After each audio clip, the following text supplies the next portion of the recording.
staff to come, which we haven't done in the past. And so what we'd like to do is just have some of our staff do a 50-minute presentation. Everything that they will be talking about, I believe, is in the budget already, but it gives opportunity for council to have questions and answers and access to the staff. And what we've got today is we've got team recreation versus team annex. And so we'll start with Ed with protective services. Staff to come, which we haven't done in the past. And so what we'd like to do is just have some of our staff do a 50-minute presentation.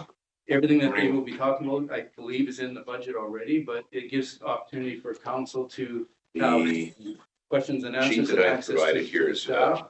And what we've got today is we've got team recreation versus team annex. And so we'll start with Ed with protective services. Other portions are staff to come, which we haven't done in the past. And no, so what we'd like to do is just have some of our staff do the program and a 50-minute presentation. Everything that they will be talking about, I believe, is in the budget already, but it gives opportunity for council to have questions and answers. And I provided here is area. And what we've got today is we've got team recreation versus team annex. And so we'll start with Ed with protective services. Are process for staff to come, which we haven't done in the past. And what we'd like to do is just have some of our staff do a 50-minute presentation. Everything that they will be talking about, I believe, is in the budget already, but it gives opportunity for council to questions and answers and access to staff. And what we've got today is we've got team recreation versus team annex. So we'll start with Ed quite involved in our process for staff we haven't done in the past. What we'd like to do is just have some of our staff do a 50-minute presentation. Everything that they will be talking about, I believe, is in the budget already, but it gives opportunity for council to questions and answers to staff. And what we've got today is we've got team recreation versus team annex. So we'll start with Ed quite involved in our process for this initiated what we'd like to do is just have some of our staff do a 50-minute presentation. Everything that they will be talking about is but it gives opportunity for council to questions and answers. And what we've got today is we've got team recreation versus team annex. So we'll start with first quite involved in our process and this initiated what we'd like to do is just have some of our staff do a 50-minute presentation. Everything that they will be talking about is but it gives opportunity for council to questions and answers. And what we've got today is team recreation versus team annex. So we'll start with first quite involved in our process and this what we'd like to do is just some of our staff do a 50-minute presentation. Everything that they will be talking about is but it gives opportunity for questions and answers. The new online what we've got today is team recreation versus team annex. So we'll start with process and all things that this what we'd like to do is just take 50-minute presentation. Everything that they will be talking about is but it gives opportunity for questions and answers. The new online what we've got today is team recreation versus team annex. documenting silver picture the first phase process and all things that this the obsessed with technically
EOC is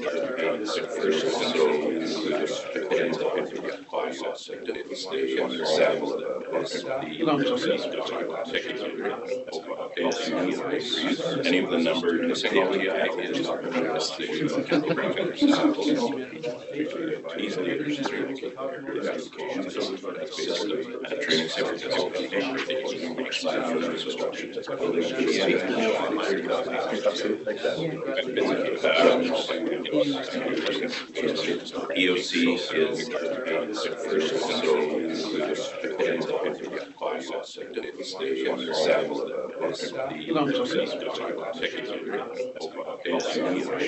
any of the numbers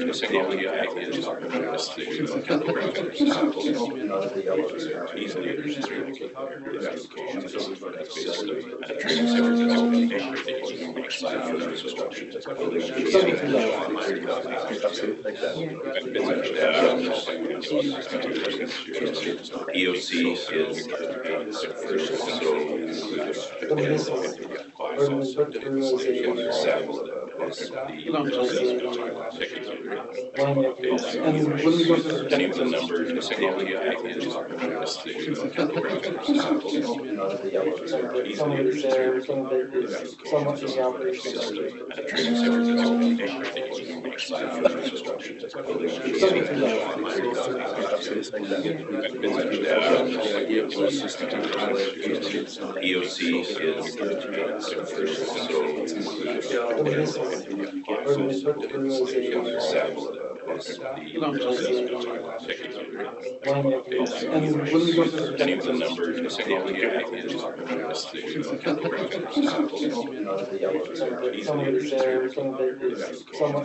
Morning, Council. Here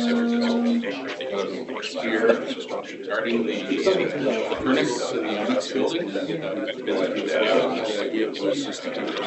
Can give you a little bit of background. It's not just a single unit. Made up of several units. So the system failed since 2020. Any of the numbers water lines. We discovered it early enough to water easily burst there.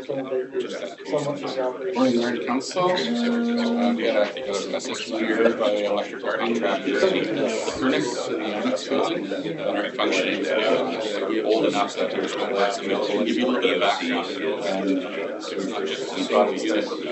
Once we did a review, there was enough the age, and there was enough one solar system failed that it should be looked at the building as a whole. Any of the numbers the age by the water lines. We discovered that the system staged out, water easily burst out. We had a system here by electric contractor. The furnace is very confident that it's functioning old enough that there's no lights available. And give you a little bit of background. With that, to clear the dog unit in the once we did a review, there was enough the air handler, there was enough one so the system failed, that it should be looked into really heavily or usually number of gauge races again through the summer. We discussed this was them staged out, first each of us added offices, components slash ideal. We had a system building was built in 1990. Furnace 28 years old, very confident, functioning old enough that we're at more than double the utility of background. With that, to clear the dog unit in the original quit review is a small enough the air handler, there was multiple one so the system failed, that it should be looked into really heavily or usually has a gauge places again through the summer. We discussed this was them staged out, first each of us added officers, components slash the air handler, that system building was built in 1990. Furnace 28 years old, very confident, functioning old enough that we're at more than double the utility of background. With that here is operated the original HRV that's in the same enough the air handlers, there was an add-on so the system failed, that it should be working looked into really heavily or it should has a place down again through the other staged out each of us added service area the air handler that area in 1990 confident old enough that we're at more than double the utility of background. With that here is operated to the original HRV that's in the same enough the air handlers, there was an add-on so the system failed, that it should be worth carrying there looked into really heavily or it should has a place down again so other resources that were there 11 staged out space public waiting area service area the air handler that area illumination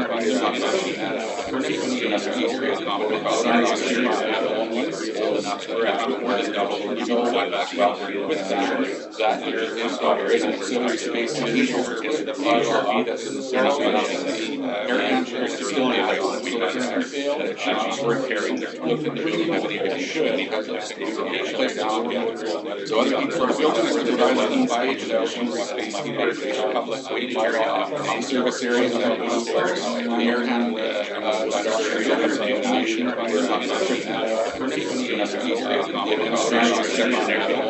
old enough that we're at more than double the utility with that area that here is operating auxiliary space HRV that's in the air handlers still in the failed, that it should be street level on the base really heavily or it should has a place down so other resources that were provided by public waiting area service area and can place to have air handle each of these areas on the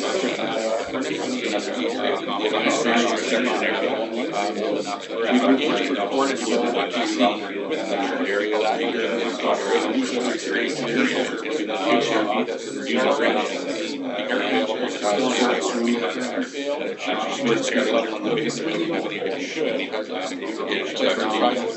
so other resources that were provided by signifies public waiting area service area and can place to have air handle each of these areas on the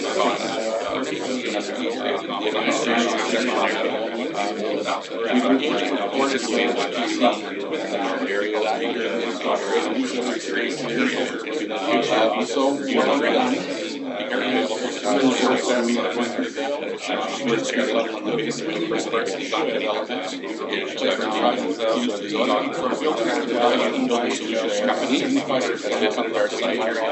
service area and can document higher conditions each of these areas on the you understand the scope of the we've engaged with coordinated with what you see area that here is operating space so structured documents, which is on the base of the design development, engineering drawings,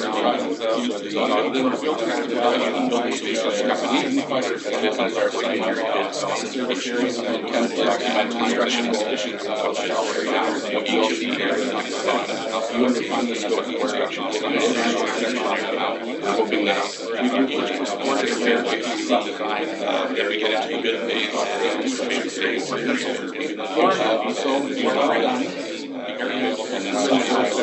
structured documents, which is on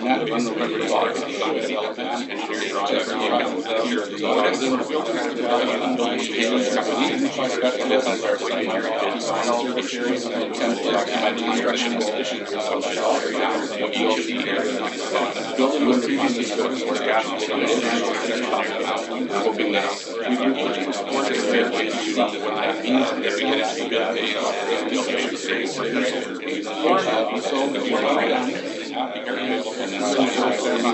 so there should be little to no cost in that.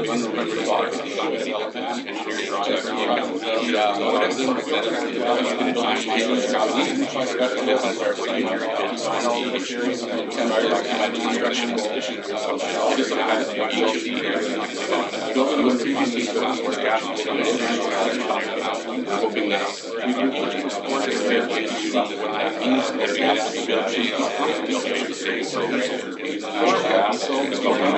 gas now. So there should be little to no cost in that. Hoping that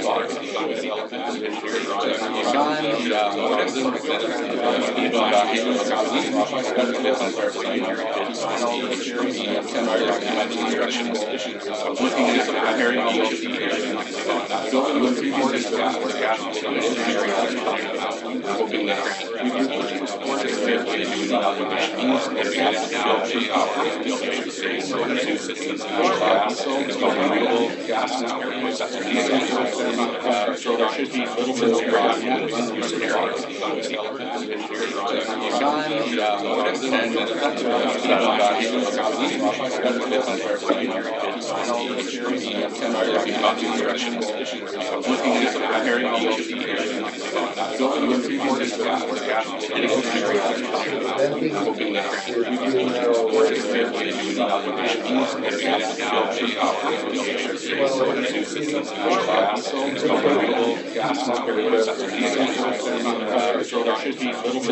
in that.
So parks are or parks in our communities, around playground that is a lot of biggest thing that we've been hearing.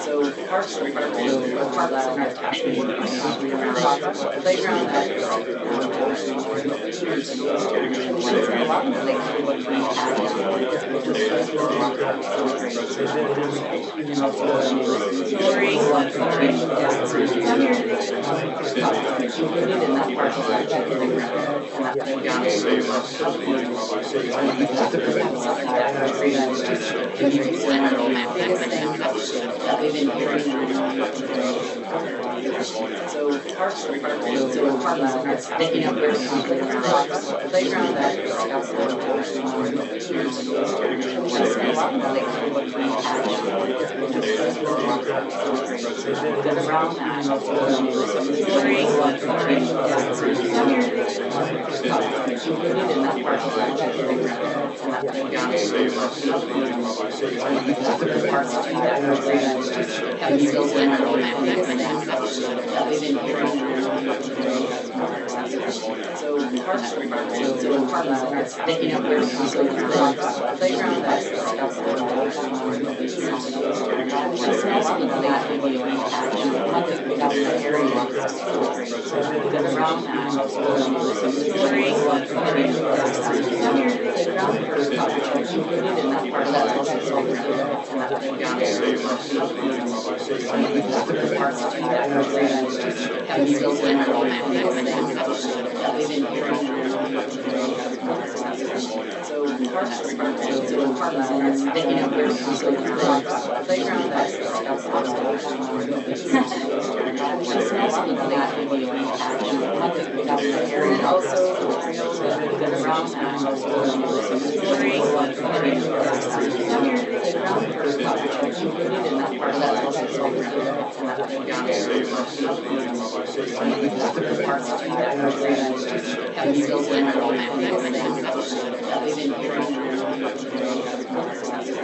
So parks are picking up their playground that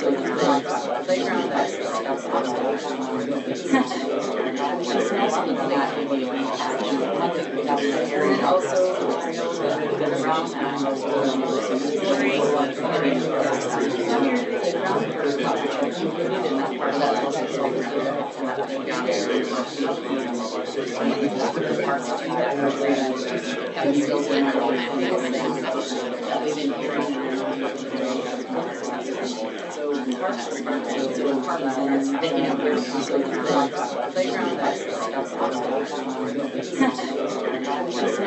that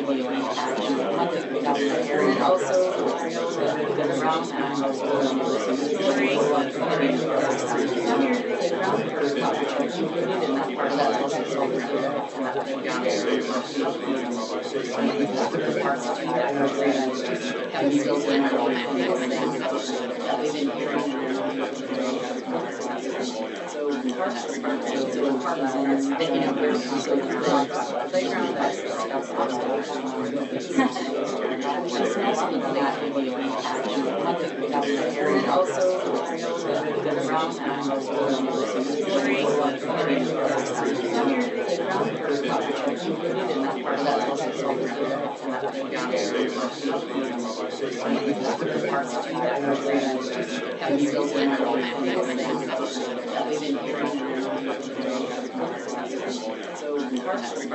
the parks and it's picking up their so playground access. Just mentioning that in the and also the round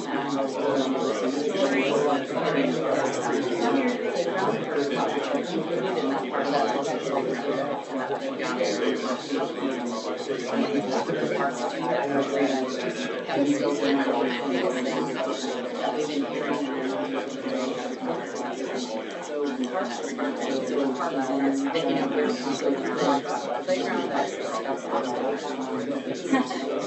Just mentioning that in the and also the round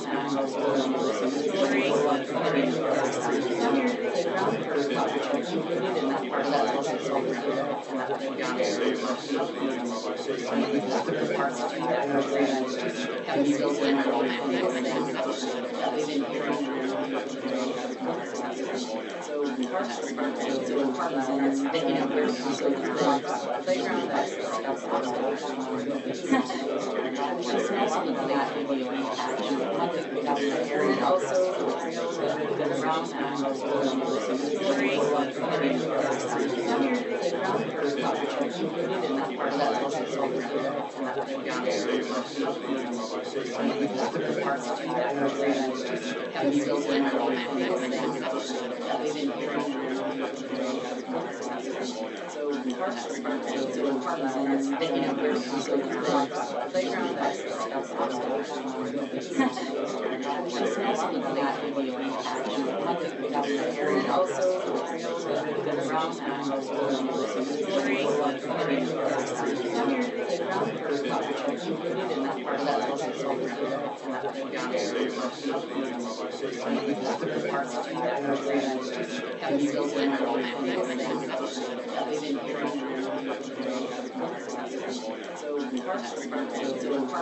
picking up their playground access. Just mentioning that in the and also the round picking up their playground access. Just mentioning that in the and also the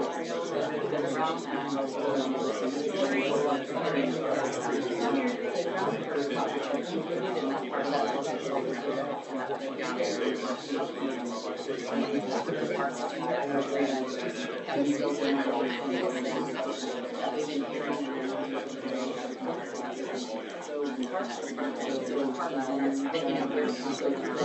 playground access.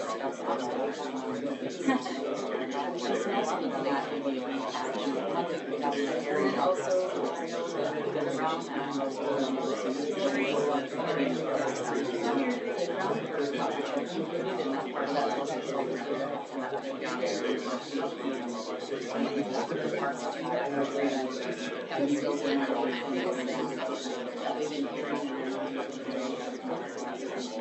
the round picking up their playground access. Just mentioning that in the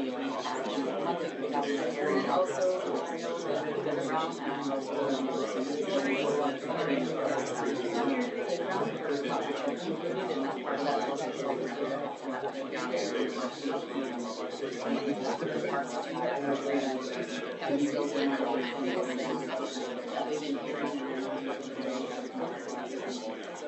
round picking up their playground access. Just mentioning that in the and also the round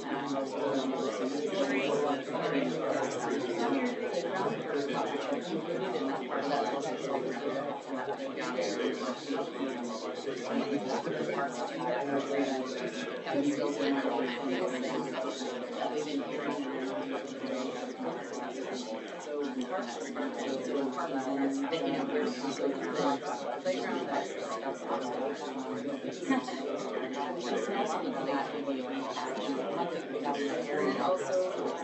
that are around picking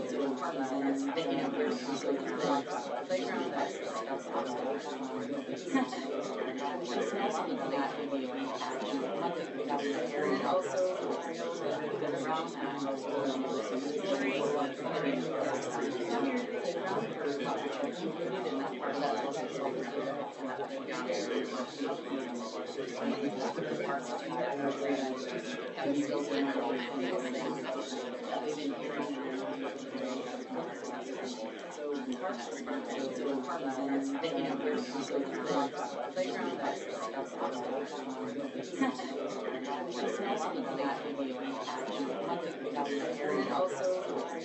are around picking up their playground and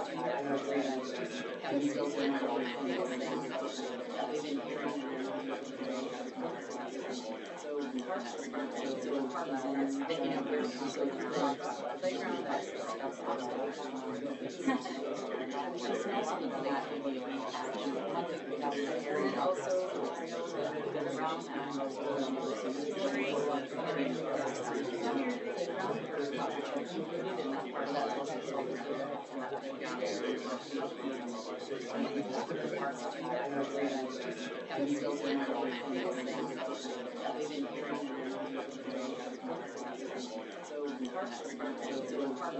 picking up their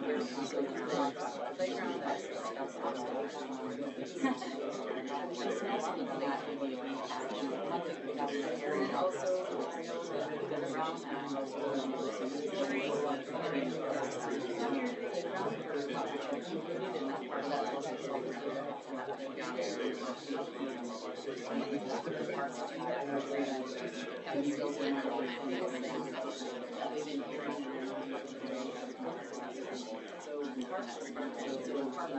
picking up their playground and also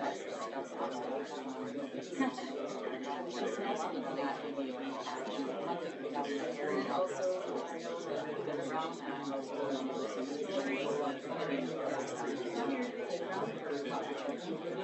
that are around picking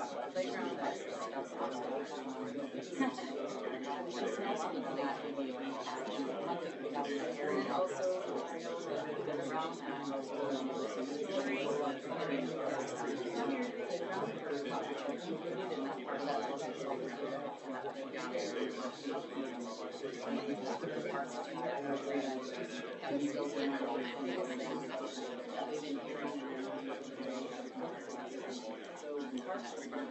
trails that are around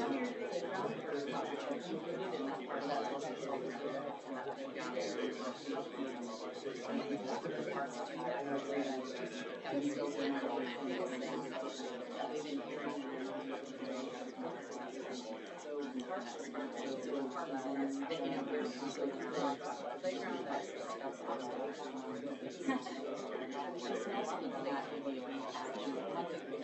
and also trails that are around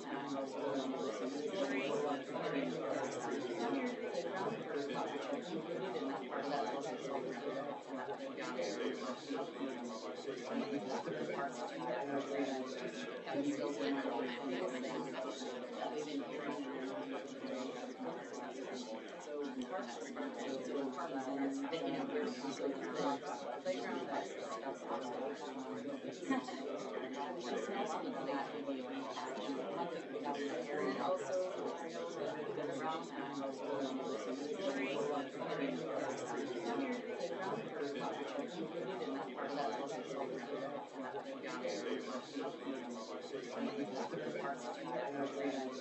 have you built in our own they've been hearing so parks picking up their playground that's possible.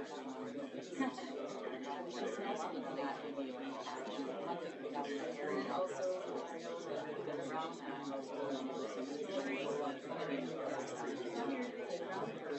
included in that part of that budget, so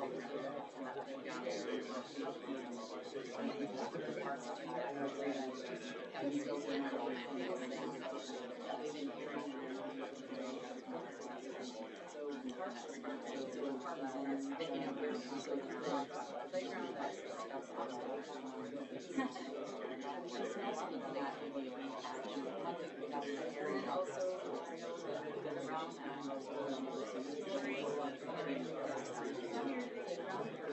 included in that part of that budget, so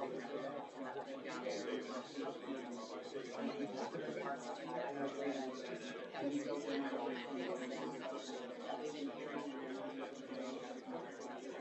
so parks picking up their playground that's possible. Just mentioning that in the and also the around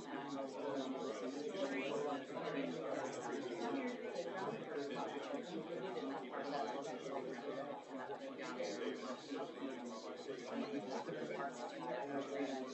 have you built in our own they've been hearing so parks picking up their playground that's possible. Just mentioning that in the and also the around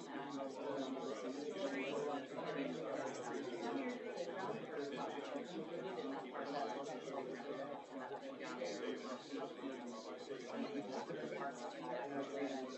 have you built in our own they've been hearing so parks picking up their playground that's possible. Just mentioning that in the and also the around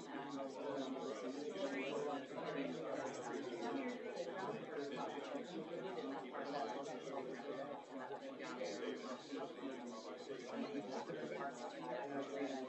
have you built in our own they've been hearing so parks picking up their playground that's possible.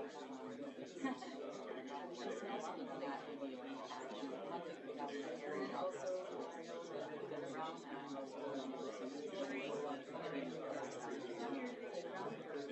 included in that part of that budget, so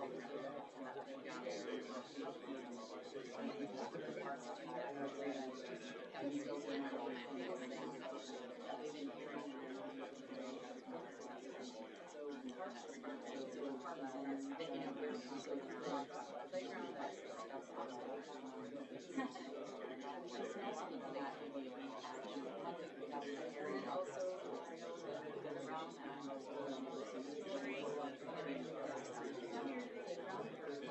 included in that part of that budget, so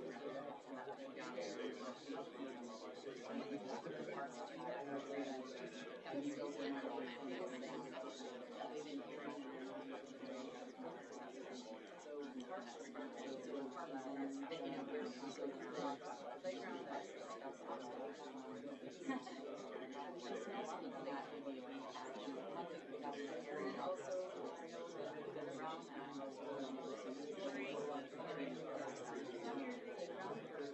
included in that part of that budget, so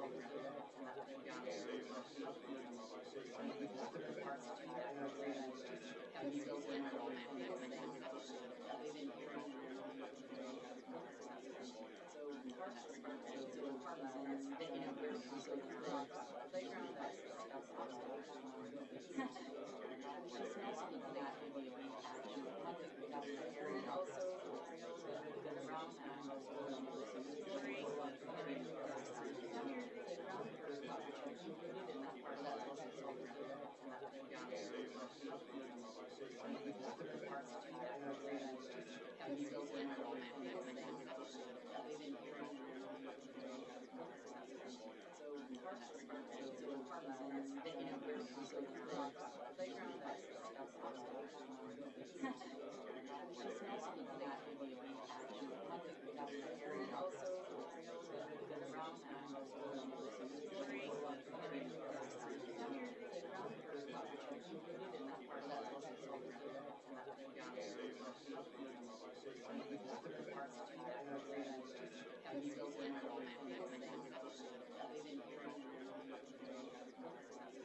And also trails that have been around and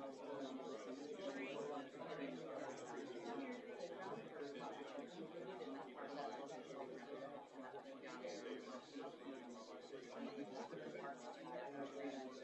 have you built in our own they've been here. So parks and then you know there's also the playground that's also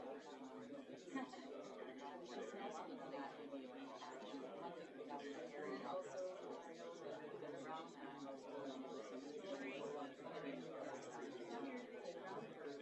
included in that part of that also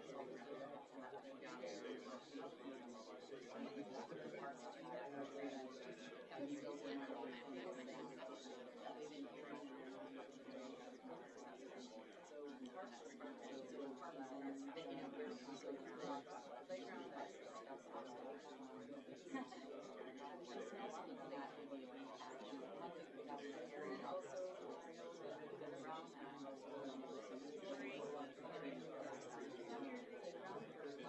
included in that part of that also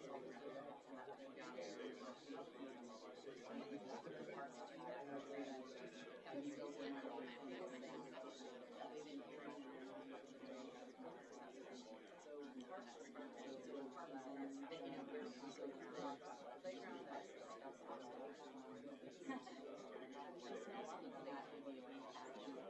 that video and also trails that have been around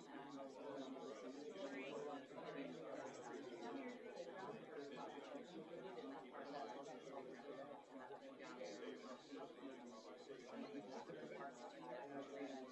have you built in our own they've been here. So parks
an AI meeting and just leave it at that. Yeah.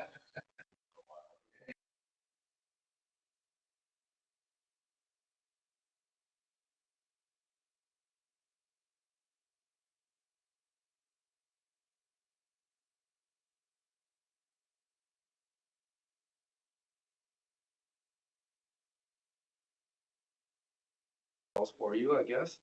And what she does is this AI thing will just sounds and looks like a real person, you know.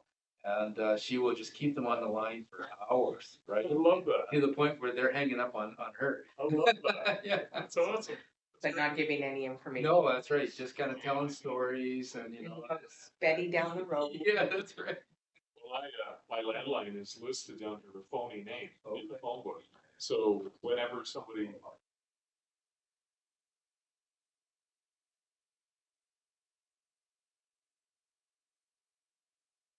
I found out, well, I used to have an unlisted number. And when they start charging for that, I thought, okay, I'll put it under a phony name. Yeah.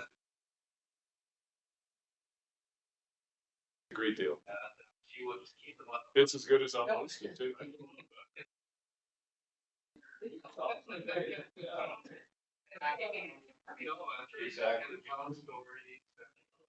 Betty down the road. Yeah. That might I guess we're live. Yeah, it does. So, Sounds like there's only one sound, so. Yeah, that's good. Sounds good. This is the last thing I gotta check. Make sure. It's fine. Here goes our secret. Goodness, I didn't say what was listed.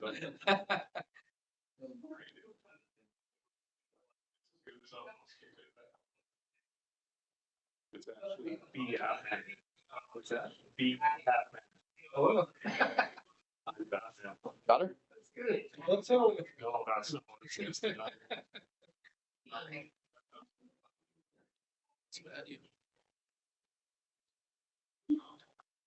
Is it coffee downstairs or do they have a machine? No music anymore? Nope, I think we're one voice now. But you don't know what it was though, eh? Well, I shut everything down and turned it back on. Yeah. Something was conflicting. Maybe a computer glitch or something. You said bigger hammers. Yeah. Yeah. We are live still, just to remind everybody. Or threatening to throw things in the alley. Is there a coffee machine or is it just downstairs? Downstairs, like downstairs. Oh. You want me to get you one? No, if I have too much coffee, I'll balance. So I was gonna get some if there was something. So if you hot, doesn't. Oh, You don't hot up. same thing. Finish my budget presentation in 15 minutes.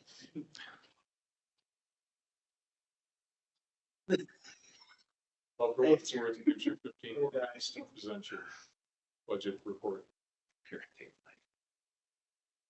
Like my new Jets. Yeah, just logo there. Yeah.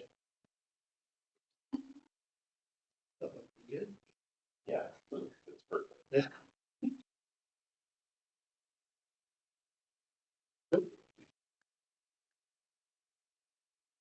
So does Jared do a presentation?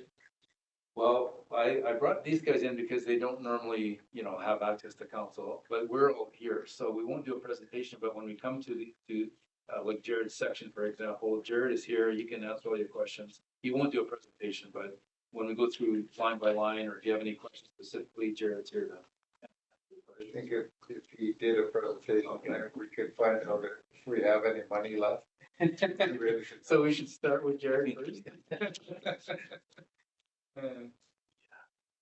I think you guys should be impressed because Jared at our staff meeting yesterday was listing off all the things that has been completed, and so his department's doing really well. He doesn't need it. Well, A little bit. I won't go that far. But it was nice to hear this has been completed, that's been completed, that's been completed. So it was nice to hear. You know what's really nice? The water. Yes, yeah. Part about the bylaws is we felt pretty good about what the work we've been doing with going through the bylaws, adjusting ones and all that kind of stuff. And then the thing that, and I have no idea about it, I don't know what he's talking about. But anything that takes away from that, Yeah. and I don't think it would, that what he's talking about? No, I like the hands-on kind of thing, like it's our problem, it's our bylaws. I think he's just frustrated with not being able, the enforcement part of it.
Okay.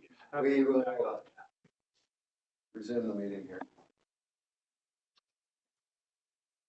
Hopefully our feedback problem is, There is one voice now. okay, perfect. Okay. Unfortunately, it's mine.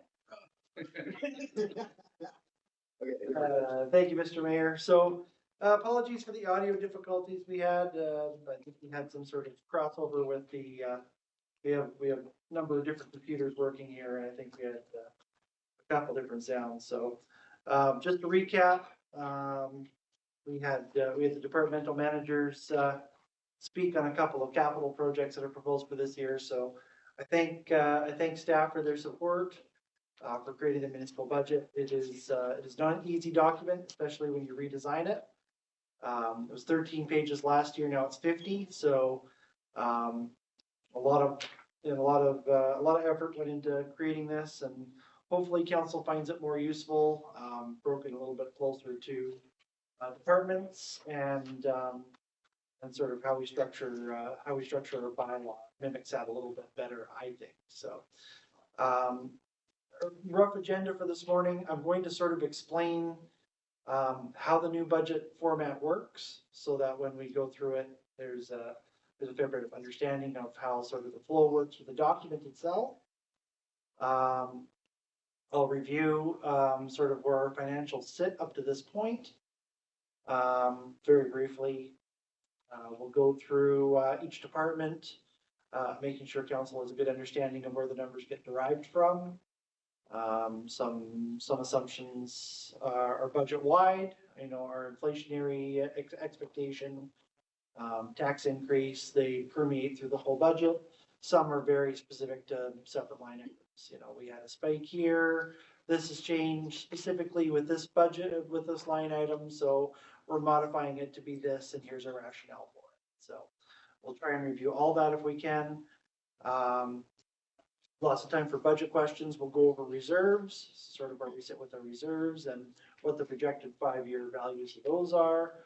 And then field any questions. We'll go through the bylaw itself. That's also attached for council's convenience. And then hopefully by the time we're all done, whether it be late tonight or tomorrow morning, then hopefully we can get first and second reading going so we can go to a public consultation period on the bylaw. So without further ado, I will bring up the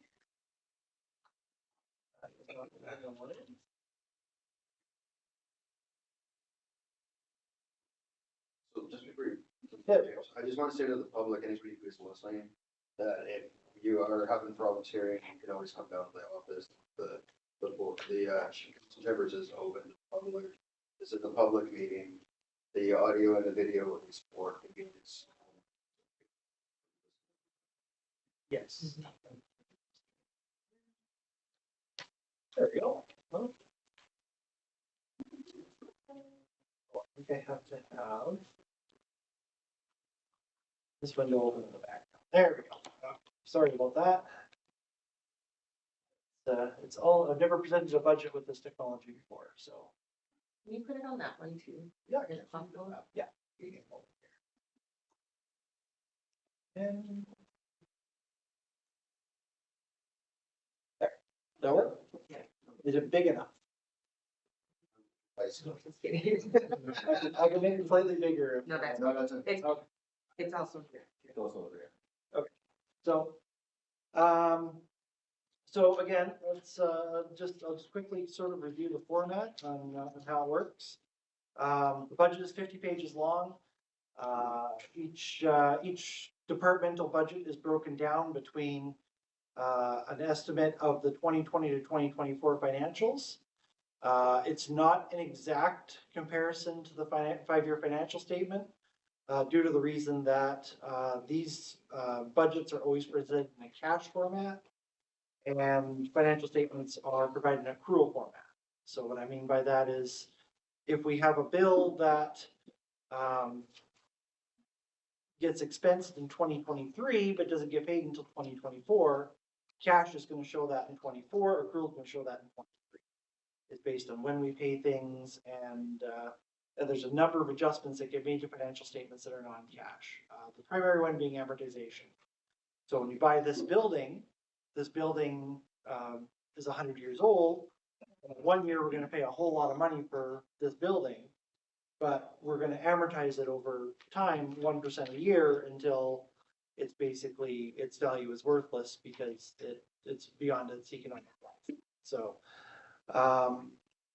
the budget is an attempt to make it into a cash for comparison purposes, but it may not actually reflect what's on the financial statements. The 25 to 29 is estimates for the budget moving forward. We'll start with we'll pick a random department here. So page. Good one is protective services. So let me turn to the protective services. Pardon me? Port. Bring it up on the screen. Yeah. Easiest thing to do. So, protective services.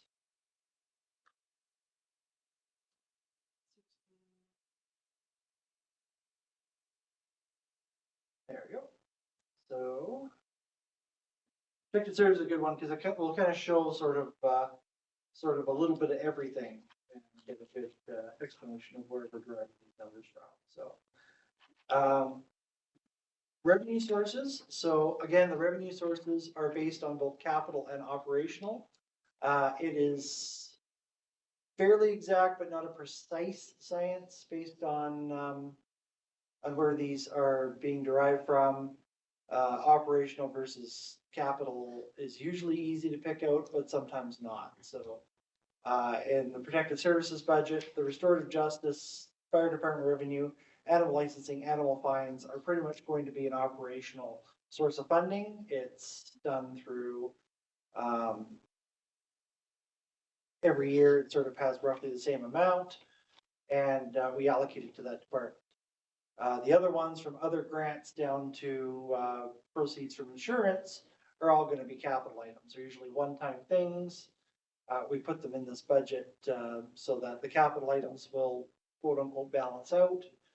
And, if there is no funding provided, then it's unfunded and it'll come from taxation through different. Break that later. James, Mhm. when we go in deployment, where do you put that money when that you get paid from the, Fire department revenue so that money does go to the fire department? it goes under fire department revenue.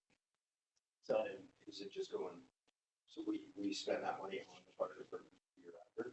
not necessarily. So it's not a regional district, so it doesn't get provided as a service. So all the revenue sources that are listed in the budget are in the departments for convenience sake only. Everything is counted as general revenue So in the municipality. just thinking in the future, if we not earmark that money always to be spent on the fire department, not just general revenue. Is there a way to do that? I mean, that's a big part of why fire departments go on deployment, so they have money to spend for the next year, right? So. Yes, but I don't want to take that power away from council of being able to reallocate that money the way they see fit. Understand that. It would offset the cost of. Ultimately, council can allocate the money anywhere they want. So if you want to give the equivalent amount to the fire department, then that's council's prerogative. I think the idea is, on years when they need the money, council will make it available. On years if they don't need the money, rather than them building up a big reserve, it goes into general revenue and council has the ability to use it. Well, I'm thinking more like a fire department reserve, like you would put the money in, so when they need training or equipment or whatever, they know that, hey, last year we made $30,000-$40,000 on equipment. We know we can plan on $30,000 or $40,000 in training this year, whatever. Without waiting for seeing grants or something else that are not always available. That's my thinking behind it. Like that's kind of like the standard around the region is when departments go on deployment, the money gets to stay with the department, no matter where they are. So that way they can spend it on things that the department needs. So the knows, hey, I got this much money that I can spend. We went on deployment. Typically, the fire department hasn't been underfunded. Typically, they don't use their entire budget for training, their entire budget for wages, and they have a sufficient amount of. I understand that, but, it's like, if Gary's, makes, say, an extra $100,000 at the RV park this year, we've told Gary in the past that if you make money, you can spend money at the RV park. It's kind of the same idea for them. I mean, we don't usually go on deployment, but the last couple of years we've been on deployment, and if this becomes a regular thing, I'd like to see that. I personally think that money should stick with fire department, not with generators. Hey, guys, get that one back. Always encourage the fire chief to come with ideas and present them. If he has capital ideas, we put it on the budget, we discuss it as council, so. I don't think I'll probably change that policy. I want them to come forward and You're missing what I'm saying, so let's just move on. so. I'm not fussy about giving him any more encouragement to spend money than they already have. Not what I'm saying either. I'm saying, if the fire department earns the money, just like every other department, they go out and they raise funds, those funds can be spent in the department. It's there. We can Yeah, think of it it's in general there. revenue. What's the difference? It's there this year, and if it's spent this year, then it's not there next year. We're not talking about. Yeah, like spending or anything else, public, and all we're talking about where the money is gonna be sitting. Oh, James. So, that's the revenue side of it. Oh, beg your pardon. Don't know on those. There we go. This one. Okay, operational expenditures. So again, just as previous years, these are ones that are, these are line items that typically have relatively similar amounts of spending from year to year to year. They're not expected to carry over. You don't expect to have a capital asset at the end of them. And they're listed there, similar to previous year's budgets, just in the same department. Capital expenditures, same idea as previous years. Project number was allocated, I believe it was 20, we started them in 23. This would be the third budget with project numbers. And typically a one-time expenditure and then nothing after that. We have a capital asset at the end, which is amortized and expensed as a non-cash transaction. Reserve transfers, so a little bit different than previous years. They're not technically revenues. We technically already counted them as revenues. It's saved money from previous years that it's been allocated by council to allocate to a capital or operational purpose. So in this budget, it shows net transfers. Money being added to a reserve will show up as a negative. Money being taken out of a reserve will equate to a positive number. The reason being is that the money is coming out of reserves and into the reserve transfers, so that's why it becomes positive, because it's coming into the budget. If it's negative, it's coming out of the budget and going into reserves. So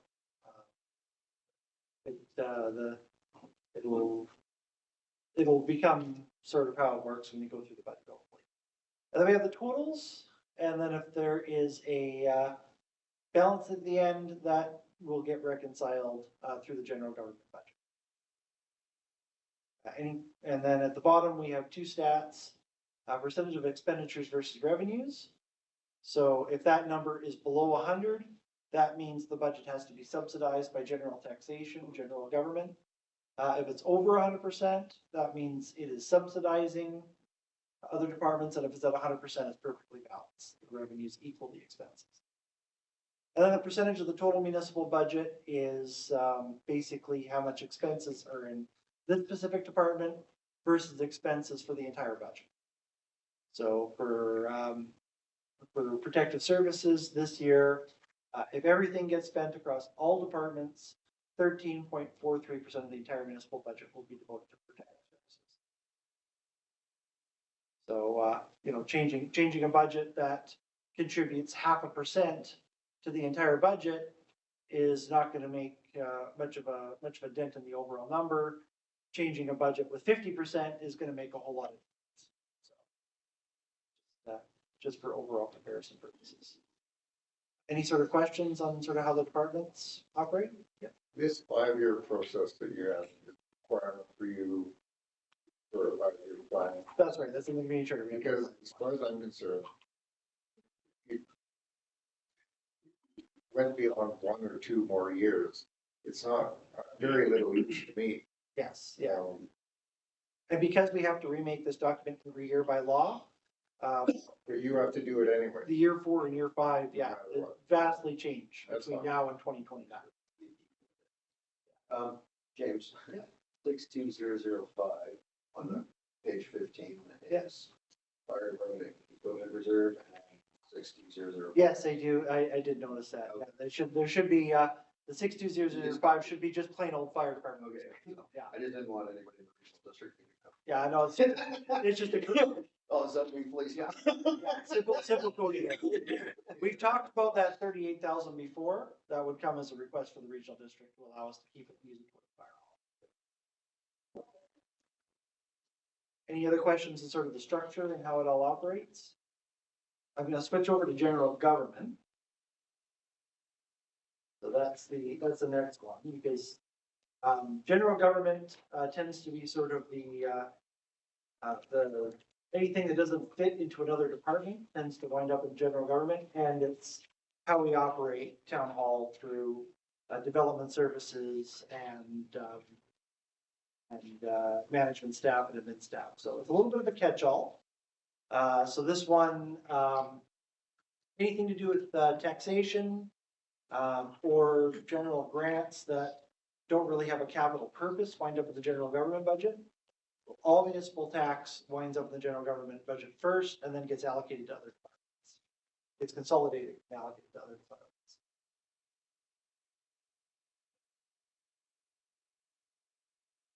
See, there's a bunch of services that don't necessarily match up to independent departments that get put into general government.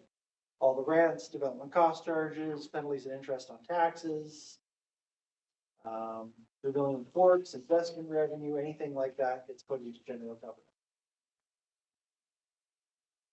Operational expenditures usually have to do with the operation of government. For example, management wages, admin wages, all the computers and office supplies and GIS and legal fees or anything else end up going into general government. Capital expenditures usually have to do with town hall only. There's not usually a general government capital project that isn't attached to a different department in here. For this year, we have 4. Reserve transfers. So any reserve transfer that is of a government nature wind up here. At the end of the day, the consolidated cash surplus draw is important to note on this page because it kind of shows what we have to draw from the operational reserve to end up with a balanced budget. You notice this year, it's $1,322,000. That's how much we're going to have to take out of our operational reserves to make the balanced budget. Bylaw inflation. The lots of blanks so high. So that is a lot of the housing needs. Yeah. That's Anything my that has to do with zoning. compliance with the housing related changes to the government is that, plus the OCP update, which is necessary, plus it's $30,000 for the MTI compliance. Can I just clarify, you're just still explaining like layout? Yes. You're not Yeah. explaining. Yeah. Yeah, well, I just couldn't find it. So, sorry. Graham, that doesn't see. Yeah. So, I get the way. yeah, expenditures versus revenue. Yeah, the mayor has a little bit of an inside track. This is largely how the regional district does theirs. Expenditures versus revenues. So, this should always be well above 100% because this is where all the taxation comes in. So, you'd expect this to be fairly high. So that it is, and percentage of total municipal budget. That's pretty much specifically to operational costs and operational capital costs of general government.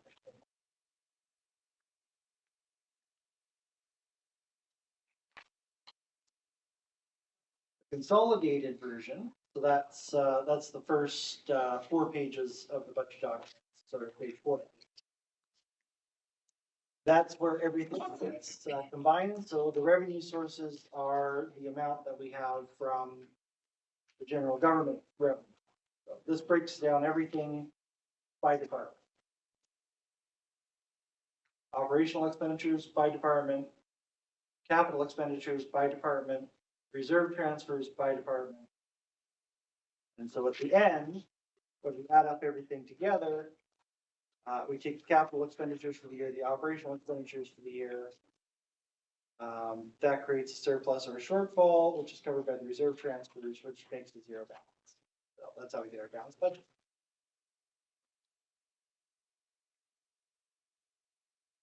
That gets turned into the bylaw numbers, and these are the numbers that are put into the bylaw itself.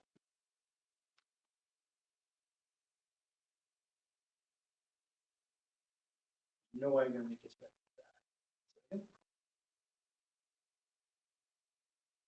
Oops.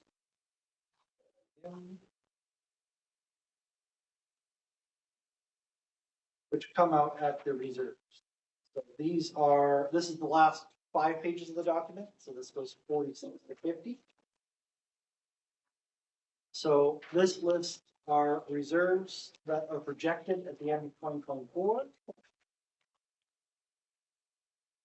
Take the reserves, additions, deductions through the year, a subtotal, take an interest accrual at 5%.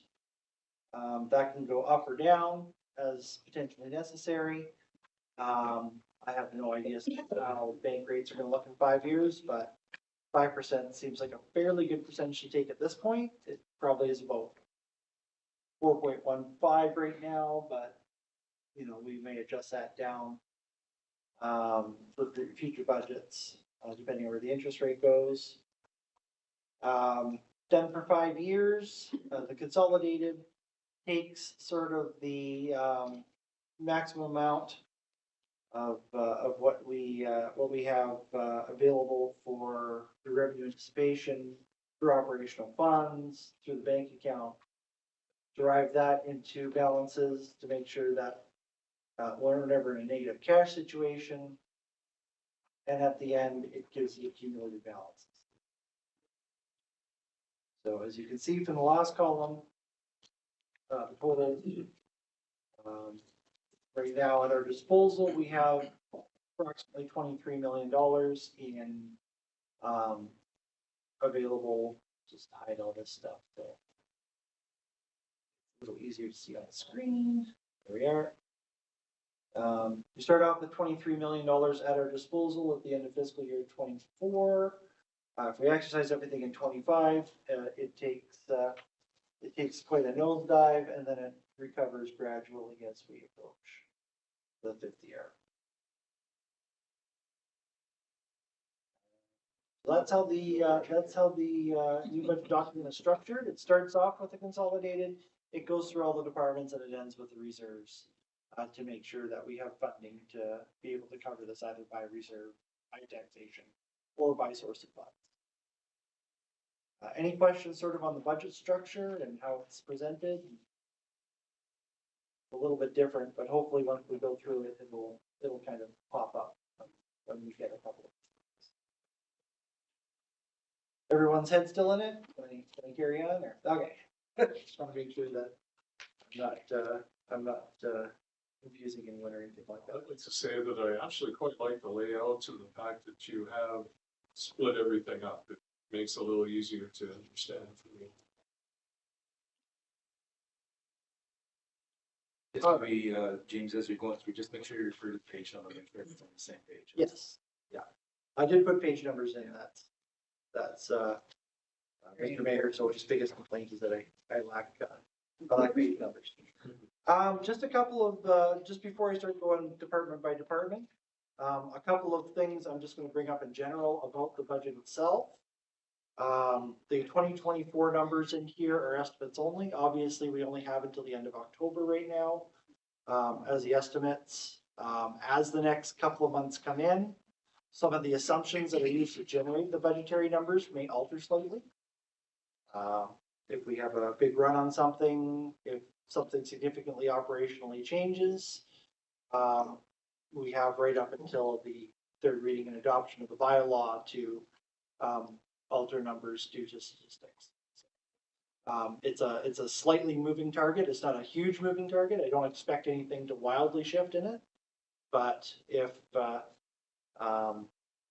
if we have the condenser blow up in the arena and we need to up the maintenance budget for the arena, we still have the option to do that right up until we go to third reading. But that'll be presented when we actually present the budget for third reading. So obviously the 24 numbers in this document will change and update when we have the numbers available. The reserve transfers will wildly change. The last 5 pages of this document are based on my best guess for the next couple months, depending on what capital projects finish and where the demands lie. The where am I going with this? The reserve transfers will be different numbers. So those will be updated at third reading and presented for council's perusal. Again, I don't expect anything to go so offside that the budget will have to be redone. I don't expect anything to go so offside that we have this massive pool of money and we can release a whole bunch more capital projects, but I'm expecting slight changes. The budget is based with an inflationary increase of 4%. Last year's was built with 7. The year before was actually built with 7. So it's a reflection that I think that inflation is starting to come more under control than it was before. News media, Bank of Canada, all think that inflation is slowing to the point that we're nearing a new normal, back to the old normal we had before of, 1 to 3% band for inflation. The 4% is me being a little bit more cautious. We are in a union negotiation year, so we have to account for that. Labor is a big thing of what we do. We provide service. To provide service, you need people. To provide the people, you need to have a union contract. So to provide sort of that cushion, we went an extra percent over a 3% expectation. Subcontractors are still, unpredictable where the market lies and how much they charge for their services. Materials, same thing. We're in a remote area.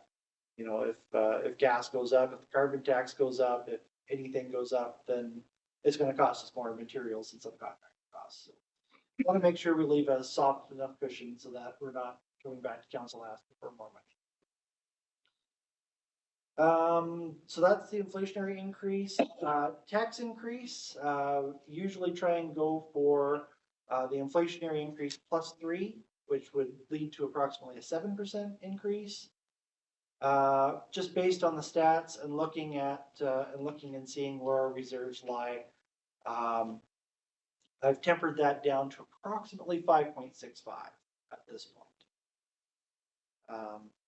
It gives a nice balance to making sure we keep up with inflation and making sure we keep up with our operational obligations. But at the same time, it also sort of relieves.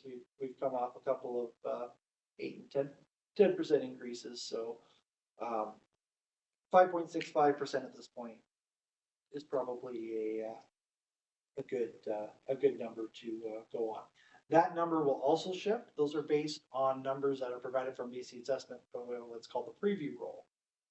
So the preview roll essentially is the first look that municipalities have at what the roll will be next year for the taxation to happen. They're still updating the non-market change, so there may be some additional construction that gets added onto that. Additional construction is not included in the tax increase. So if we have new construction, it tends to lower the tax increase. So if they adapt their numbers, that's where that comes from. If they have revisals to the actual roll before they introduce it on January 1st as a completed roll, then that can also shift the taxes up or down depending on how they adjust them. So if we have a bigger tax base, it tends to decrease the tax increase. If we have a smaller tax roll, then it tends to increase the tax. So we're hoping 5.65 is where it kind of stands with this budget. And, we're up to $30.743 million for estimated taxes. So a 1% tax increase generates $37,430. We'll pay for a chiller for $160,000 to the arena, for example. that represents a 5 to 6% tax increase right off the bat. So it is significant, and why we don't have a lot of taxation in those core capital projects. It's just, it's difficult to be able to fund it like that. Most of the budget is based on an averaging of the last 5 years, with a little bit more of an emphasis for 23 and 24 than compared to previous years.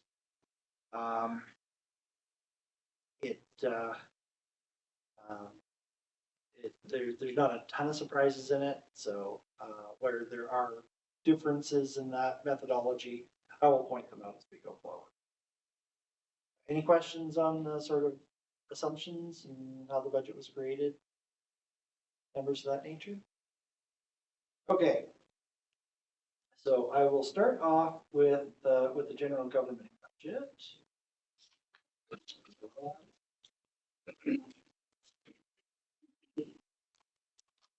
It's also on the screen. The page is 8. So the page numbers are on the booklet, but they are not on the spreadsheet itself. It's difficult to get back and forth sometimes. Okay, so on this page, we have a couple of things I will review. So municipal property tax, as I said, represents 5.65% this year. In future years, it represents anywhere between 6 and 8. 8%, it's more to represent the fact that we have development happening in the municipality. So when we have new construction come on board, it eats up the tax increase that would have been due to existing properties. So for example, if we have an 8% increase in this overall budget, and 3% it comes from non-market change, which comes from new construction, that means the general tax increase has to be 5. So I won't call it bonus money. That's a little bit facetious, but it represents that number is not strictly tax increase. It can be represented by new construction, and we have a lot of new construction coming in the next couple of years. So that's why our assumption keeps that number fairly high. Mine taxation, on the other hand, by legislation, is restricted to 3%. That's in our letters patent, and it cannot go above 3%. The only way that changes is if the mine has new construction. That 3% can be an addition, but 3% is the maximum value allowed. Parcel taxes stay at $38,000. Those wear off in 2030. James? Yeah. If Ingerville gets the green light, does that will trigger a non-market change, which will probably double that number. Go from 511 to like $1 million. So yes, it will increase that number for sure, but it will increase it well beyond 3%. What's warehouses? Where? ballpark? Pardon me? They're just shy of it. Their gross total is overall shy of $1 million. Their municipal taxes are roughly $800,000. They still pay school tax and police tax and all that. So their overall tax bill is just shy of $1 million. 800,000. Yeah. And what is the municipal part of that? The total tax bill is $1 million. The municipal tax bill is about $800,000. So all I'm getting at is 800,000 is what coming from the mill. Yeah. To the town. Yeah. Without paying school taxes or anything else out of that. That's right. 200,000 It's goes to. weird. It used to be around just below or just above 4. Yeah. Yeah. The and I can pull up the tax rates. We'll talk a little bit. I won't go into gory detail because we're not there yet on the budget. If I Development and all that one too, when development around the industrial park. Go property taxes up percent. yeah, I won't Taxation. Yeah, I will. I'll see if I can share Versus this. standard. What's that? I can't. I don't want to try and upset the apple cart with how this is balanced. But just to kind of read off the taxation numbers. Actually, I know where to, if you look in your bylaw, that's probably. If you turn to page 5 of the bylaw, it's the exact same numbers I'm seeing here, so. So when it says planned distribution of municipal taxation for 2025, so approximately 40.2% of property taxation gets derived from residential properties. 1.2% derived from utilities, 30.8% from heavy industry. So in heavy industry in Princeton is the mine and the mill. So the mine contributes to class 4, the mill contributes to class 4, and that's it.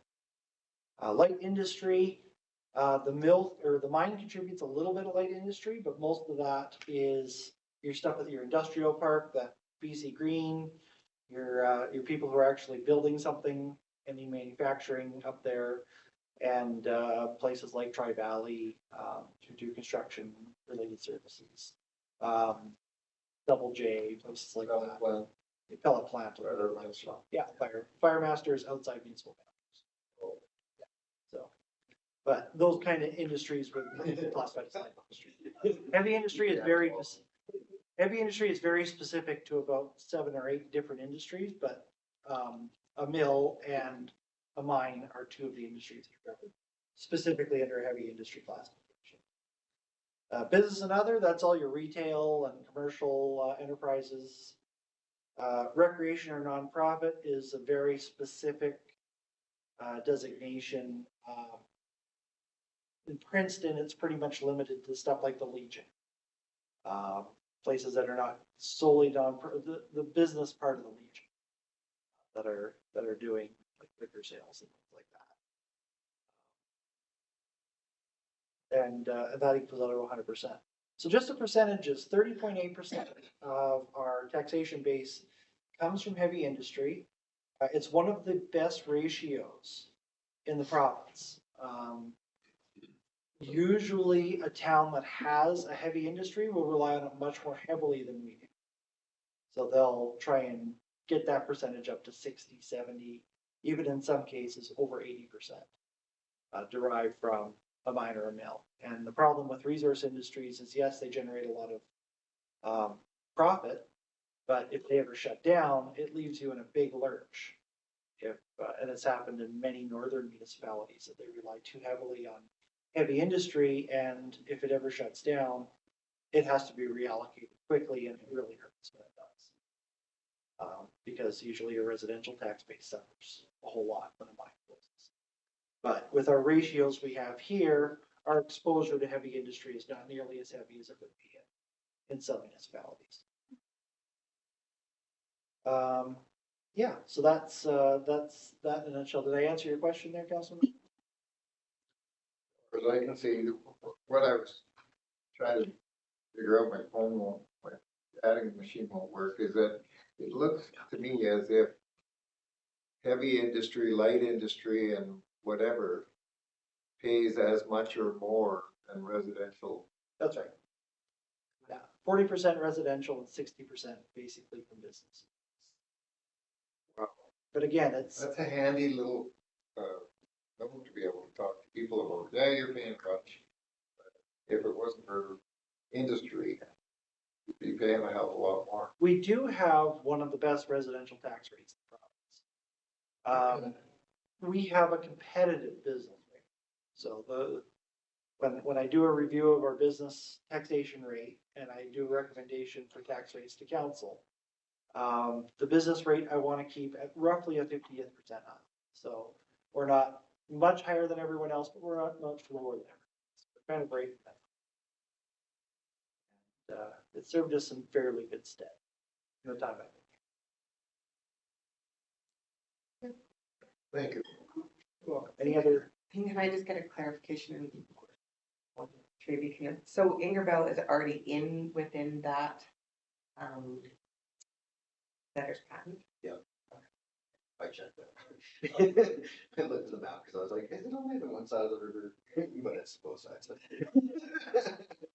But I think Arrow is not in the, there's something that's out there that's not in the boundary. What about think it's fire free? It's on the mine property, so it's, So it's but they won't pay taxes because water mountain pays taxes. Oh, I understand. I'm just wondering if the property wise, like the boundary that was extended, if it included that. Okay, thanks.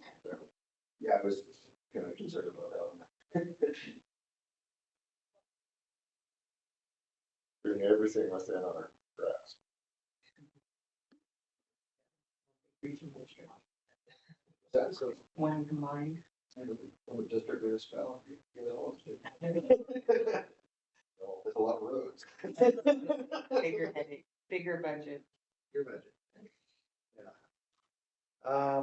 Yeah, so you see 31% of heavy industry, to get to 1.465 roughly.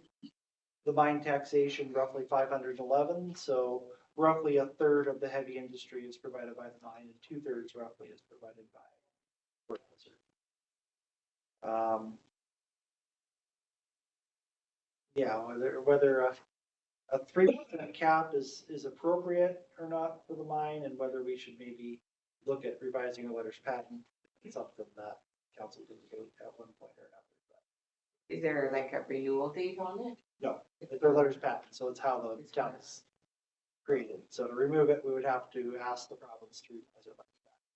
That's a Yeah. conversation. Yeah. Yeah, the numbers, yeah, a 3% taxation increase is not that much. So the rates are slowly skewing more and more every year. Heavy industry becoming more warehouser dependent and less mine dependent. Just because a 3% tax increase. When the letters patent were created in 2007 was pretty much the count you wanted. In the last couple of years, a 3% tax increase would never happen amongst any municipality for the last 5 to 10 years. So it's starting to become unrealistic.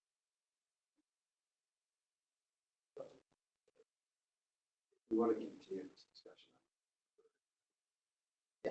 Yeah, well, it's just stats. I'm just saying, we can't continue this discussion. I think we should go. I'll move on to the budget.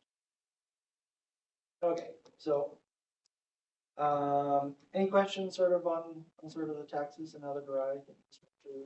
They had a couple back, we kind of, I think I skipped over them, I'm not sure, but anyway, under revenue sources, under economic development, page 4. Yeah. Oh, I'll get to the consolidated after, so. We're gonna go through the economic development in about half an hour. Perfect. I will get through that. Okay, so 511 for mine taxation, $38,000 for parcel tax. Like I said, those are wearing off in 2030. The first ones were brought in 2010. I believe East Princeton and Airport are roughly the same year, so. That 38,000 will start to wear off pretty much after this budget cycle. Starting next year. Capital levy, that represents the 7-year water and sewer for 421,000. And it also represents the additional capital levy that would be in place if the fire hall loan authorization gets passed. Reducing it to 511. Utility tax, 106,000. That is basically where, under the Local Government Act, 1% of every utility has to pay toward the municipality to support infrastructure. So, that would be Fortis, that would be Eastlink, that would be TELUS. 1% of gross revenues. NBC Hydro. That's under a different line item on the budget. That's under, 40013. Oh, because they do a grant. They technically do a grant in place because they're a government entity. The other ones are private businesses. Federal and provincial government grant in lieu. The federal government grant in lieu is the RCMP station. That's the only one that's eligible within Princeton town boundaries. The provincial government grant in lieu are Vermilion Court, back in the day, Silvercrest, any new buildings that they construct, will have a provincial government grant in lieu. Basically, assisted living that's run by a nonprofit, Society of BC Housing and Treatment.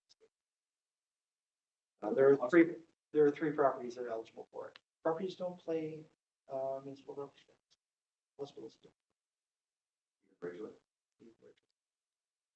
That's not awesome. It's specifically exempted, it's a statutory.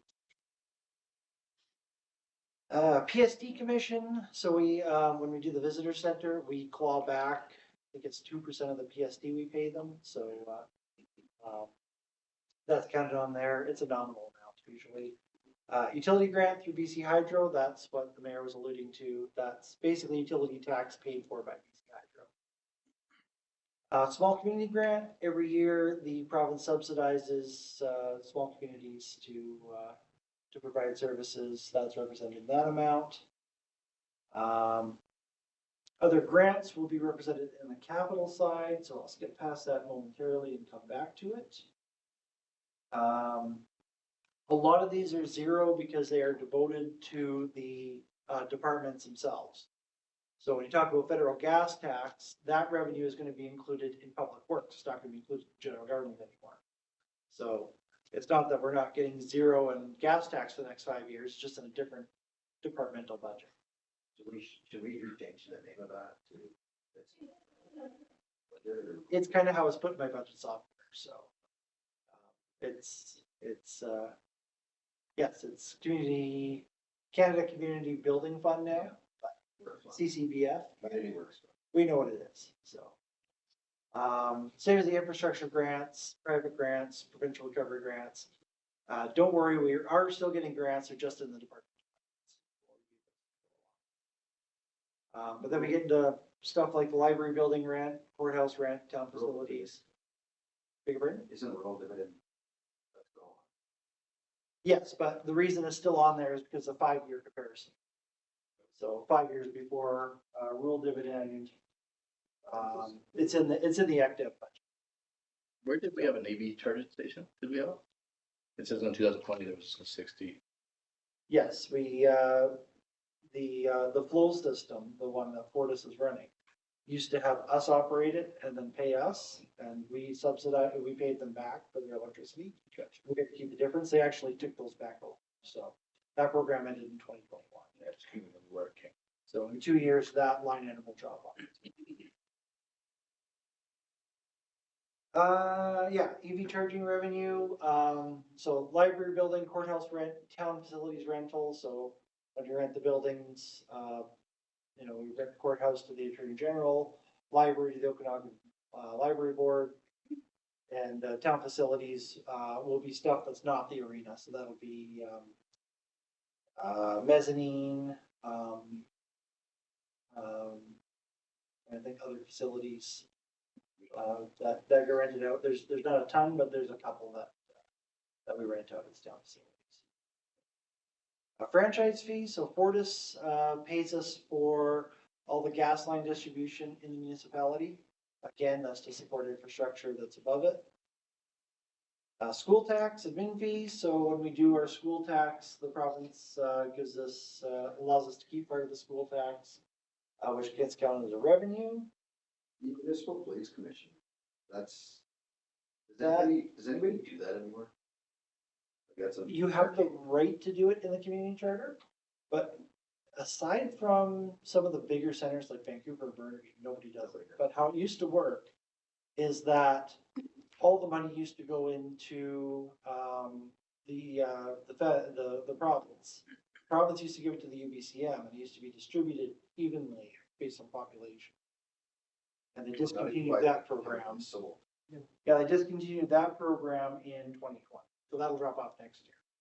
So now we have the option of actually issuing municipal plates for commercial vehicles if they drive within the town of Princeton. But unless you're a really big center, it's a headache. So I think Richmond still does it. Vancouver definitely still does it. Those are the little plates, right? Yeah, the little ADV plates that go on. Surrey, I think, does it for taxis. I know it did. Yeah. No, but the administration would cost you more than the, would we get? $697. Yeah, literally, we've never participated in the program, but we received money for it. So they corrected I that. was gonna say, I don't think we ever issued. No, municipal we never plates. We never did, but we got the money for other municipalities issuing them, and Yes, we did. that's pretty much why they We discontinued. did issue. We used to, like, Yeah. Who got one? Roy's Ice. There was a couple that would come in. Yeah. Only commercial, no. It's only commercial vehicles that it would apply to. There's,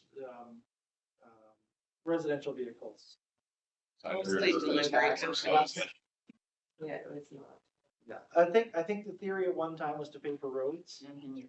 You know, people, delivery trucks coming from out of town and they pay for the roads they drive on, but they don't actually contribute. Just a bylaw enforcement. Yeah. Good, got it all the intersections. It's there, but yeah. How many cubic meters can be paid with $600?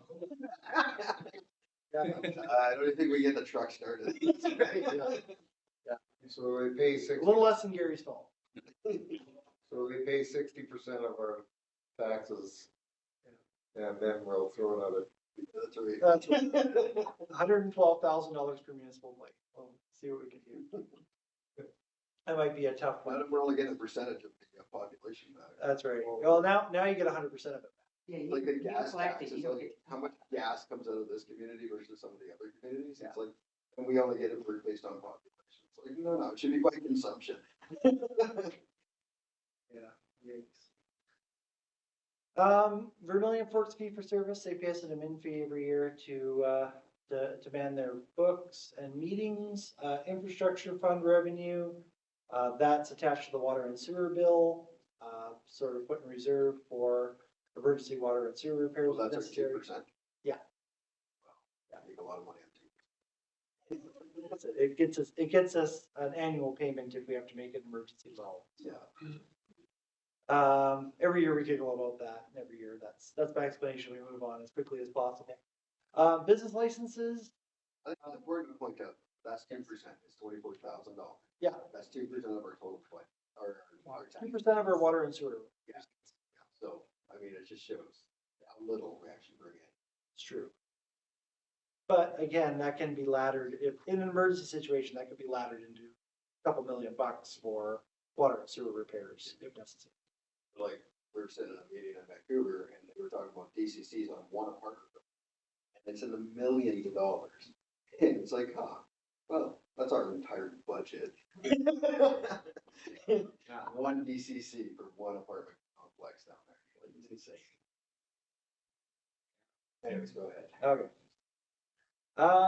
Business licenses, building permits. If you, I believe you take a look at building permits, those have gone up fairly considerably in the last 5 years. So the 5-year comparison is kind of striking with that one. And, you know, that just goes to the expectation that there's gonna be more and more development within the community in that kind of years.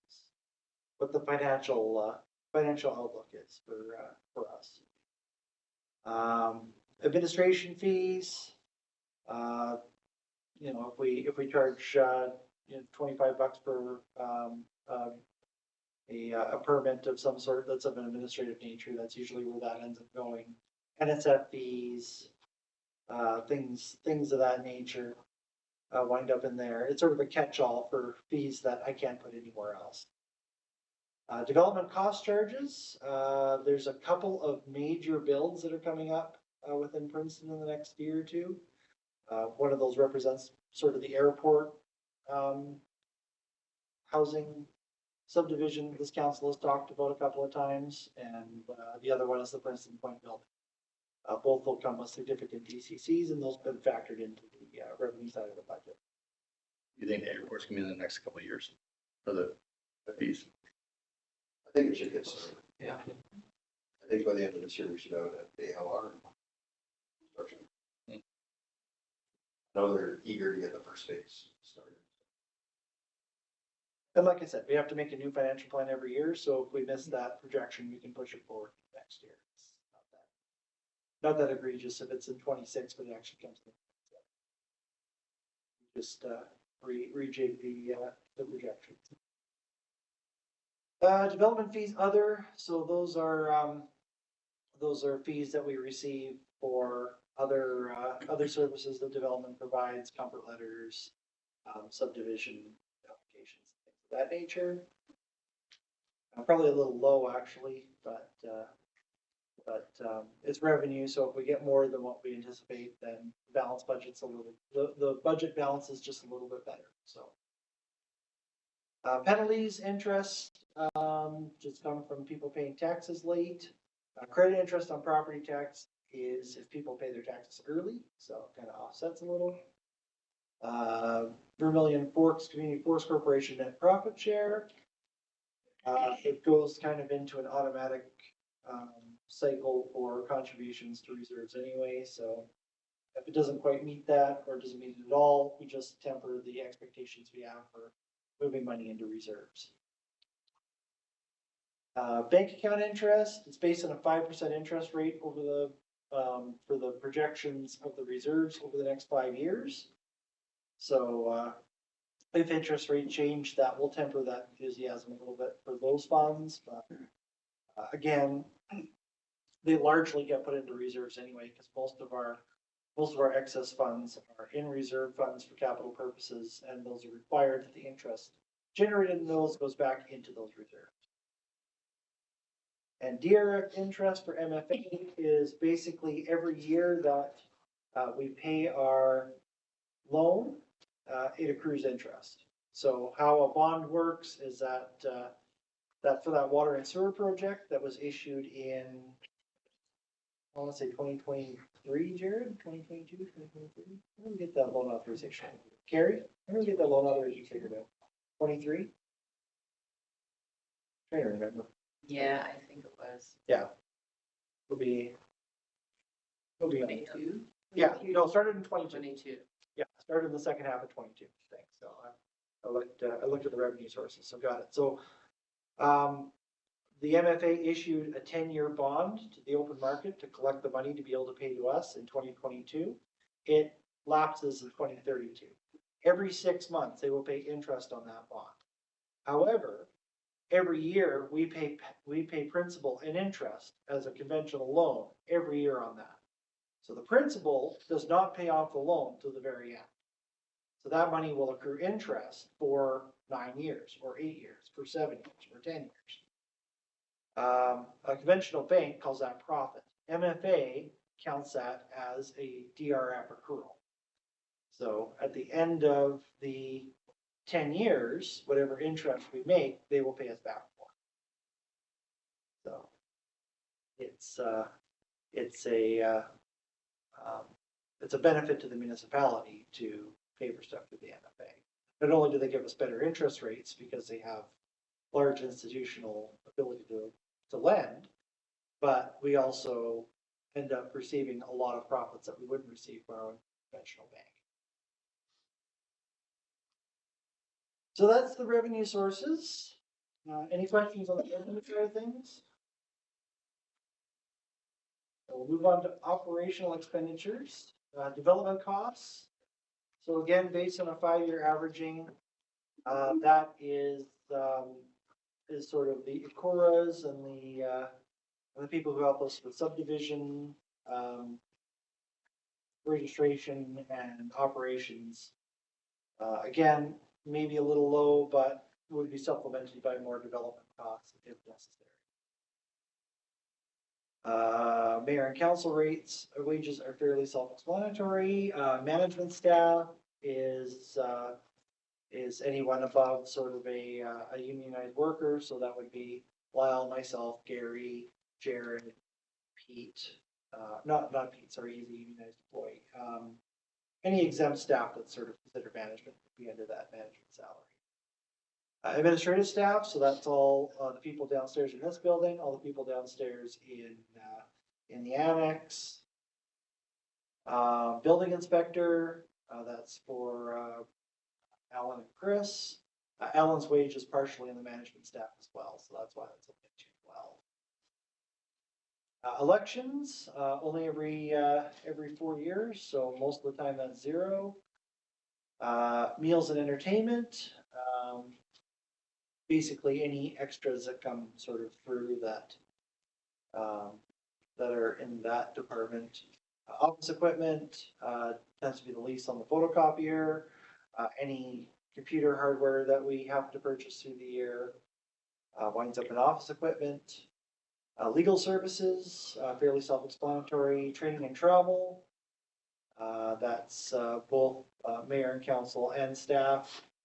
Combined computer systems, sort of the upkeep and maintenance of the computer system and all, any sort of software that we have to purchase through the year. Adam is in there.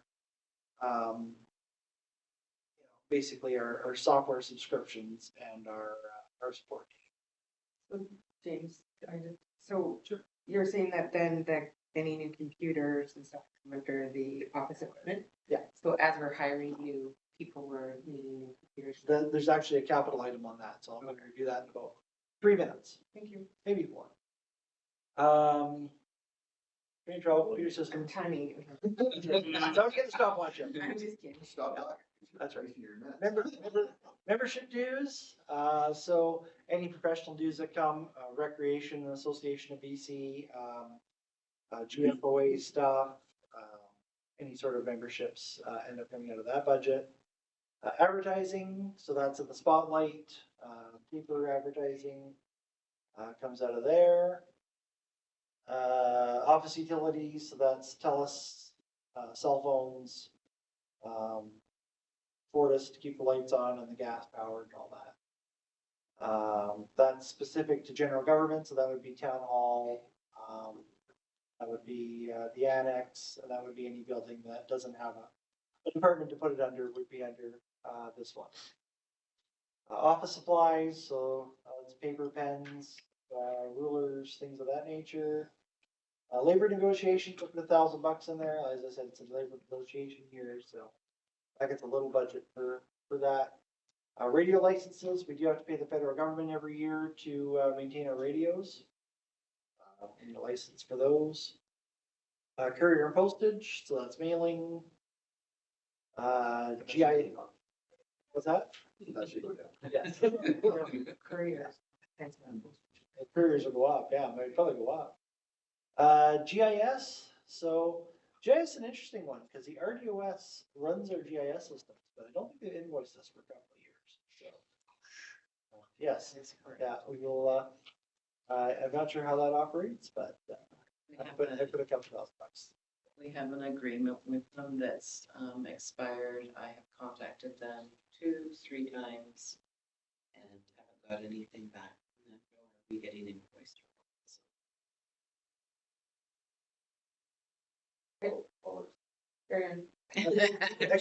External audit process, so, as we get bigger, that tends to increase. We had a little bit of a leap last year because we had the ARO stuff come in that was required under accounting rules to bring in, and hopefully that tempers in future years. Vehicle insurance, we have a bigger fleet, so we have more vehicles, so that has been sort of a manual increase over previous years. So remember I said the 4 years, if it's a 4-year thing, then don't really need to review it, but that one has been manually adjusted upwards to reflect the fact that we just have a bigger fleet. Insurance general liability, that has also been modified upwards significantly. As I told council when we decided to go with the MIA, our insurance when I first started was $43,000. This year it's just shy of 160. So liability and building insurance for municipalities has gone up like crazy over the last little bit.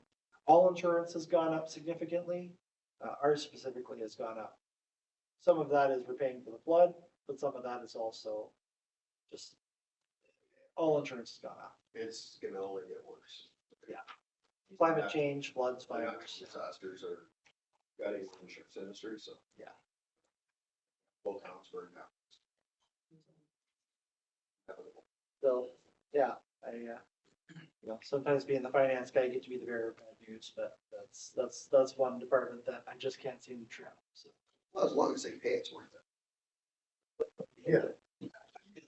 We'll leave it at that. Claims, so every year we have minor claims that happen, potholes and, we run over a gas main or dig something up or, inevitably stuff happens and that kind of covers claims made against the municipality that we don't want to put under insurance. Because that would make our insurance go up, but small claims that we pay out are in that budget. Or the metal panels on the bridge. Really? I'm not good. Yeah, anyway. I'm not good. Bank fees and interest, so that covers, sort of the Clover machines, our point of sale system. If we end up having to pay, interest, if we miss a CRA or miss a vendor payment of some sort. Some of these guys have very quick turnaround, so it leaves a little bit of a cushion for stuff like that. Capital expenditures, there's 4 in the general government budget this year. So the replacement admin program, which we have started that process. They are going into our server next Friday to begin installation of the program. Then starts the data conversion after they get the program installed, which will take them almost 2 months to get all our data migrated over. There's more than 20 years of data, and they have to verify us all pretty much by hand. So, yeah, it's a big process. That's all in the initial cost. That's all the initial cost. Yeah, nothing more. And then there's training and things like that. So we're still anticipating a spring 25 introduction of the program. Part of that program doesn't have the bylaw. Part of the I program. believe bylaw is one of the modules. I'd have to, I'm not getting it right off the top of my head, but I know Ed was talking about one other program. I can look it up at the break just to make sure. Creating software, I'm pretty sure it's part of that. I can look it up during the break and just clarify that. Computer hardware replacement. So most of the computers around administration, public works, etc. were we did a major upgrade push in 2018. So a lot of these computers are starting to become 6-7 years old, and they're starting to just sort of bug out and not work anymore. So I think that $30,000 number is very ambitious. I don't think it'll cost nearly that much, but that's in there to start that up. And then the $50,000 for next year is a server, because Windows is stopping, or Microsoft is stopping support for the server. It's a 10-year mark next year. So we're up to, we got it installed in 2018. The version that we had installed was 2016, so the warranty goes 10 years. They stop support after 10 years. Okay, so they just have to buy their new server. So It'll be a new server. So at the same time, we might as well do a full server, because the software is a good portion of how much it is. So those are those two numbers. And again, the server number for next year, we can debate next year. It's not that big of a deal. The bylaw compliance, that's to bring the municipality's bylaws in compliance with the new housing requirements in the province. It's also to update our OCP, finish that process off. So that's the zoning bylaw. Gary could probably speak a little bit more to that. And then the 32. Yeah, so this budget here, I've asked for 265,000 for the zoning bylaw, the accessibility committee, as council's already approved. most of those Housing needs, yeah, poverty reduction. And then we do have to do an update to our OCP. I know it seems like we just adopted it, but it has to reflect our new housing needs report. So it'll be just a simple amendment. And then we've got about 5 different items on our priority list to move forward. One of them is a bylaw. We want to redo the mobile home park bylaw so that it works with our zoning and Sorry, I reviewed our mobile home bylaw the night before, and I had a mobile home back. yeah, That you built. so that's one of the items on there, and there's a few other items. So Literally, someone hammered it out with Olympia typewriter, it's great, so. So on there, it says 295, and then the 30 for Ed is. Yes, there's 30 for Ed, so that's the top line. And 265 The for MPI, that. okay, and then, but then on the bylaw, that 5-year financial plan bylaw with the things, I'm seeing 165,000 on there. What page you got? 200, page 12. And then item 2025, 16. It just needs to be updated. Yeah, that's Tuesday. This was one of the changes from draft 1 to draft 2. Okay, so this should be 2. Yeah, so we can change up. Thank you. Thank you.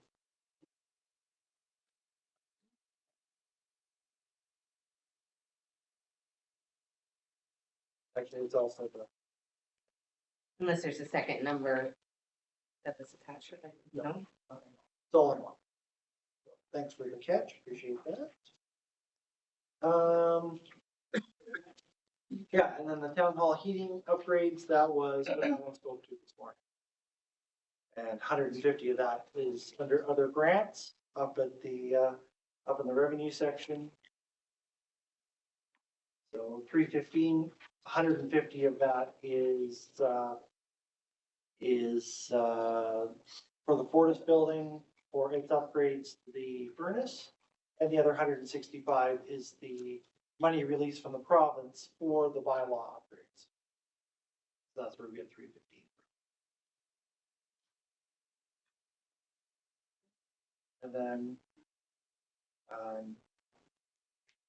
reserve transfers. So the $25,000 that we received from the infrastructure fund goes back into the infrastructure reserve. DCCs get transferred into the DCC reserve. That's there. $41,000 for Indigenous engagement. So the terms of our contract say we either have to use the money for Indigenous engagement by March 31st, 2025, or send it back to the province. Either way, that money will be spent somewhere. Can some of that be used for some of the stuff Ed's been? Yeah, Ed is actually working on this right now. He's reached out and he's got a bit of a strategy working. So that's what I thought. Yeah. Either way, it has to come out. No, I was just wondering, because I know Ed had we were doing that EOC stuff. Exactly. Yep, that's part of it, yeah.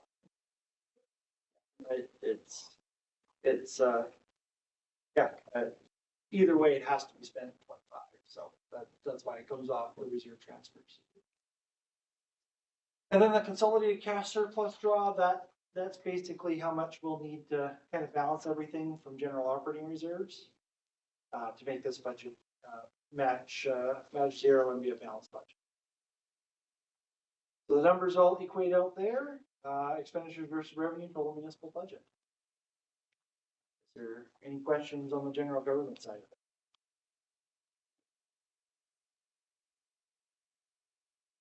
it? Okay, hearing none, I will head to page 12, which is discretionary grants. And I'll make that big so that you can see it on TV. Sorry, can I go back for 1 second? Oh, certainly. So the last thing you just said was the transfers. Consolidated cash surplus, so that's a draw from reserves. If it's That would be a draw from positive, operational reserves. Yeah, if it, and then on the previous years, it's a negative transfer to the reserve. that's right.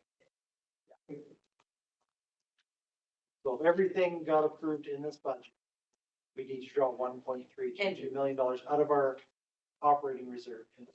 Including the funds that we borrowed is in a reserve, so we need to take it out of the reserve to pay for the work. This is just operational funds. So, yeah, and remember, the budget is always worst case scenario. So people don't spend their entire budget. It's below that. It'll contribute to that. Last year we had a similar number. And if you look back, the 2020 2024 numbers, currently. Yeah, so consolidated cash surplus drops to 322.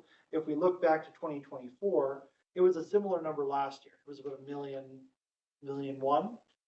And this year we actually have minus 288.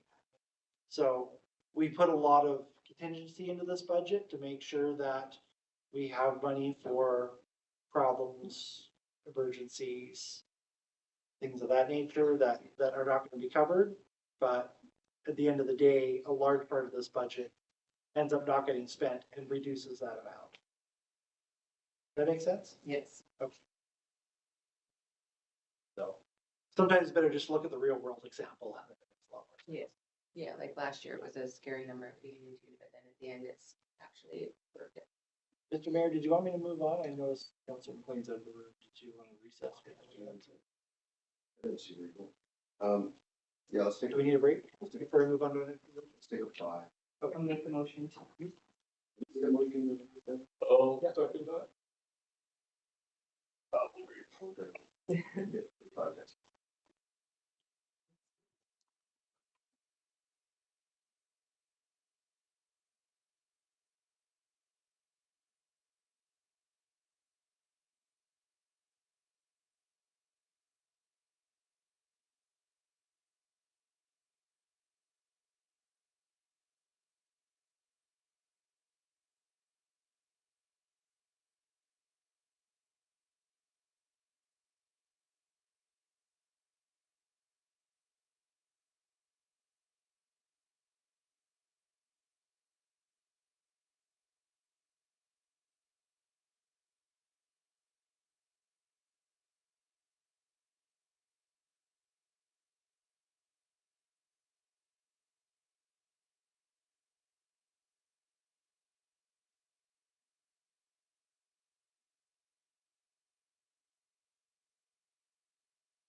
We are live. Okay, let's go.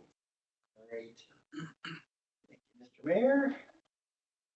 Okay, discretionary grants. We'll kind of cover a bunch of little budgets. We'll tackle the big ones after lunch, so. Discretionary grants, there are no revenue sources for discretionary grants. Everything comes from general government and taxation, so. It doesn't have its own unique revenue source, so to speak. Operational expenditures, so if I shift over to the actual budget. There. So in this one, we were talking about having an improvement grant for people who wanted accessibility. Yeah, we're still working on a policy for that. Okay, No, we'll probably, well, maybe in 2025, we'll bring it to council. I do have it in draft form. We are forming the accessibility committee. And so it's something that I want to work with the committee with and then bring to council. It's something that can be moved after the fact. We haven't spent a lot on our grant and aid program historically, and with the increase in the facade improvement, we're probably not close to spending the same amount of facade. And when I saw the facade went from 20 to 40,000, then I didn't really have concerns because I thought we can always take from that. It can shift. are we still getting interest in the facade improvement? Yeah. Should we maybe up it more, or is that not? This is double what it was last year, is it not? Yeah, and The grant needs to pay for some of the Yeah. facade. the biggest facade improvement we had was last year at 22,000. So we're not pushing the 40 in. Okay. Any questions on that? This really reminds me of municipal or a regional district budget, 3 line items. Let's move on. I think we have some keeping less. I think they all have an admin. I think they all, yeah. Let's see, next one. Jeez, yes, I can see where on that.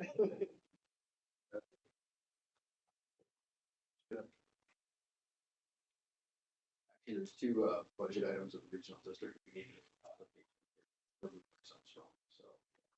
I will do the protective services budget after this one. Public transit budget.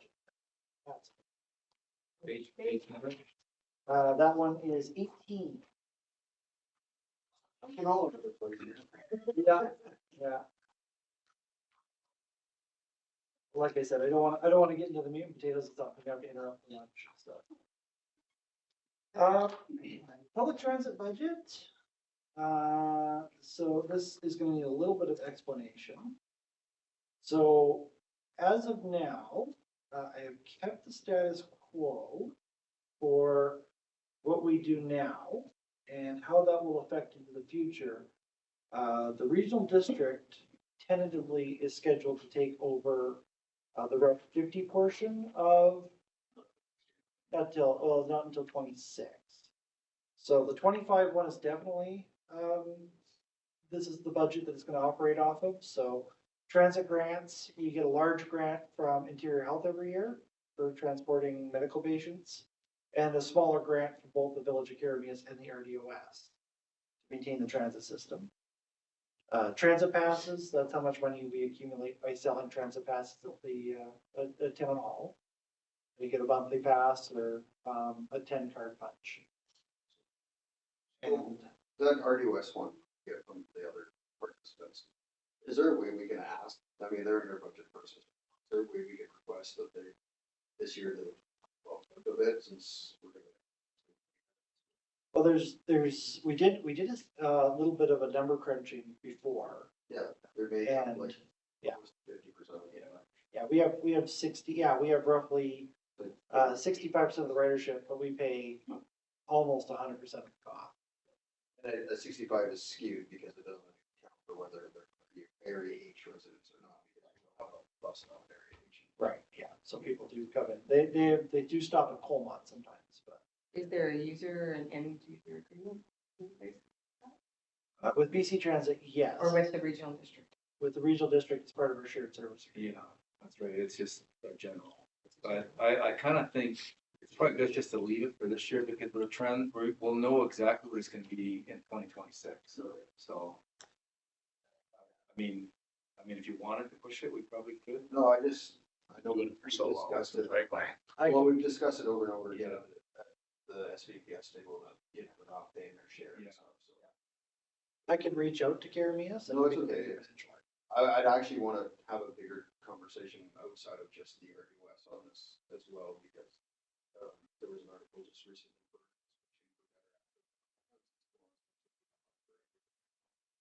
That we need to look at.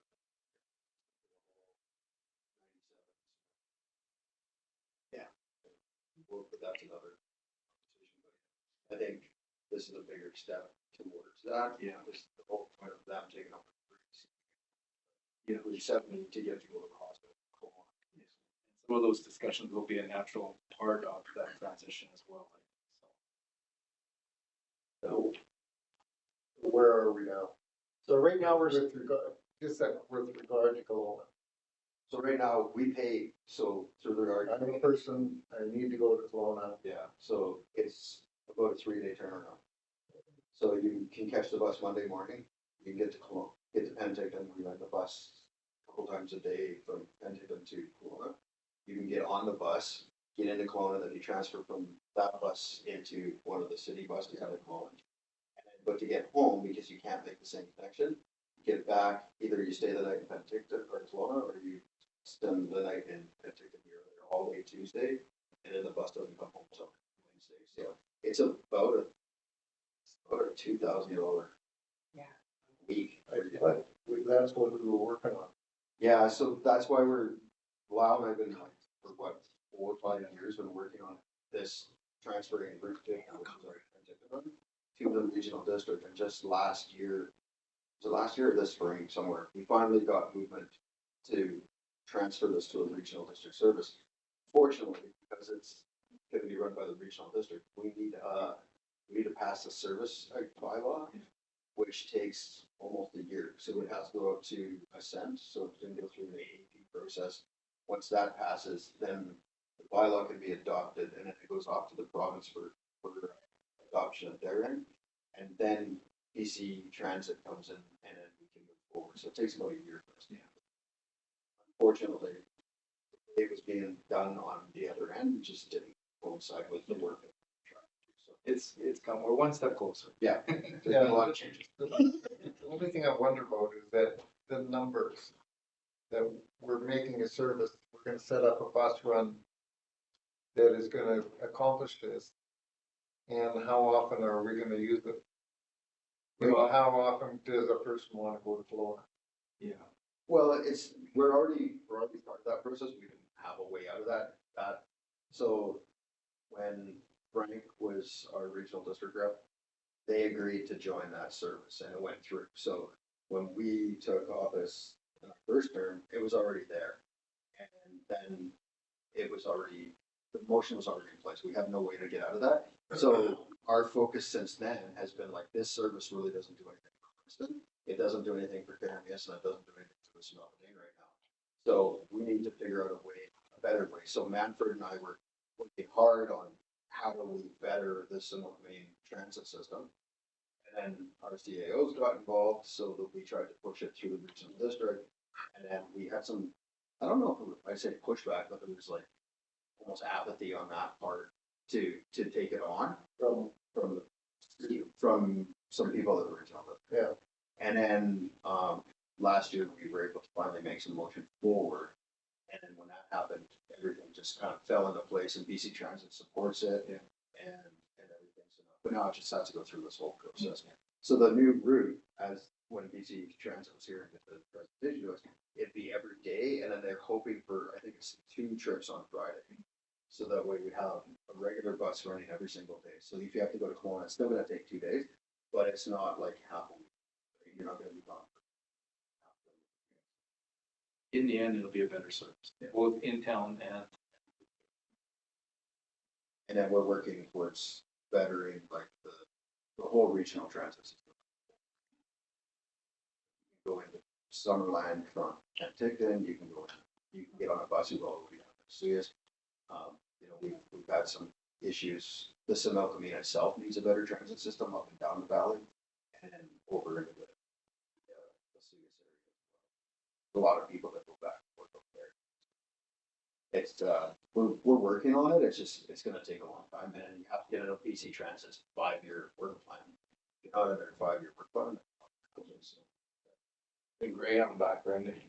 Yeah, that's great. We would love it, I mean, That's that's, had it for a long time. I mean, one of the reasons I've been advocating for a Suius to Merit run is because right now, to get on E-bus, there's only 2 places for us to get on the E-bus, which is the only transit, the bigger Greyhound replacement. There's a stop in Merritt and there's a stop at the airport in Kelowna. So for us to get to the airport in Kelowna, it takes like forever. Whereas if we had a route that went through the Similkameen up to Merritt, I think they meet up at, I think it's up by Walmart or something like that, up that gas station. And they meet up there and then off they go. Great, and then you go anywhere in the province. To the Kelowna Air. Or Vancouver. Well, you go to up north, you go to Alberta, you go to Vancouver from there, so. But because it's not our it's outside of the Okanagan, there's a lot of people going, why would we want to go to Merritt? It's like, that's closer than the Kelowna Airport. It's way closer than the Kelowna Airport. It's also not a bad idea, maybe for schools, because parent secondary has better offerings, for instance, same school district. French immersion. Yeah, well, we're not gonna talk about school districts. Run a little bit more fodder. Sean Trevor gets sort of. That's right, we just want our own. Okay, anyways, if anybody has any questions about transit, yeah. Well, I wasn't sure if you were gonna carry on to like the net cost and stuff, Oh, yeah. Oh, yeah. No. and then last. So, yeah, so there's that, scroll down, so. Yeah, 35-36% expenditures versus revenue. Transit systems don't break even, they just don't. Yeah, but the percentage of the total municipal budget is fairly small all the way through, so. Any questions in there? So 36% of the cost is covered, is what that. That's right. I'm saying. Yeah. So where does the other part comes from taxation? Will come from it. And then when we do this transfer over, where the regional district takes that, does that allow us then to take that portion towards improving our local services? Yeah, that's the A portion of it, yeah, That's a because I mean, you still will contribute to the Route 50 as a contributing partner, so. But it should reduce? It should reduce, that's our goal, is to reduce it, and any savings will go back into, in-town as well. We're trying to lobby BC Transit to also up our in-town grant as well, and, so we'll build. Through a servicing bylaw, the regional district has much better revenue collection methods as a requisition than a municipality sharing a service with another. So then the projected budget for 2025 is saying then that $103,000 is gonna come from taxation to cover transit. And in 2026 on is, Guesses. well, it's not even accurate because Yeah, we the don't whole know. services are gonna change. Yeah. totally. And I think BC Transit put it on their work plan. Yeah, I haven't heard if it's been approved yet, and likely because, I mean, they're working with the RDOS as well. They know that it's been pushed a year, so we probably won't get anything for this coming year, but the following year it'll all happen. It was on their work plan, it just hasn't been, the budget still. hasn't Yeah, been- exactly, yeah. Yeah. I'll put a grant in order to increase service or just Yeah. to help us out with cost. In both, right? So as we increase our service, they will increase their support. Yeah. Because the ultimate goal is to have that Route 50 taken off of our plate. And have an in-town service that we can get kids to school and get people from like the hospital to the grocery store to Yeah. around town and not have to pull necessarily to get it. And it's funny because the BC Transit system's going to an on-demand system in a lot of places, which is the handy yard system. They're trying to move away from, in a way, the regular bus routes, but we want to do like a hybrid model. We have in the morning and the afternoon, a regular bus route and an on-demand. Well, do you have a guesstimate, or even James, probably James, of what that cost is that we're contributing to that route right now? That I have it. They've given us a. it's not 103. No. Right. No. Yeah. So I just want that clarification. It's not going to seem that's 103 to keep this year's status quo. From the regional district, Sure. the Yeah, the amount that the 3,200, no, not even close, yeah. 1600 comes from Caribbeans. And Wow. about 40,000 from interior. It is, Oh, is like, it? I'm just basically trying to say that 103 isn't, No, we get That- 1,300 from the regional district. 3,200 from the regional district, 1,600 from Caribbeans, and about 40,000 from interior health. oh, okay, Yeah. Now, that interior health will go to the Route 50, right? Right. It's not for us in town, so we'll lose that. Yeah. So I haven't got it all worked out, but, there will be a savings to us, running Route 50, which we'll put in to our in-town as well. right, but I'm just like saying that, because the discussion was that instead of going back and trying to renegotiate for 2025, like increasing the amounts from those departments or those areas, that doesn't represent $103,000 that we're covering to ensure that it No, stays because we're running 2 bus services. two separate ones. Yeah, so Route 50 is its own, and then the in-town is. Number 2, I don't know. The in-town service is separate. But it's that 103 net cost to the municipality is both combined. Yes, that's correct. Yeah, we run it budget-wise, we do it all as one transit system, but BC transit-wise, it's 2 different transit systems. Right. It's just we contract it to the.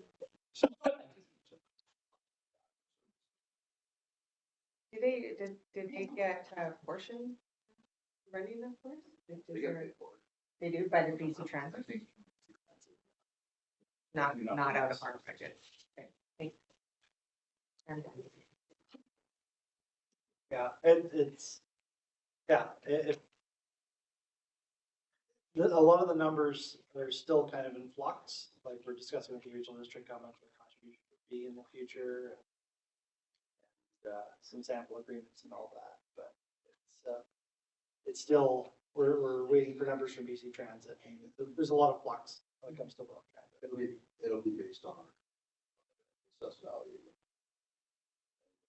Everybody essentially will pay the same across the whole service area. And, I mean, Princeton, RDOS, Princeton will pay not the town. Right, because once it goes to a regional transit system, the regional service, and then it comes off of a regional district tax, which isn't us, we tax for the regional district, but it's regional district taxing through us for that transit system. So people in Princeton right now already pay for 2 different transits. One is on the regional district, the other one's through the town. So the regional district portion will increase to cover that. So right now, what you're able, it's not a lot. With the lowest taxation out of the entire regional district, I think it's up to $150,000. 143. And I think the next one up is over $500,000. We're the lowest, because we don't buy any services from the regional district. Regional district buys most of their services from us. So we participate the least from them needing them, and then Area H buys most of their other services through us, where it's different than everybody else. Yeah, I want to say the 500 grand is a PIB, and they get a lot of services, but there's not a lot of population there. No, PIB is lower than. No, I see lunch has been delivered. Do you want me to go over another budget, or? If you can do it in 10 minutes, you can. Yes. I will find a smaller budget. Public transit, no, that, yeah. Okay, page 24.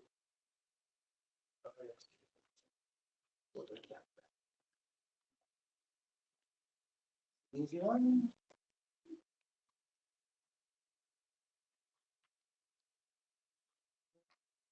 So municipal campground.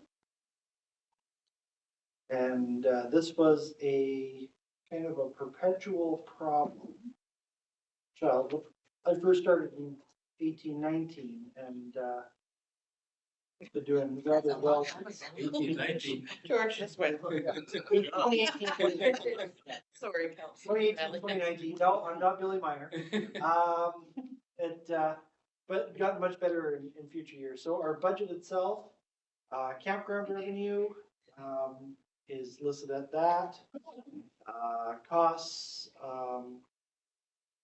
are roughly modeled on, not an average, but are modeled off of, our higher year in 21, just to, smooth out the costs. And, kind of give sort of worst case scenario for costs through the year.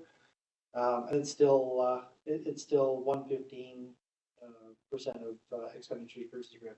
So obviously, as a service to primarily tourists and people from out of town, it's important that the municipal budget doesn't cost more than it brings in. Or the campground doesn't cost more than it brings in, but it's projected to be a moneymaker for the next 5 years. Other than capital, this is the net revenue. Yes. Question. And most, Yeah. yes. To Gary, I guess he might be able to answer this. Bookings still exclusively just online? No, we get walk-ins too. You a get lot. walk-ins too, okay. Since So that, Carry since we put that, Eagle up, yeah, our walk-ins have gone up exponentially. nice. Yeah, like we probably, Jack was telling me we're getting 10 to 15 walk-ins like coming, and they said we've driven by this campground hundreds of times, literally, it's what they're saying. And we've driven by and we look and we see and they're pulling in. Great. Now, do you have a ballpark figure percentage, online versus walk-in? Oh, online is definitely heavier. I'd say 80-20. Oh, okay. Yeah, it's good. And I anticipate that'll go up too, because normally in January, we send out a notice like to all of our past, like they use Constant Contact, we'll send out a promo for January. If they book something at that time, we give them a little bit of a discount. Last year we didn't do it because we had so much construction going on down there. I didn't want to falsely get people booking and then they're going, oh, the place is gonna be torn up. We didn't know where we're at, but we'll do it again this year. We'll see a jump. Yeah, about your construction, sure, you got on water, sewer, all that kind of stuff. The water system is pretty much all installed, like underground infrastructure wise, for this little section. We've got UV and filtration in the pump house. I need to look at expanding the size of that pump house. But also got the lift station ordered, but I have not heard the delivery date yet. So that's all coming out of this year's budget, and next year the work will be done, so that's what they get. So his lift station and water system and all that, that's coming out of this year's. Yes, they carry it's all, over the work will be done next year. Is that how you're doing it? yes. Okay. What we need to do for next year is we need a power for the spring power upgrade, because we've had to take from the sites that are, when you drive in, that are against the highway there, we've had to steal that power to run the building right now, so we have heat. So we need a significant power upgrade, So. which has been a constant problem there. It's Like how much you think? James, I've been dealing with James Coyne. I haven't gotten a final number. Have you gotten anything yet on it? We're probably, I'm guessing 40,000-50,000. Is that a capital in here? That'll be a capital. Is it in here? Like I said, I don't have a quote yet, so. Put them in the budget, I have no idea how much it costs, so.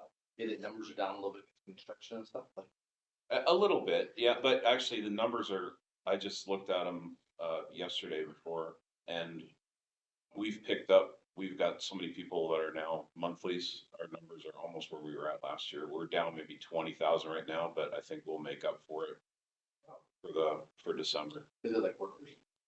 Yeah, workers, yeah, a lot of them, yeah. And then we've got like guys that are contractors here that are camping down there, or like the, monthlies. Can we put a placeholder of like 60,000 or something there for? It needs to get done, I think it needs to get done. And then that'll, then we're pretty good. The only other thing I would like to do is I would like to do like we did at the visitor center on the outside of that old building. We have everything looking nice down there, and we have that old cinder block building there. It would be nice to reface that, but I would suggest we do that out of our profits, like just. What are we gonna do with like people showering? I'd like to gut it and put, increase our shop down there, like our store, and then hopefully put a visitor center staff, maybe a summer student down there part-time. Okay, cause there's not any radiation work on. Cinder block, Yeah, I know, trying to figure if there's a way to. Yeah, Dynamite. What about our TVs? Our TVs come on? I haven't, we have spot for yurts, I think is yurts is more PC. So you said add a summer student staff part-time, is that already a staff that's already in place or is that an additional? We would have to get another person in place to do that. That amount in? It isn't because I was only looking at 2 months, so I don't know if it's even doable for this year, if it's a thing we can do. So it's a little premature if we don't have a spot for it, just stick them outside. Correct, it's just that if we add anything, we have to do modifications.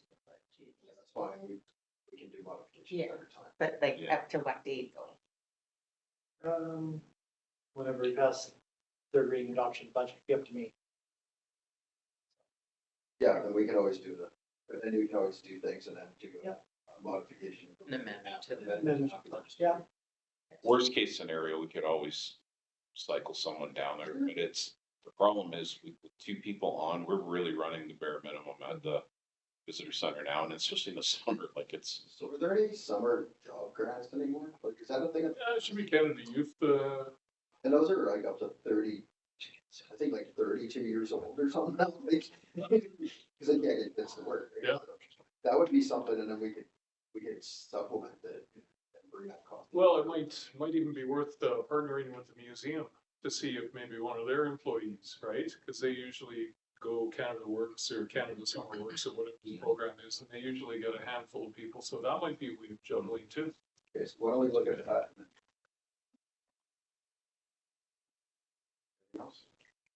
You did say Eagle. Yeah. You put an Eagle up and Yeah, it's on that, like, I saw the Eagle. And that had something to do with the number of people that came in. absolutely. Good stuff. There's no doubt about it. You just see it as you drive by and they comment on it all the time. He just wants statue in front of us for a store. So he can sit there like, Lyle and I do that. The one part that I did appreciate is that there used to be that young person training program where you paid half their wages. Yep. Almost every one of them went right from being in that program to full-time. It got them into the workforce. You know, it was a hell of a program. I mean, like you say, I can't remember the last time I saw anything. I used to run that in Ontario, They ran out of team. actually, back when I Well- graduated university. Yeah, but talking about that, like for the visitor center and stuff, maybe we need to contact like some universities and that. Because anybody working in the hospitality industry is gonna need some work experience, so maybe we can hire some part-time people doing that sort of thing. They do usually reach out as well, like, usually hear from somebody in the spring. From one of them, Probably a concern of accommodating them while they're here for the. that's kind of an issue, yeah. If we've had one before that was a local that did some stuff here, and we had her in for a little bit. But it was because she was local. The other ones, they gotta have a place to stay, and then it's the commute that kills them, right? Especially for students.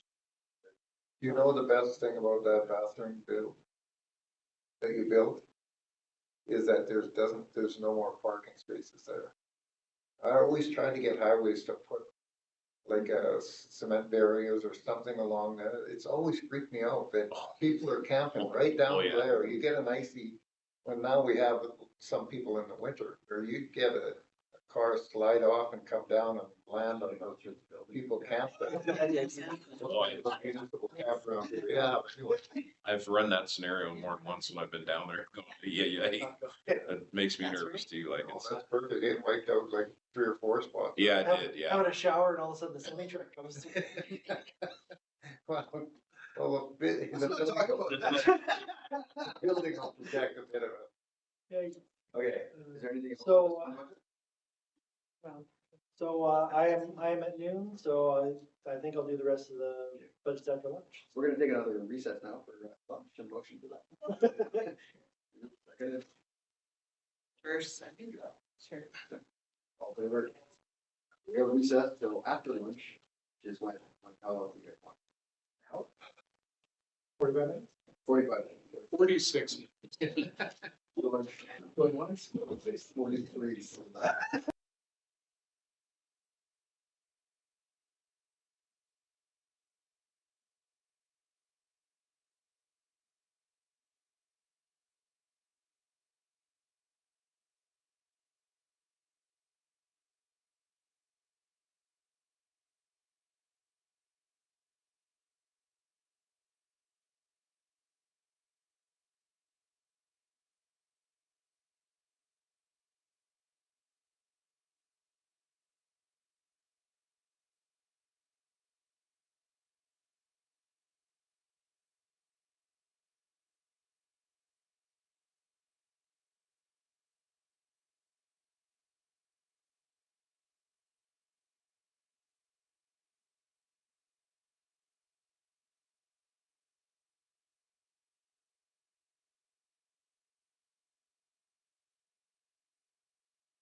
Okay. License away, there we go, all right. So, thank you, Mr. Mayor. We will start on page 14. We're gonna go, actually, sorry, beg your pardon, 16. We're gonna go to the protective services budget. Is our next, this one looks like I got back, so. The, previous report, the previous numbers are all on 14-15 and the budget is on 16-7. Made it to. Had to switch over a setting and this one didn't take, so. So 16 and 17 is the budget. Restorative justice, we get that from the, Hague Ministry on an ad hoc basis. So if the RCMP requests it, we get restorative justice money, we pay it to the, RCMP liaison in Penticton, so. They haven't requested it in a couple of years, but it needs to be there in case they do. Fire department revenue, that's any revenue we receive ad hoc for the fire department. So that could mean hosting a training seminar that we receive money from other municipalities to host training. It could mean wildfire deployment. It could mean any number of things. So miscellaneous revenue is listed there. Animal licensing. Getting dog tags and things of that nature. Animal fines, pretty self-explanatory. And then the rest of those categories are all capital grants. Operational expenditures, animal control is basically dog food and leashes and stuff. It's very ad hoc stuff. It's not, Where do you have the, situation? that's in the capital. So, operational expenditures, fire department. So we break that down, wages, building inspection, that's, doing commercial inspections on, the building. Commercial buildings in town need to have a fire inspection annually. Training budget, equipment maintenance, utilities, Fortis and stuff for the, fire hall and building maintenance. Traditionally, the fire hall or the fire department uses about half of their budget, but we keep it high in case that we have a large emergency that necessitates more of a response. We have For your part? in case we have a fire. Yes. Sometimes we do. Wild Safe program, that supplements 50% of the funding coming from conservation. The regional district helps out a little bit too, with the Wild Safe coordinator.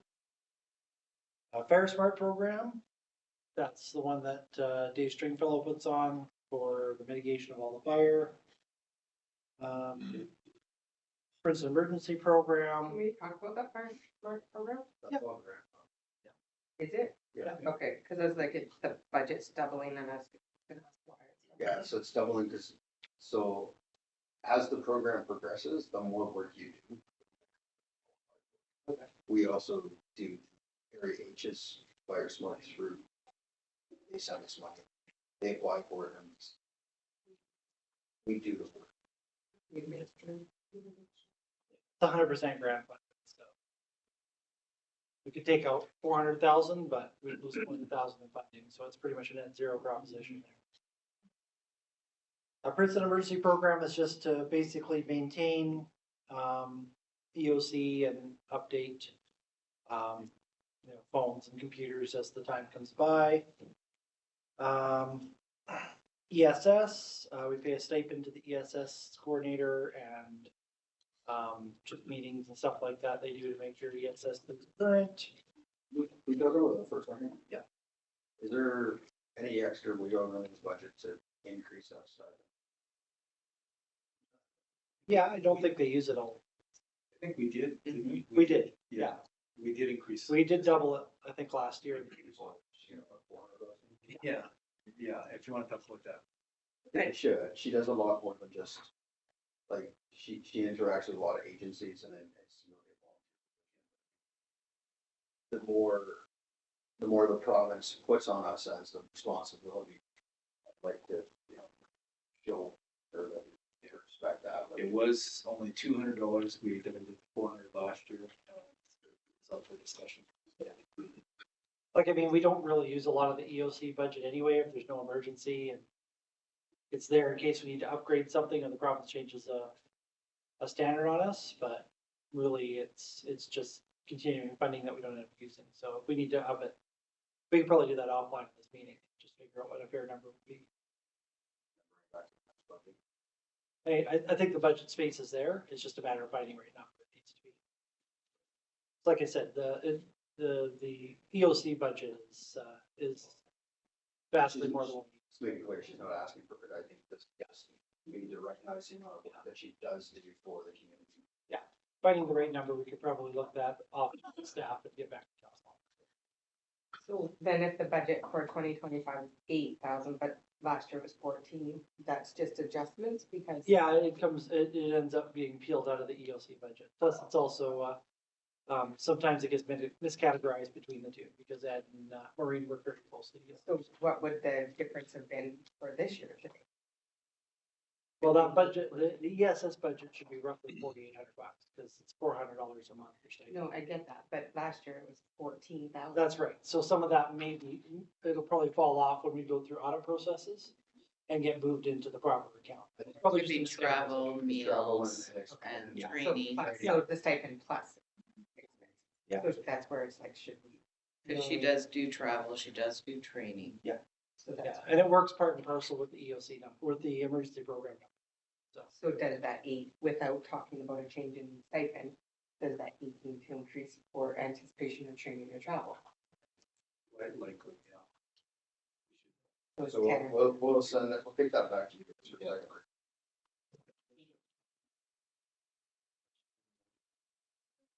No, but I'm for training and travel. Mhm. Yeah. If that's what they're doing. Okay. I made it.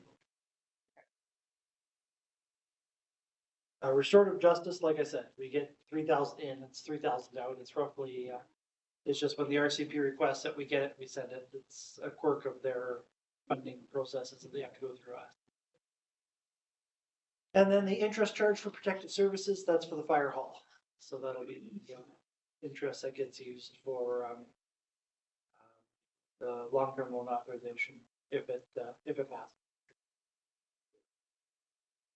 Capital expenditures, fire truck, we have 1.202 million left over from the 1.6 that was originally budgeted. We started paying for it now, so. It's coming through, sorry, 1.4 now. So it started to be paid off. They're starting to construct it in Abbotsford. Situation table, you asked for the situation table, there it is. That's approximately what we have left over in the, So is that a one time? it is. Fire department miscellaneous, so equipment miscellaneous, that's, Ed often comes in, he finds a grant, through the UBCM for 30,000 and buys a bunch of equipment with it. I just wanted to make sure we kind of hallowed it in the financial plan, so the offset of that is grants. So if you find something grant funded, it's already in the financial plan. Sort of to get out ahead of it. Fire hall number 2. So there's the 4.5 and we've used 52 so far. So that's where that gets represented. Animal pound building, I guess, I'll let council debate that in a second. I'll come back to that. Annex third floor renovation been on for a couple years. That just kind of finishes off the upstairs. It was originally put on when we bought the building and renovated it, but we left those off. Ladder truck, that was carried forward from last year. Fire department training facility, that's in Ed's big yellow piece of paper he handed out this morning. Basically paying for what they need to set that up as a training facility after the fire hall is built. That I have put as a source of funds, as, a grant, probably from UDCM, so. There was a grant last year for it. Yeah, so if it's not, if the grant doesn't come through, I'm not authorizing payment, so. Reserve transfers, so, the fire department reserve, that first one should not say RDOS, that's a typo, so. It's just fire department reserve. That's the one we've been putting 400,000 into every year for the last 4 years. So, the fire truck will get paid out of that. We'll put 400,000 in, but 1.202 million will come out to pay for the fire truck. So that's where we come up with the 802. And then 400,000 in there until council tells me not to put it in anymore. Growing Communities Fund, that's part of the funding for the fire hall. And Fire Department Reserve RDOS, it's been on our books since I got here 7 years ago. I'd like to approach the RDOS to actually let us keep that money and put it toward the fire hall. I think that's a reasonable request. So that's the protective services budget. I'll let council ask any questions or debate anything on that. An animal pound building. Yeah, I know the pound was kind of a point of connection, so. Just wondering if we should do that. You know, but it's closed if we want to talk. Organization. Yeah, I'll get more information on this other service that is of potential. Get more information before discussing it. We go into closed permit on. You can make it a strategic planning thing, sure. Okay, so it'd be 90. I think it's 90.1K. I'll double check. Because this will be in their service.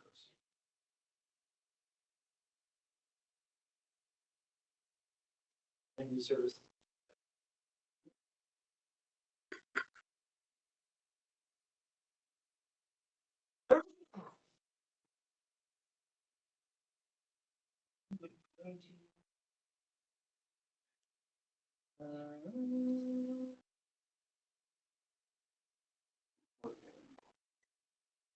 Yeah, so, motion to, close the meeting to the public under 90.9K negotiations or other discussions respecting a proposed provision of a municipal service that are at their preliminary stages, and that in the view of the council, the use would be expected to harm the interests of municipalities that are. So moved, Mr. Mayor. Second, Mr. Mayor. Okay, all in favor? Carried, okay. Okay, just give me a second to interrupt the feed here.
Well, that was really helpful. We're live. There should be a lot more provincial money for grants with the 197 billion. Oh, God, to Vancouver. Yeah, that's sweet. We have a good college. Sure. We'll write the technical. Sure. Okay, back and open, so James can continue. All right, thank you. Any other further questions on the protected services budget? Okay. We will, I do, sorry. oh, that's, So it's in line item up above the fire hall number 2, and it's number 25-001. And then in the 5-year financial plan, your source of funding is needs to be clarified. the page on the bylaws. Page 11. Page 11.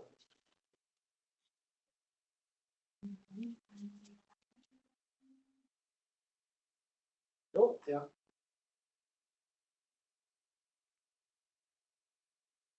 The source of funding is listed as. Yeah, no, I don't think UVCM will pay 4.48. I wish that was the I wish actual so too. truth. Wishful thinking. Yeah, that should be growing community.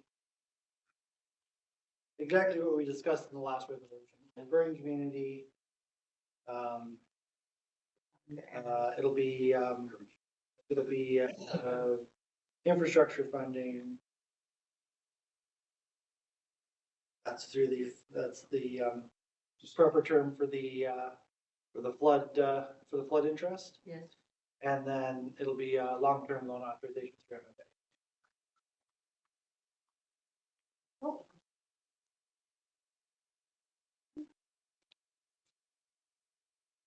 Okay, thank you very much. Anything else for the protected services budget? We will move along. The next budget, we go to Denver Public Transit Economic Development. I think I heard Gary cringe. That That was his, Which page? Page 20. You ready, Gary? How about it? Is it a red one? It's red. Okay. yeah, the numbers are too big. All right. Yeah. There. Mine's red too. Funny, I took out the popcorn revenues. So economic development, we do not have any revenue sources as there are no capital projects planned for economic development as of yet. Operational expenditures, external promotion. So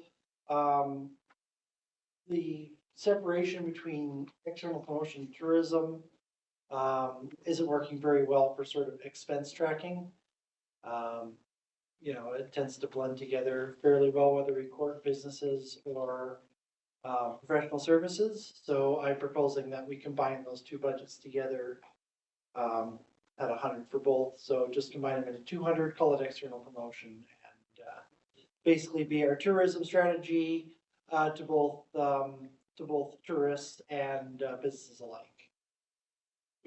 So the proposal is to increase. There is no increase. So it was, last year it was 100,000 for tourism, 100,000 for external promotion.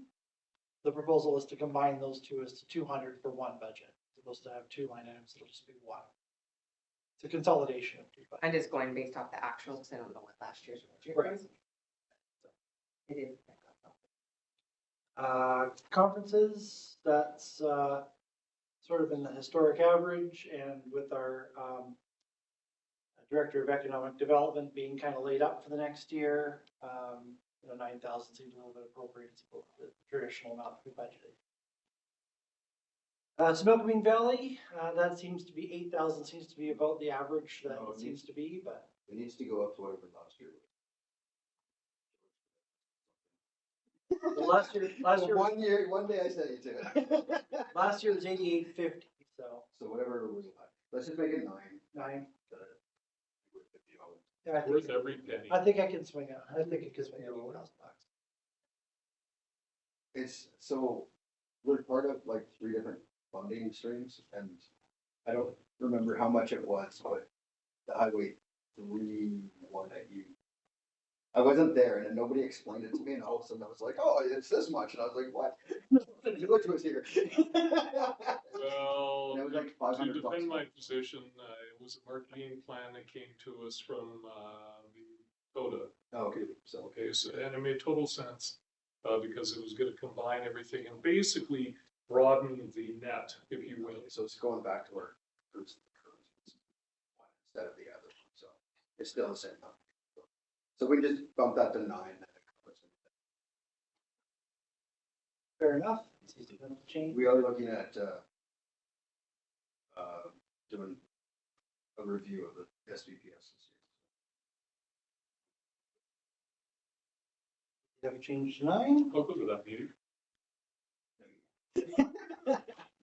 It's gonna be bad. Capital expenditures, sorry, I didn't mean to interrupt you. Which is all good.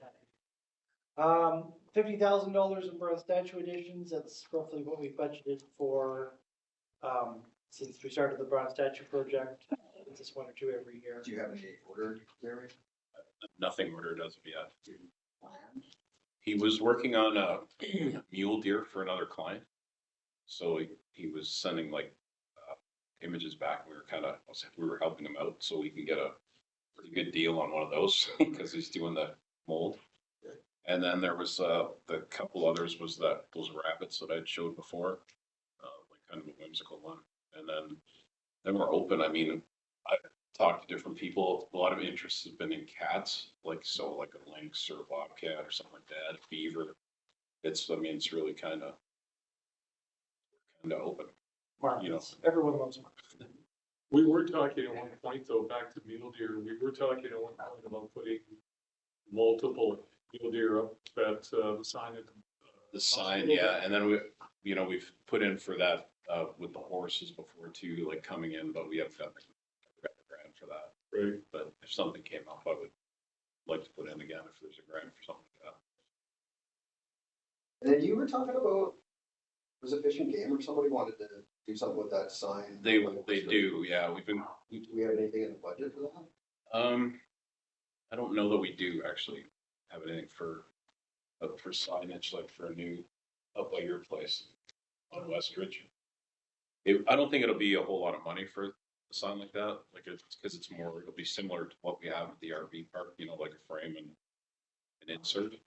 So it's not like it'll be a big project like our big welcome signs. Did you guys discuss what we had? Yeah, they've sent me some images and we're going back and forth because I'm not getting a high resolution image from them it's gonna come out grainy, like Did they say hunting or something? yeah, they would like to put on their Princeton welcomes fishers and hunters. Negotiate with them and maybe just like some welcomes, outdoors. I think we can do. PC term for outdoorsmen or something like that. So I'm sure we that would help with some of our relationships of them. We'll really promote external hunting and with all the issues with fires and everything else right now. Sure. Yeah, we can. I can reach out to them again. I hope they can get me a high res image because that's really key when you start blowing something up 3 or 4 feet. And then they are aware of the fact you want to go with the same kind of branding like the sign down by the RV park? Yeah, they liked that idea when I'd spoken to them. So something in the timber lines. They were for. Yeah, I like the consistency. Yeah, it keeps our message so that we don't go back to that. Maybe 30,000 for is that realistic? No, That was 50 last year. I don't know. unless you just want to paint it. This is a carry. Well, no, Like, well, this is a point where it should just go away. yeah, That's what I feel. I honestly think that's probably the best option. We've looked at that thing so many times and trying to figure out what to do with it, and I think it's going to be a lot of money. $30,000 we could probably buy loosen an engine. I hate to say it, but it almost makes sense to just put it right back where it started from, and that's in front of the museum. Let them. And then we set up. I mean, like, just as a museum piece, just, as a, But it doesn't really have touch. Where did that come from? Didn't Stan pick it up? Yeah. Or somebody pick it up? out of the coast. It's been everywhere, man. You've been inside it, obviously, like everybody's been inside. No, Not since it was at the Husky. No, since the PSA. that's way before my time. So. It's not- But yeah, like it's not that much in it. And then when Jim was still here, we had to get it sealed up because it was a little. Yeah, it's like heater in there. We had to cut heat, we had to cut a power. We had to like do everything. It's one that didn't burn to the ground. Why don't we, leave that on there for now, but why don't you, somebody look at it, do a proper report back and then say like, this is what we should do with that. Yeah, cause that whole area needs to be put out, it's pathetic down there. Are those broken tables on those? Those pink ones? Wooden pink ones, there was wooden pink ones that were rotten. They were just kind of pushed over to the side, all the trees that were planted down there all damaged, like, it's terrible. Hey, was it ours to maintain? I don't know who's I in don't it. think it It was was. on our property.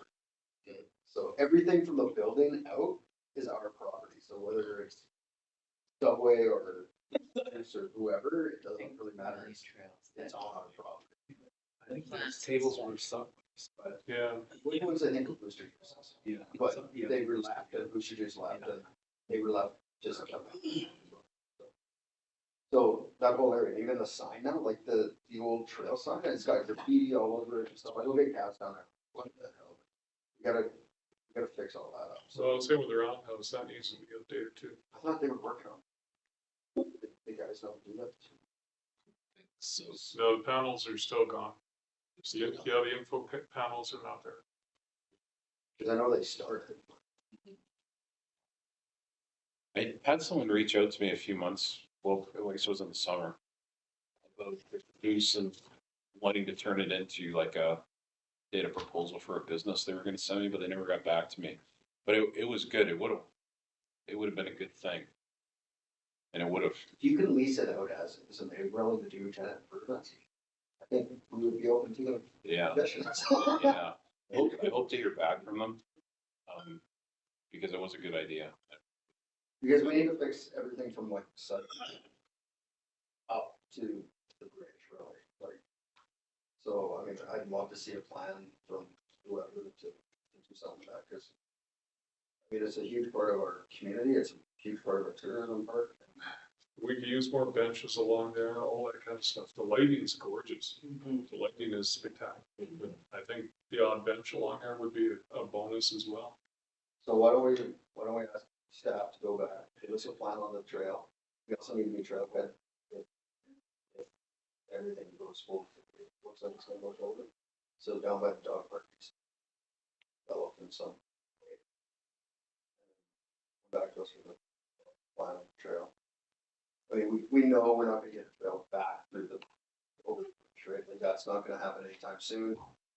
With the way that the provincial government's sitting right now, I don't know if we'll ever see that returned, unfortunately.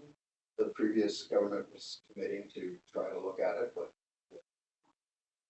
minority government, I can't see that, well, whatever, I mean, maybe majority, I can't see that moving forward without federal assistance, so. Gotta figure out how we're gonna market the trail, what's going on. Yeah, a lot of people still come in and want to go through that. We push it pretty heavy at the visitor center to go through the tunnel. People come to do that, for sure they do.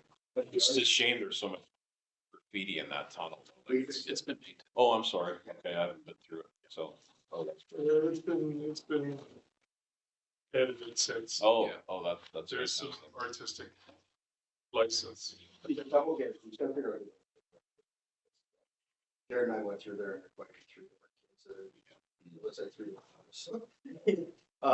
But we still don't have anything to do with the museum or the railroad district, so.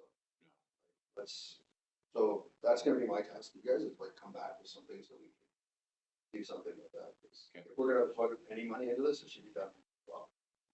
Not just, Well, that's why I think the panels on the roundhouse should be on there, because there is a great deal of railway history on those, the originals anyway. They are being done, like, they're just, like, that is in the works. Oh, So as soon as okay. they're done, they will be installed. Okay. But as for any other works, I'm not too sure. Is there something we can get so people don't carve them up, because that was the problem with that plexiglass on there. But those are also almost 20 years old. Yeah, But they were, yeah, they served us well, actually, yeah. But we need to do something like along Chevron and that too, right?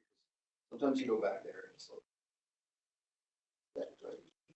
So, You know, Nadine, when she's talking to these playground people, one of the suppliers actually supplies portable pump track for bikes. okay. And they had a suggestion that some people along the trail are putting a few pieces along every so many sections and whatever. And so kids can be riding their bike and then they pull off to the side and do a couple of bumps and keep on going. So I mean, it just makes the trail more interesting, you know. you know what else might not be bad is, you know, that bikes, repair station we put at the visitor Yeah. center, putting one of those along Yeah. there somewhere, because a lot of people use that one at the visitor center. It gets a fair bit of use. Yeah. And that wasn't very much money. No, not really. And it's pretty much vandal proof Yeah. with, because it's all on like plane cables and stuff like that, so. Could you get one for, up at the skateboard? Because they make ones to skate for skateboards. So No, I could probably. This is- It's like a repair like we, thing for your skateboard, so put it up there and like as a spot where you can. I see. Trucks. Devices. visitor center's got all. Okay, well, that's your guys' task. So back to the mule deer statues, I appreciate the price. Don't get me wrong, but we don't have enough deer in town. These ones you can take a picture of it. Yeah. But, There's a statue, there's 7 lines right there. how much would the rabbits be? I had a quote for the rabbits. They were, I have to dig it up. The only reason I ask is, so I've been down at the live art museum a number of times. And the little kids, because the blocks and that are like so low, they go right up to it and they're just like, all with it, right? Yeah. They just think it's the coolest thing, so lynx, bobcats, the little rabbits in that area or something like that, I think kids would just like, I think they would just have a blast, right? Same with the little bears. Oh, yeah. But Sorry, okay, so on the budget on page 21, it references, under the capital expenditures, it references numbers. So 25,101 for the bronze statue additions. And in their 5-year financial plan proposed, its number is different. It's 2024,009. Is it just a new number? Yeah. Okay, and is it still contingent on land sale reserves, or are we allocating? We have about $250,000 left in land sales reserve. So it'll perpetuate the project for a couple of years, but yeah, we'll need to supplement that with actual land sales eventually. So then is the budget amount 50,000, is that, how many statues is that? Yeah, a statue? No, I think we can, that's a generous amount, like we've got a really good relationship with the artist and he does work with us really good. So I would think we could probably get 2, like Maybe size the of, mule deer plus the rabbit that you. good chance. And then will you, And there might be some left over, like the math. and then you'll come back with a report when you have. Yep. Under the Trudeau peso. Yeah, the problem are dollars, the tanks. So to clarify, we're just changing the report number, the project number? Yes. yeah, so And then, if you remember last year, he said the 25, 24, those are just your numbers. well, that's why I'm just trying to keep up with what he's doing in this project, what's in here. They should. That's why they could lose as a carrier. They're not in order, so maybe having it in order might also be helpful to look for. That's kind of flipping pages. The next one that I have a question on is the industrial park expansion, and again, 2025-011. Yeah. And that's a temporary internal reserve borrowing repayment. Yeah, so when I put the industrial park, $3.3 million project into the budget, it didn't, the operational reserve didn't support it. That's why I got it. So it's, but it's in. Yeah, it's not on there. It's not in the budget, but it is still in the bylaw. So Are we not gonna do nothing with this year? if we,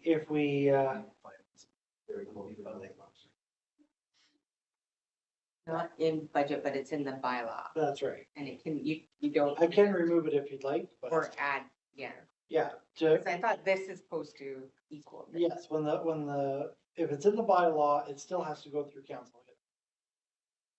So it can be put in the bylaw or it could be, it's whatever we want to do. Just remove it for now, so it's all consistent. I mean, we're working on a couple things to try to get some money. So if we were to get grant funding, or if there was huge influx in land sales, and we were able to do that, we can add that after amending the bylaw. That's right. So I'd like We to, can always amend the bylaw. Yeah, it's a living document.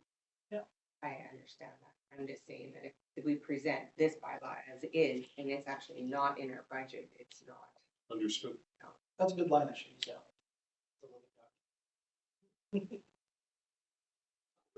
Not really, but yeah, within moderation, you can make modifications with it. Something far more important that you'll do needs to be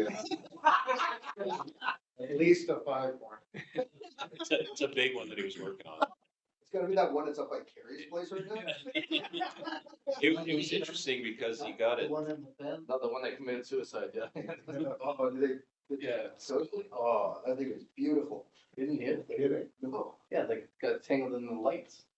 Jared's got pictures. It's right across from my house. Oh, In a- oh, no. Shit, what the hell? You can come and take a look at the 2-point that comes to my yard on a regular basis. You haven't seen this thing. It was one of the most beautiful bucks I've ever seen. I Okay. have pictures of them laying underneath my front window. Oh, it's just I beautiful. stopped the car, I was like, holy, look at that thing.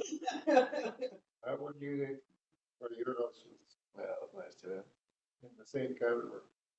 Yeah, so you heard, it's 5-point or better. When he was designing it for his client, he was actually, he's in California, they only have deal with whitetail, so he was sending up images, and actually I was conferring with John Schneider actually helped me out, and I had him go over the design of it as well, so he's very appreciative for our help, just with giving him some pointers on it, so that's. Commission is Well, I think that's gonna help us when we get this time to get this. Sure, it does pass with courtesy. Yeah. It kind of sent you a picture of that is. I've got another question. So at least 5 point, Yeah, I know. 5 point here, does that need to be enshrined in the bylaw, or can we just make that as Oh, a no, it's gotta go. friendly? You can make that as a friendly suggestion, yeah. It's gotta be arrow proof. Sorry, go ahead. Just do a May typical maybe. It's American, so you have to tell them 10 point. Yeah, right. The other thing in page 9 of the proposed bylaw is that the visitor center sign replacement is there as a 2024 project. Is that still something? Yeah, that's a carry forward, so That's that's, the electronic side. right? Yes. Yeah. Or does it need to be in the budget?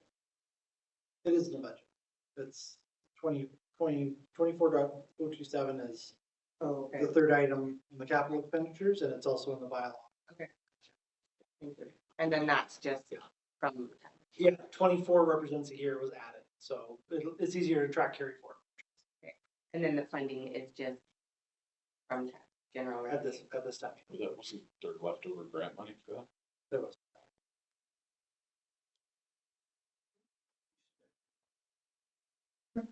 Is it ordered?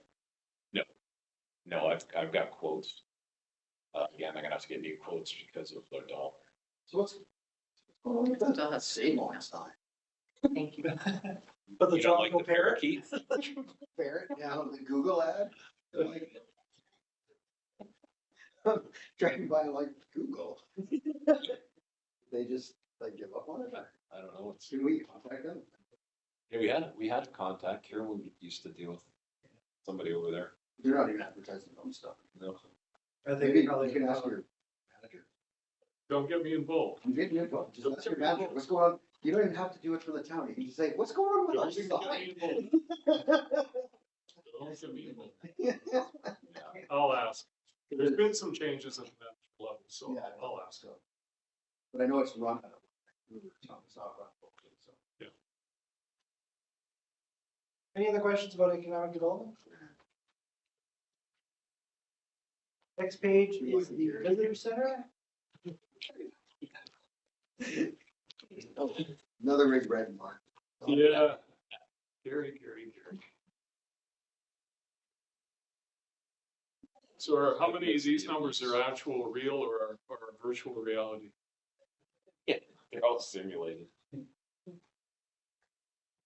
Actually, a joke about the VR room. How is that going? Because that is spectacular. It's really good. I'll have some updates for usage because we track usage Did you there. get another video game? What's that? Did you add a second video? Or- Not yet. Got some things where we have the 2 videos on there now, like the flyover and the, Oh, the flyovers on there? Yeah. Yeah. so the flyover's on and the river's on. But we're looking at doing some other stuff too down the road just to keep it fresh. Great.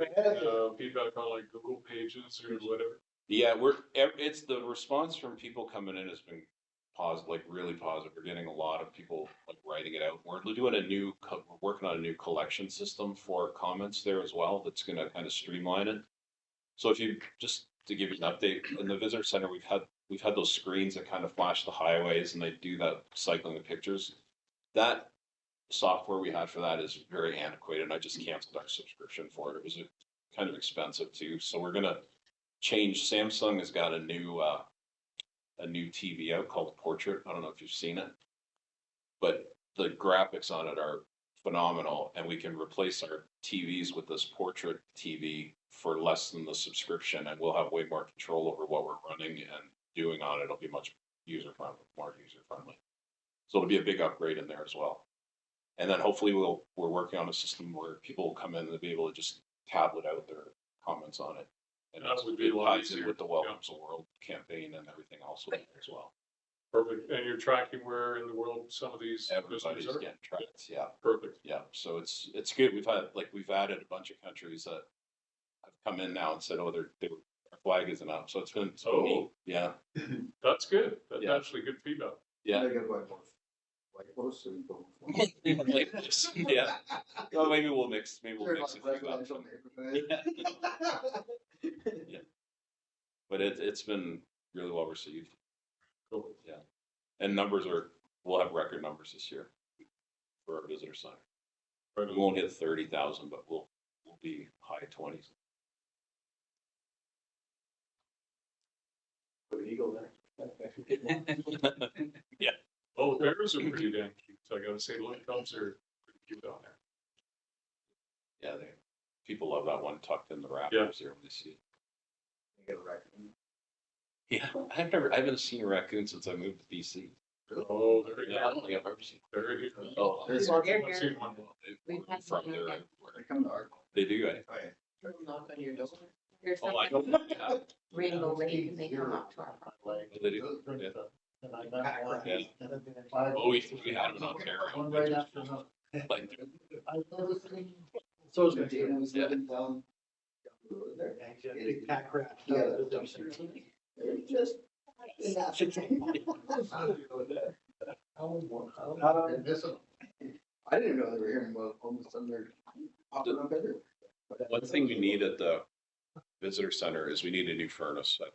Pete has cobbled that thing together, and he told me just now at lunch that we need a new furnace in there.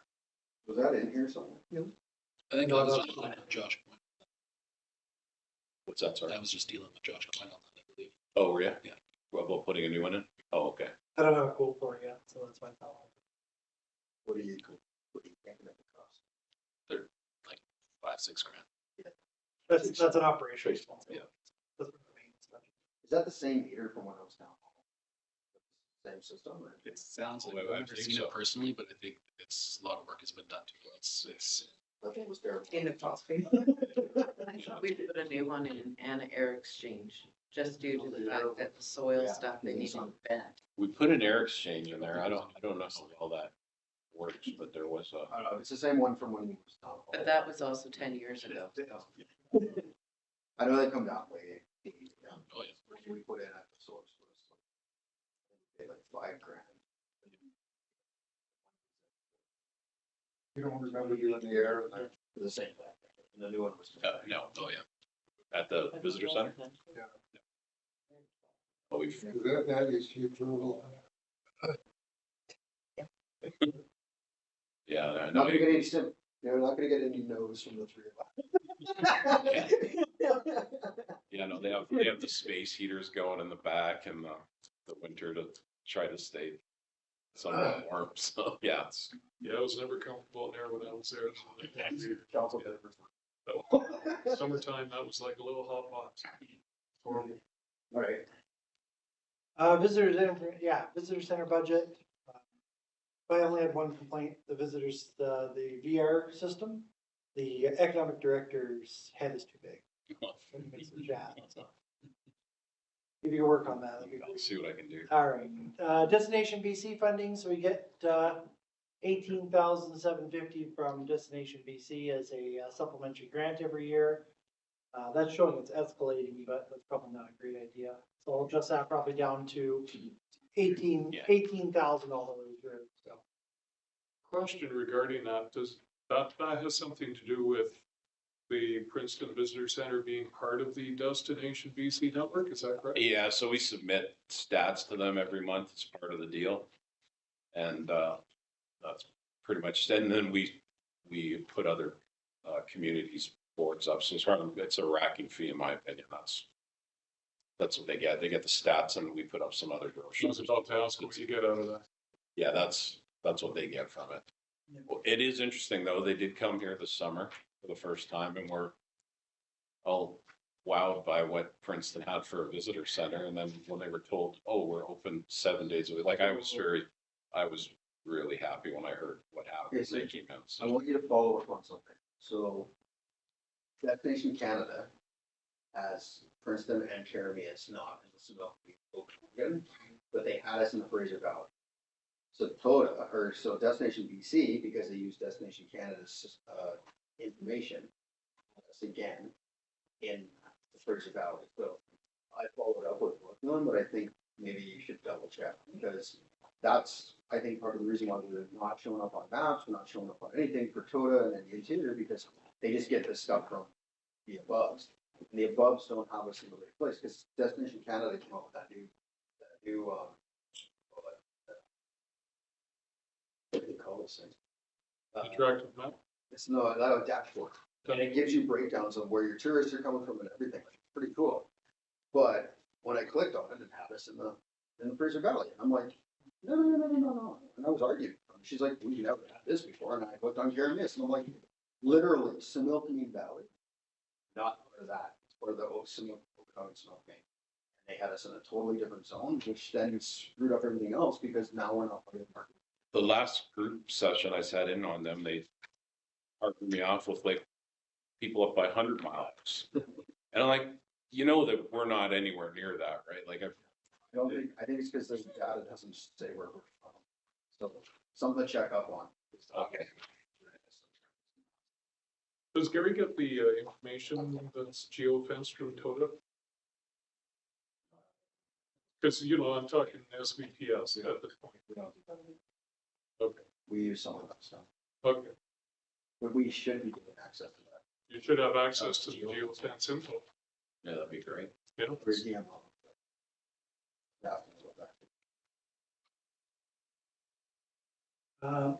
Visitor center is sales of goods, so that's, sales to the visitor center. It has increased in the last, since 22 by a factor of 4 to 5, so. Definitely increase over previous years. Operational expenditures, the basics, wages, and that's been increased by more than historic averages, just based on the fact we've hired people to take that into a 7-day service and staff it for the number of hours we do. Supplies, very variable.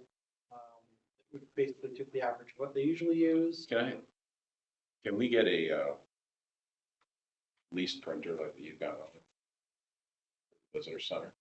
What? Like a printer on a lease, So what did do? like what we have here. Cause we have to get ink cartridges all the time. It's ridiculous how expensive these things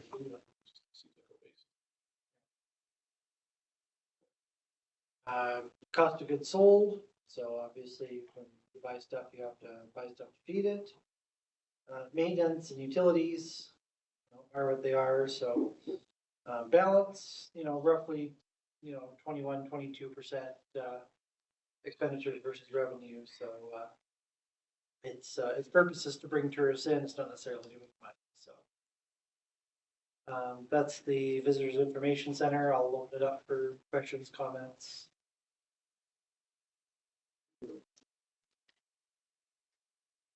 So, cause we don't have like what last year's budget is, we just see actuals. The wages, was that an increase or it's less than 2 years previous, but. Yeah, in 2023, there was the first year they went to 7-day service, so there was a little bit of overtime mixed up. Oh, okay. So I was So gonna say, that's should why we, it decreased to 24. not anticipating, Not anticipating. It should steady out regular levels. but adequate levels of staffing.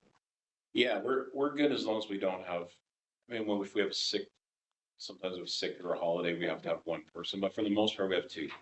But it's very rare that we have one, which, So you had also said before campsite about needing possibly like the summer. Yeah. Where's that gonna be? Which budget? Under visitor information center or under campsite? it probably should go under visitor.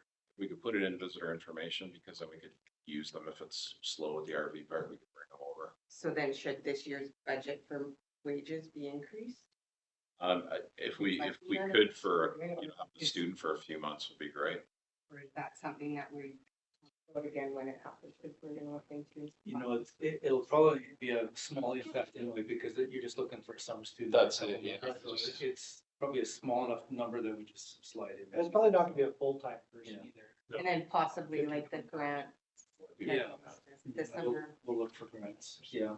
Yeah, like I suggested earlier, 2 months, what do you museum, what are their students? But at some point, if there's gonna be an expense to town, which budget's going into that? Sure. Something we can revisit at the end of next year, and then if it's gonna work out.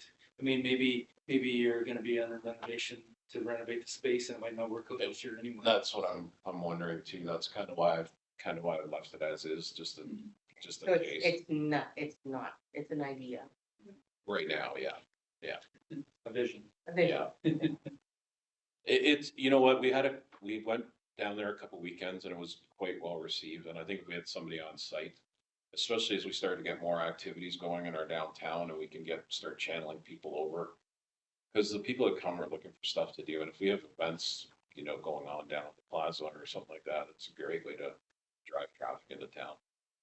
Long weekend where, A little taxi. 600 people, we could have down there. It's a lot. Well, I hear from a lot of the residents that are, not residents, but I guess they are residents, they're there pretty much full time. That the baking is really good there. Oh yeah, Ruben's a muffin master over Yeah. there with. So that goes with a lot of They go so far above your and beyond. referrals. It's unreal. Like Is that we your have, promotional material? yeah, we have fantastic hosts down there and they do a great job and it's reflected. And whenever I see someone that has a comment, that's not favorable, I take that with a big grain of salt because I know what those guys do. And, they'll do stuff for the kids. If there's a bunch of kids down there, Ruben will pull out the popcorn machine and throw some Skittles on the popcorn. He goes and delivers it, stuff, just little things like that. And it costs us a little bit of money for confectionery stuff and the rewards out of it are just fantastic. It's just, makes people. We need a little bus down there to be able to take them back towards town. Yeah, right? yeah, that A lot would. of people don't want to drive, right? It'd be nice to. And it's such a dangerous walk too. That's the problem, right? You gotta truck it Well, along that maybe our highway. transit service. Busing us. Is there anything that we can do about the heat in here? You do not want me to Kidding. take off anymore. Yeah. When you open I've tried the dog either way. I think it's hot and hot, so I don't think there's a middle ground. Question for Harry. Oh, yeah. I've seen them in all sorts of places in Kelowna. I'm just wondering, is there a chance that, unless you haven't already thought about it, having bikes or scooters for rent at the visitor center? Get around with that. The guy that I talked to about the caboose, that's what he was looking at. Oh, okay, all right. That's, So there's a guy, there's a little guy named Gautam now, and he's doing it in Nevada, and taking a day. Yes, I believe. I'll find his info and I'll. Better? This, he just drops you off and every year you get revenues off. of it. so my only drawback is I've looked into that, doing that before. There's no effect. No, is if somebody breaks down. Like if you look into bicycle rentals or those e-bike rentals, one of the big concerns is they break down the trail. And then somebody's got to go out and get them. And that's why I've not pursued it for us to do it, because it wouldn't be, we'd have to send somebody, call you up, I Spencer. think also the liability on the highway, although you could send them up above and use that secondary road along the two. But let's be honest, you go to Vernon, you go to any Kelowna, and they got those stupid scooters. I think it's a private business. I think it's good. I just don't know that we want to take on that risk. Well, it's still their business. It's just Yeah. we're providing them a spot to. Yeah. Put their. Yeah, I was in Kelowna like a week ago, and I know I'm talking Kelowna, but I went down Pandosy and KLO to a meeting, and it's the stretch of road I was on from Pandosy to KLO. It's like every second block, they've got two of those scooters sitting on the corner waiting for someone to rent. Yeah. What stops someone from throwing one in the river or something? Nothing. But That's what I mean. their credit, they have your Credit card number. But if you don't You only have a just $500 pick it up credit. and throw it in, right? It's just like, yeah, you can't drive it, but what if you just, Well, and the ones, there's nothing, they pioneered, they actually pioneered that at University of Windsor, where I'm from. And they initiated it in Windsor when they started that. And that was a problem, because people were vandalizing the bikes. And That's became, like, okay, there's some flaws here. Liability and Yeah. some extra. As far as I know, they have a GPS thing on them where they know. what- Yeah, and they do, like I've seen it.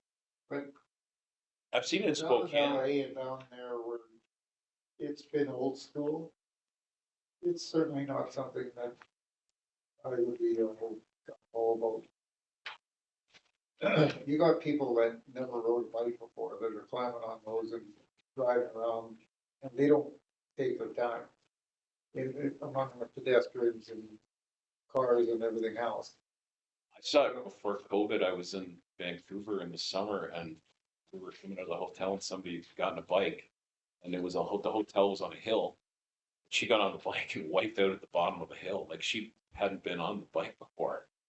And that was the hotel's bike, and you can see the hotel was now in like the people who let out the bike were in full panic mode, but it was a disaster.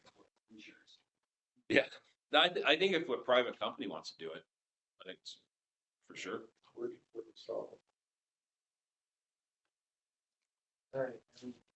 Want to try and get through this whole document before the end of the day if I can. So, any other questions on the visitor center? Or move on.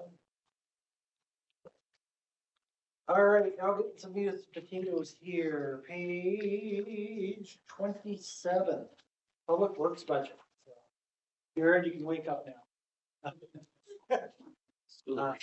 That's right. Okay, so Public Works, unless it's a grant from a senior level of government, there's very little operational revenue that the Public Works ever makes.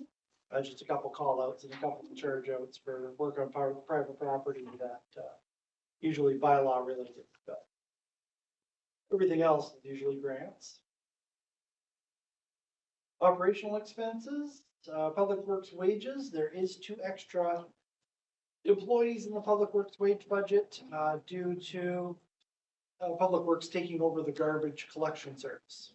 So that's now incorporated into Public Works. Yes. $240,000.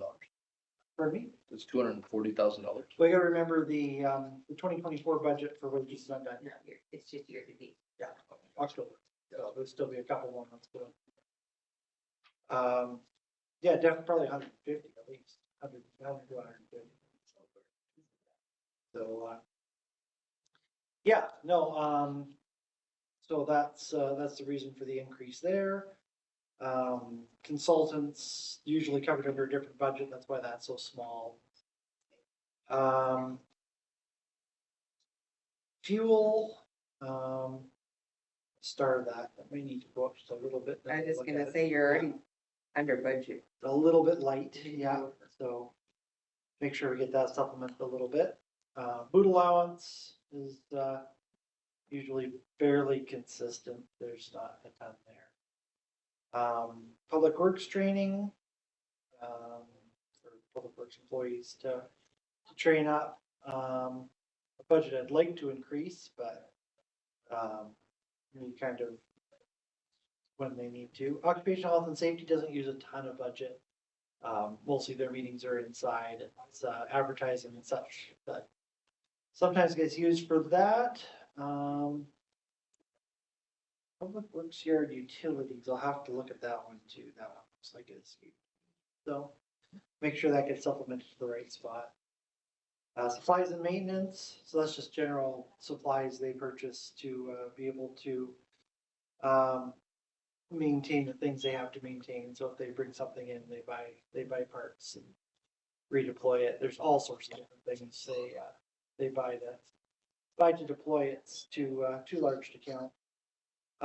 Road maintenance or fleet maintenance, that's just to keep the vehicles on the road and preventive maintenance. We have a mechanic on staff, so that keeps that going.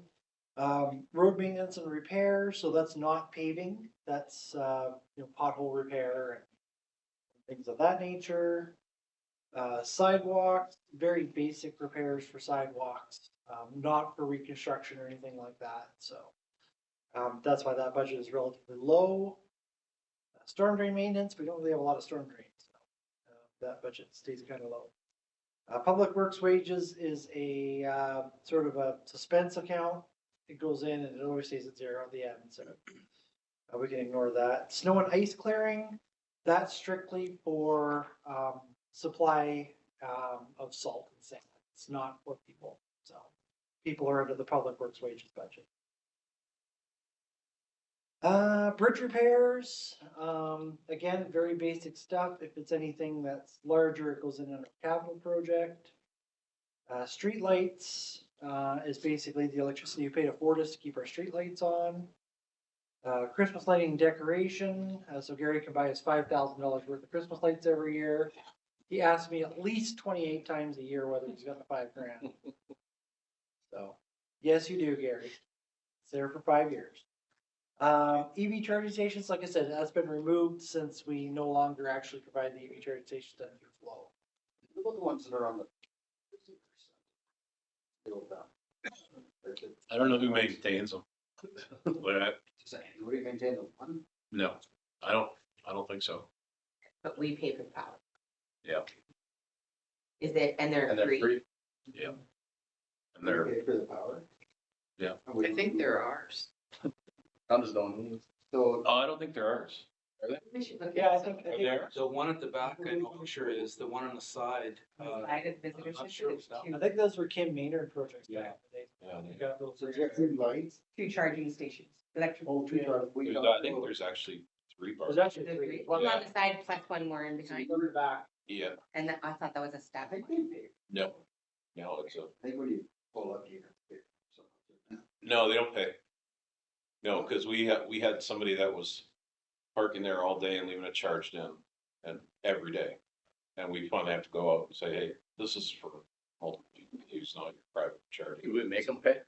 So we were talking about, I mean, doing an RFP and getting somebody to come in and like, not an RFP, but like everybody keeps telling us, buy your stuff, buy your stuff. So we were talking about figuring out a way to, bring a company or something into town to deal with all this stuff that's not us. You guys looked into that anymore? Not really. I've reached out to a couple of guys. It's so hard. There's so many out there. I really don't. We have the big parking lot, building, we have the one by, honestly, we have the one at the visitor center, like, we need to have EVs at all of them, but I don't want. Right. You know, the one that you sent to me, was they paid you they would pay me $75 a month For the for station. this thing. In other words, you're paying for anything, pay for anything. Oh, yeah, but they come to us and they say, hey, we want you to buy our product, you guys can buy it. That's what. Oh, this one was they built the thing on my property. When I've gone down to to Buildex, there's always EV guys there. I mean, I haven't been for a few years now, but. And I've asked every one of them, can you give me an ROI, like a return on investment on these? And not one of those guys can give you any numbers. So I'm really reluctant to go, well, why would we put out money? I mean, that's just a bad business decision. Right. You can't give us an ROI. Why would we invest in putting this in? Because I know for a fact, if we did at the visitor center, we'd have to do a major power upgrade to put in high-speed chargers over there because we don't have the capacity. Can you also reach out to the city of Penticton? What they're gonna do is they're gonna put them on overtime standards. What I'm, I just, we're missing, so like everybody I talk to, like, so every convention I go to, Pacific Coast Air is there. The guy's like, every time I see him, he's like, you need more EV charging stations, cause he's got a Tesla or something. And every time he comes to town, they're all full. He's like, need more smart chargers, and I hear that from a lot of people, cause people park at them.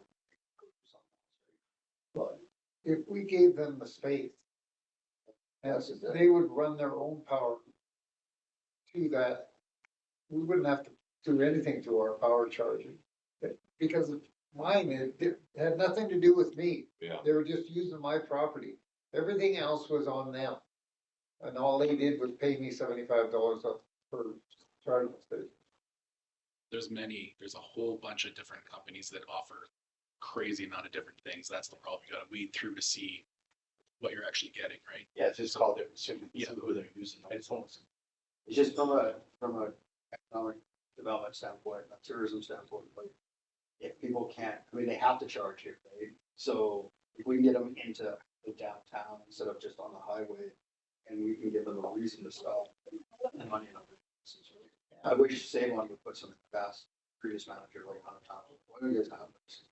Because you're sitting here, you're shopping for 20 minutes, there's 20 minutes worth of charge, right, or half an hour, whatever. Off you go, right? So, Barrett now has 4 Tesla chargers. well, they're also on the highway. Just, I don't think Kamloops has 4. Missing some. What are you saying about these? So you're- So there's a whole bunch of different companies that reach out. Some are like kind of Okay, fly well, by night. you- We'll definitely the company look. you sent to me, If they're, so the way, so they treat you as a private business separate than they treat the municipality. See the municipality as a cash opportunity for them, whereas they see private businesses as a place where they can profit off. well, okay, all they wanted for me, Space. it was the property. Yeah, Okay, so what difference does it make who owns it? it doesn't, but they don't see us as the municipality the same way they see you as a private business. So whenever we talk to these people, and I talk to tons and tons of them every year, and they all say the same thing, yeah, this is our product, but you buy it, we'll come in and do maintenance on it at a Okay, fee. well, as far as I'm concerned, they're coming to me, they want my property because it's next to the highway. And they will pay me a certain amount, they will do everything. Because they can make money off it. Well, what's the difference, who cares whether it's me or whether it's municipality? The way they do it. I think they have two different business models. They have one bit, like, for real, I think they have one business model that they use with private enterprise, and then they have another that they It use with. seems silly. Because then they're in return having a place for the customers to sit while they're charging. Is your restaurant. Yeah, that's your payment, they're buying off you. For us, they don't see us as a business opportunity the same way they see you, so it's. We gotta put it downtown, make it go. Yeah, but Anyway, whatever, if it doesn't work, it doesn't work. Anyways, Jen. EV chargers, okay, street sign repair, that's also provision of street signs. Traffic lane marking, that's, we have a private company that does that now. Fire hydrants, there's also a separate, fire hydrant capital line for replacing them. Tree removal, pretty self-explanatory, arboristic things. Trash collection, so, we don't usually use a lot of that, but it's also bin service as well. Museum building, that's, for maintenance of the museum building. Your document in front of you is library. Yeah. So I just, your, You don't like my two eyes in building? anyway, Alan and I are back.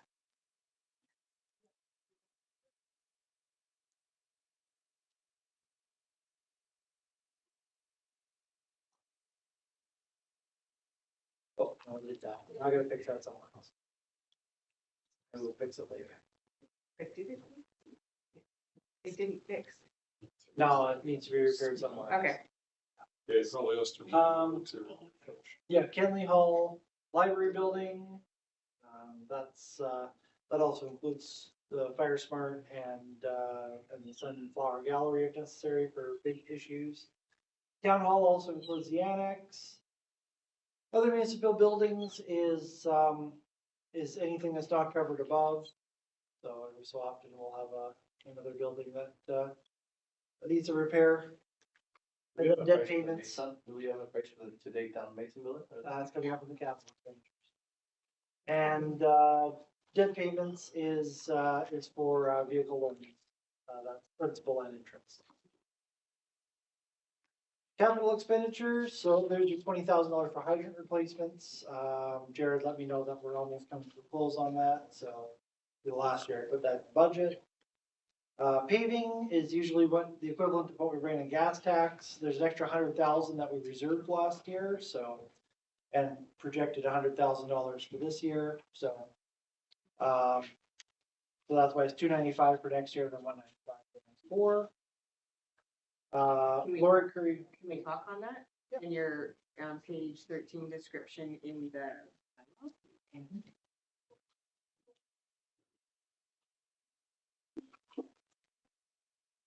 Yep.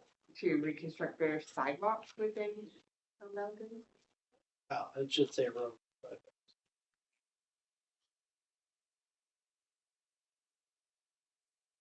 Jim had me switch it to sidewalks for 1 year, because he didn't want to do any pavement, he just wanted to do sidewalks with it, so. Yeah.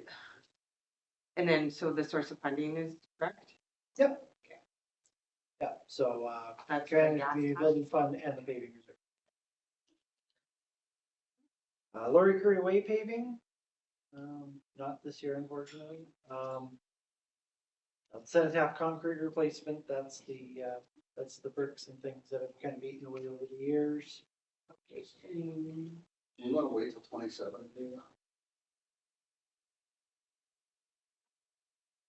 Have to do it. Could be done sooner for sure. There's a tripping hazard there too that I brought to your attention. Cenotaph? Yeah. Like where there's a little bit of a wet down there from the gazebo. There, and there's no yellow paint on I noticed that when I had the age-friendly sort of open house in the Cenotaph, there was a couple of people that had tripped getting into it. Stumbled here because it's not. Yellow edges. it. And especially when the tents are up too, that just, because they're permanent all summer. Yeah. I don't see this project in your file. Because it's 27. 2027. Oh, okay, but on your capital project, on the budget, it says 25,013. Yeah, because I have to assign a project number. Okay. Like, see if you can bump that up something. It ain't really bad. It is getting really bad. The other problem with it is I just went and took a look. It's not so much just the surface that we're worried about now. Like there's some major cracks in there and it's starting to shift a little bit. So it might not be just a topping issue anymore. It might be an actual take out and redo. This and up to the cement company. Would it be possible if that's the case, when you're doing your planning for that, if it's, like to make it so it's level? Instead of rising up, like if it was like, so that it's truly a plaza when you open it up and you close the roads? It's not a step up into it, it's not curving and stuff like that, Where are you talking? like down in the center top. To have it at road level. And then you can have delineators or something there. You already have visual planter boxes and stuff like that that separate it from vehicles getting in there. But just so then there's not step ups, it's just I'm level. gonna take the curve out. Well, if you're gonna be redoing the whole pavement or whole area anyway. Management issue, I'm not too sure. Or maybe just, maybe like a Because like a originally. gradual that was ramp the or something. design, Yeah. Yeah, I don't know. Way back I when. got to check to see. if we can- I know we closed the street for the rest of the time it's open. There still has to be some sort of curbing that can keep cars from going. Yeah. Because originally, I think, Unless we're closing the whole street now. before you were, that there was, when they really originally did it, that was the thought and design. It's pretty high. Was it A little the bit of one level so that when they do close the roads off, it was all, like even where the cars park right now, it becomes more usable space. Probably have to look at putting bollards or something around it. Something, yeah, like, Like and to, if you did that, just so, you see it now all the time too, like if you, since that thing at Costco, they put it in front of all the doors so the Right. vehicles can't go. through. vehicles can't go in, but your pedestrians can still go without steps. So we talking like, Not Costco's, right? is the roof's a little bit lower than the dirt, like the grass, and we're talking like removing a layer to. Yeah, that's the way it sounds, bring it all down. Yeah. That's exactly. If it's possible to find the original designs, I think you would already see what I'm talking about. Yeah, but then when we close the street, electrical, irrigation, and there's a whole bunch of stuff. Like you're talking like the grass area, even if it's sloped.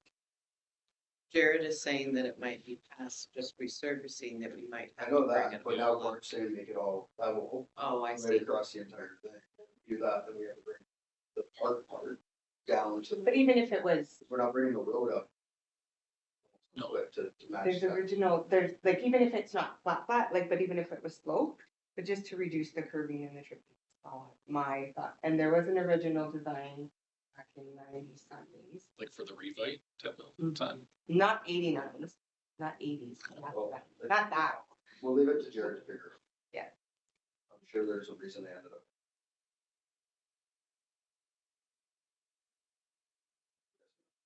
You know, the way that section We're trying to get of rid the of road people stepping. drains, I wonder if maybe it's got a high crown on it too. Because Potentially. Yeah, All of it. and that might change if Yeah, you're. no, I know, slope but- that differently. The intent when it, and I'm not sure if you were on council at that time or not. Okay, but there was, the intent was that when you do close off, say Vermillion, then, and at Veterans Avenue and at Bridge Street, that then you can use what the roadway is all part of it without it being at different levels. But now we also have the plaza, so. I don't remember any of that when we did it. Anything level. I'm missing something that people can't step. I'm not saying people can't step. I'm just saying it gives more area that's of the same level. Like, for example, mining days. When they have mining days, it's very big now. We have asked mine is. Oh, okay. So, and again, next year we'll have the plaza too. But it was that there's different, it's harder to set up your tents and your tables and stuff like that. I can see that on the library side, it's, quite a high curve.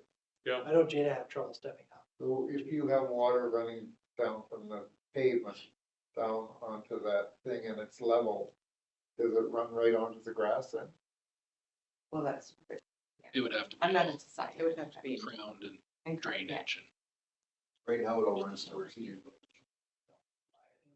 It's a bigger issue than. That's where that. That's, it's quite a bit higher. and it is quite, Yeah, it yeah. is. If you look into We'll leave that. It'd be hard to- No. Or not. It's just for everybody down to the plaza. do that. What is Get all the town? I don't wanna see just one part of town get all reaction and the rest of the town suffering, especially when this is our. Okay, but back to the cenotaph, is there a way of partnering with the Legion on this? Not at all.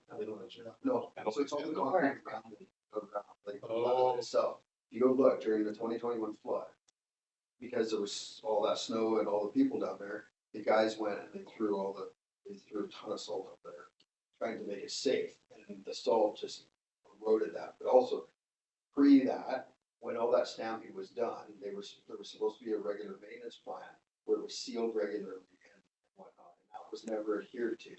So because of that, over the last, 20 some years, it's been gradually deteriorating. Well, 2021, that winter, when we had to keep that open, and it just like, we were plowing snow and everything, and it just ate it away. So if you go down there now, the top layer where all the stamping is completely gone, and now it's deteriorated to the point where Jared's saying it's cracking, and it's like structurally, it looks like it may no longer be viable. So that's the problem. Every year, it's like, it's drastically growing. So Yeah, I misunderstood. I thought we were talking the monuments as opposed to the no, sidewalks. it's all the stuff. Well, we maybe get some options. Maybe we can grind it down or something like that. You know, they grind the highways, maybe there's a machine that grind the cement down a couple inches on it. It can build on top. I was like that rubber and I think. Yeah, that's it. That, That's an that would be option. interesting. We haven't talked- Very expensive. They did a little portion, but then that's it. But it's very comfortable. Yeah, that's right. Yeah. It's great when you're making. Yeah. They're going, your palms. But even. Yeah, we'll get some options. As long as it's successful. It was where it's at in the budget. Look for options. Parks irrigation, Jared has asked that we do that ASAP because our irrigation systems are starting to serve in the parks. Infrastructure master plan upgrade pushed to 2026, just capacity issues. We're not sure if we have Jared has the time to get that done this year, so we push it to next year. Museum structural rebuild, so there's quite a bit of problems with the foundation and the exterior, which were identified by Jim Daly before he retired, so. That's there.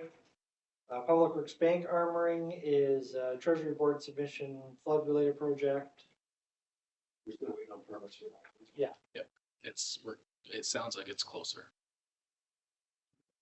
Masonic Hall demolition, Public Works yard replacement, there's about $300,000 worth of equipment we need to put in there, hoist and various tools and such. Adaptation to the dump truck, it's a new one we bought, Jared can explain that a little bit better than I can. Yeah, that one is for our older T1 dump truck. The box is just beyond repair now. We've replaced the bottom a few times over the years. But this box is made with like a wood structure underneath inside on the bottom. So it's deteriorated, falling apart. It's rusting. We've replaced what we can and we just need a new box. Yeah, right. He will not want to go there. Sure, he'd have more choice words. So that's new too. But the demolition in Masonic Hall, did that get quote on that? 165,000? That's what. It's a little bit inflated. I think the quote was 140 something, but that was, a little while ago. So just add a little bit for inflation. And that's just operational. No, it's capital.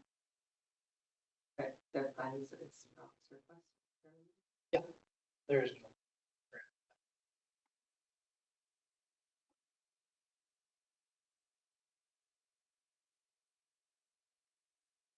Down center. Is there a plan for when? Whenever Oh, it's not a budget, not a contract. yeah. You guys give the go ahead. Can try her out. We had money, but it wasn't.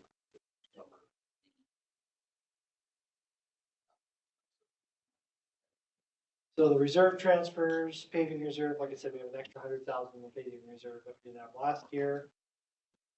Capital works machinery for 45. proposing, that's the adaptation dump truck, you read the bylaw. Works or machinery or equipment is what that is aimed for.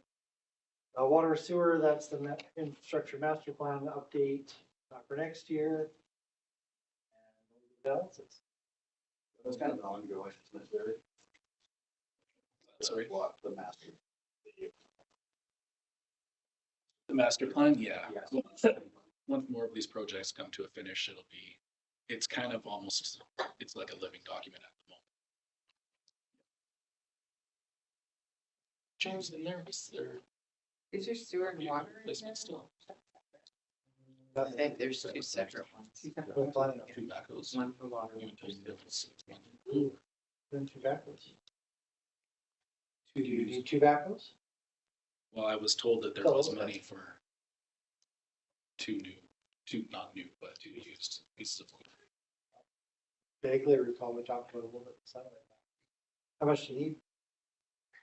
Depends on the auction. Yeah, I thought I was told there was over 200 Yeah. in that budget line for that. There was last year. I wasn't planning on putting it back this year. We really went to town on buying vehicles, so. Okay, well, the New plan, dump truck for like 300 grand. that was a long-term plan that Jim had in place because of a backhoe that we have now. Yeah. Shouldn't have been bought in the first place, and it's Doesn't lift anything, right? yeah, like it's more of a hobby machinery than a municipal. Yeah. So Remember- we've had to do a lot of repairs on it lately, and it's not cutting it. You need that in this year. It would be nice. Like, Yeah, it's not already in the 2024, I think so. You said no. James? It's not in this year's budget. It's not Replace this that backhoe? Like, I remember having that discussion. I don't know what year it was that we did and where it was supposed to be put into it, so Yeah, we do have a vehicle replacement budget this year. 2024. Yeah. In that budget? I think it might be exhausted. Yeah. I put it in the budget. Don't know. Yeah, and I think the discussion was one brand new one, to replace this one, or two lease backs or something, you know, we could Yeah, diversify. and wasn't that gonna be potentially from auction? Yeah, right. So maybe Chair can come up with a couple prices for us there. Okay. Okay, when we did the long-term fire department loan authorization, our borrowing limit went from 40% of servicing to 43% of servicing, so.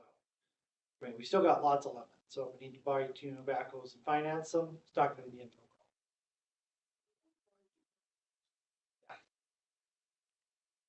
We wanna buy the right, Yes, the right. Yeah, Correct. sure. We don't want to fight with it anymore. we wanna be able to do the work safely, and efficiently. That's right. And we were also looking at buying some fencing and stuff.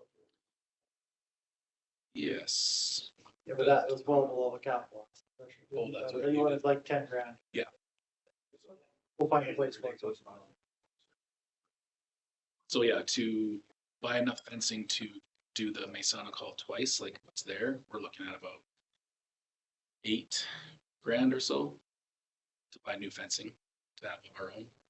That we don't have to lease. Yeah, that's right.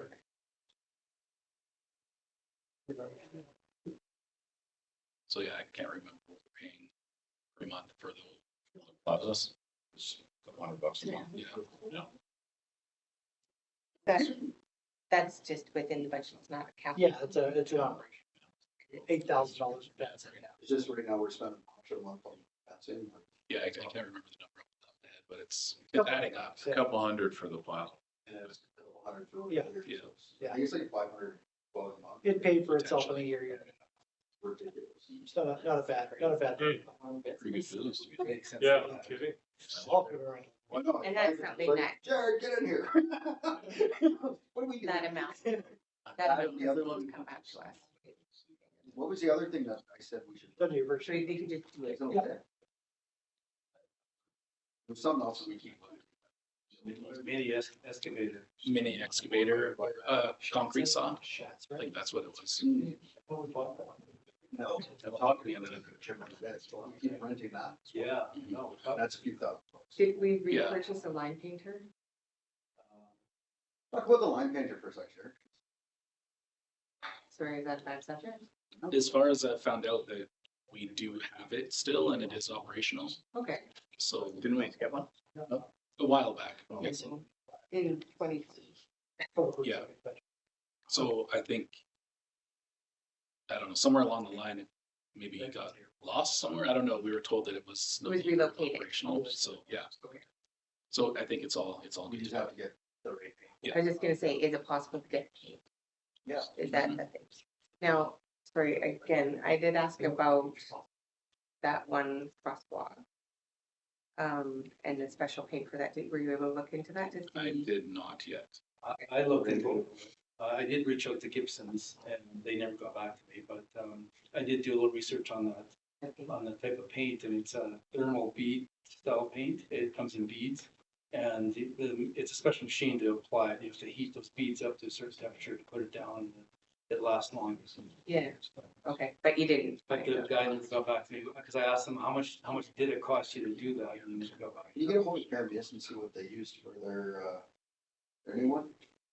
Cause it's almost like that surfacing down at the football. Yeah, yeah, that's what, That's that's a what, thermal- like, in, thermal bead paint. Yeah, it's crazy. Yeah. It's and quite then, or expensive. even if there's, here again, we can put it in next year's budget. But even like if, who maybe Kermy is contracted to do it.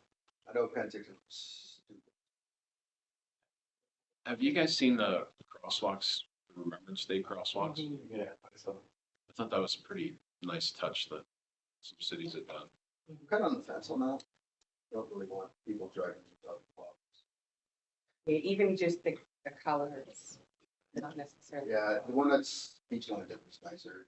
It just had like something on that corner and it's been right across. But I'm really struggling with bodies across. The one I saw had the silhouette of the soldiers on the ends. Why don't we look Okay. into what it's gonna cost and then we can.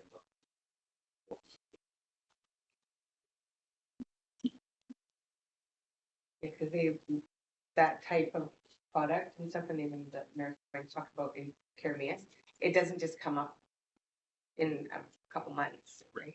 It's could potentially last years. Yeah, the one that's in Penticton, it's been there for years now. They had to redo it a couple times after, because people were burning out on it. And then they put some sort of sealant on top of it, so that they just kind of swing it off. Thank you. Any further questions on the public works budget? Very, very, very. As soon as I can find the surplus funding for it. My thought is, as we know, our prices increasing and everything, to me, we have an opportunity to be able to pave what we have. We don't have to wait for the 4-year process to go through. Pave that right now with a couple of improvements in-house along the road. And whenever that comes through if it's in our lifetime, we get permission for that piece of property. The saving that we'd have by paving now, as opposed to paving whenever we eventually get that, would pay for the paving on that additional area. I would like to see us find a way to be able to put money into this budget, get that thing paved, finish off that industrial park. Make it look the way it's supposed to look, and it also, it's gonna finish off the PXA as well, having decent looking access to the PXA rather than the gravel road or whatever. And then whatever maintenance that we're paying for during the gravel period when it is winter comes in. Jared, can you just get a freshly copy of Brothers on that big thing? Just as is, what it would cost. We There's, can't rebuild it. no, so there's pooling and crowning issues and stuff, right, that should be addressed before you put just a slap pavement on it. The road base needs to be. Can we do that? Not really. Is there in the town company that could do it? Potentially. I got a quote, an estimate before on this sort of thing from a local company.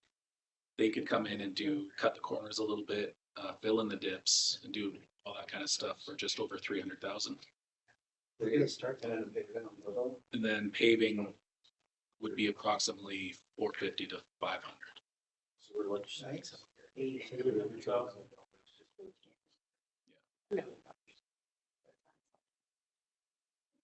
But and then, And it's not even, so to what Randy is speaking of too, What do you mean it is permanent? no, but like, They fix it's not, like, I know that rejig of, like, where the water pump house is, widening of it and stuff like that was still one of the issues, was it not? Like, because if you're gonna make it basically a road for, I can't even think of it, commercial vehicles, commercial traffic, you needed a certain, Have you talked to any truckers? Because Not at all. they're happy with the way it is. They just would love to see it paved. It's not. I don't know the logistics, I just remember when it was being presented to us, that those were some of the concerns, was about the exposure. We're still looking at almost $1 million. Yeah. As is to do the bare metal. They'll always things you We can still add won't on have whatever you want to. Just to pave it the way it is, get it done. But I do think that some venting that needs to be done up there, that dust control would be good with paving too, right, down the road. Right? We gotta cut $1 million. Right. You gotta cut $1 million out of the budget. Fine, you just forget it and then let it add up and let it add up. Well, it's not that, it's just we don't have. So, It's just like servicing a lot is gonna cost more next year too, right? And those are gonna make us money. This is, make it, down the road when we have all those souls, right? Then we'll have the money to pay it. Like, I'd rather put the money into servicing lots and, I mean, we'd make money off that. That's in the budget. That servicing is gonna cost us not as much in the next year as that the road's gonna cost, right? So. I thought it was written in. put an eagle by thing on. This is your business. I'm pretty sure a proper road going into it isn't gonna hurt. We have nothing to sell though. Pardon me? We have nothing to sell though. You will get enough demand, you're gonna be able to figure out a way to produce lots. Okay, I'm seeing a difference of opinion. Well, it's Any other- the, how do we fund it is the main question. Any other questions about the Public Works budget before I kind of move on? I have a request from the economic development director, who's been starting to buggle a little bit, so he's invited me outside. I was just Couple gonna minutes take a just break. I just need to take some. Just for some I'm good painkillers. with the break. Yeah, we can take it on. I'm good with the recess. 5 minutes, yeah. Recessing. Taking a short recess.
Okay.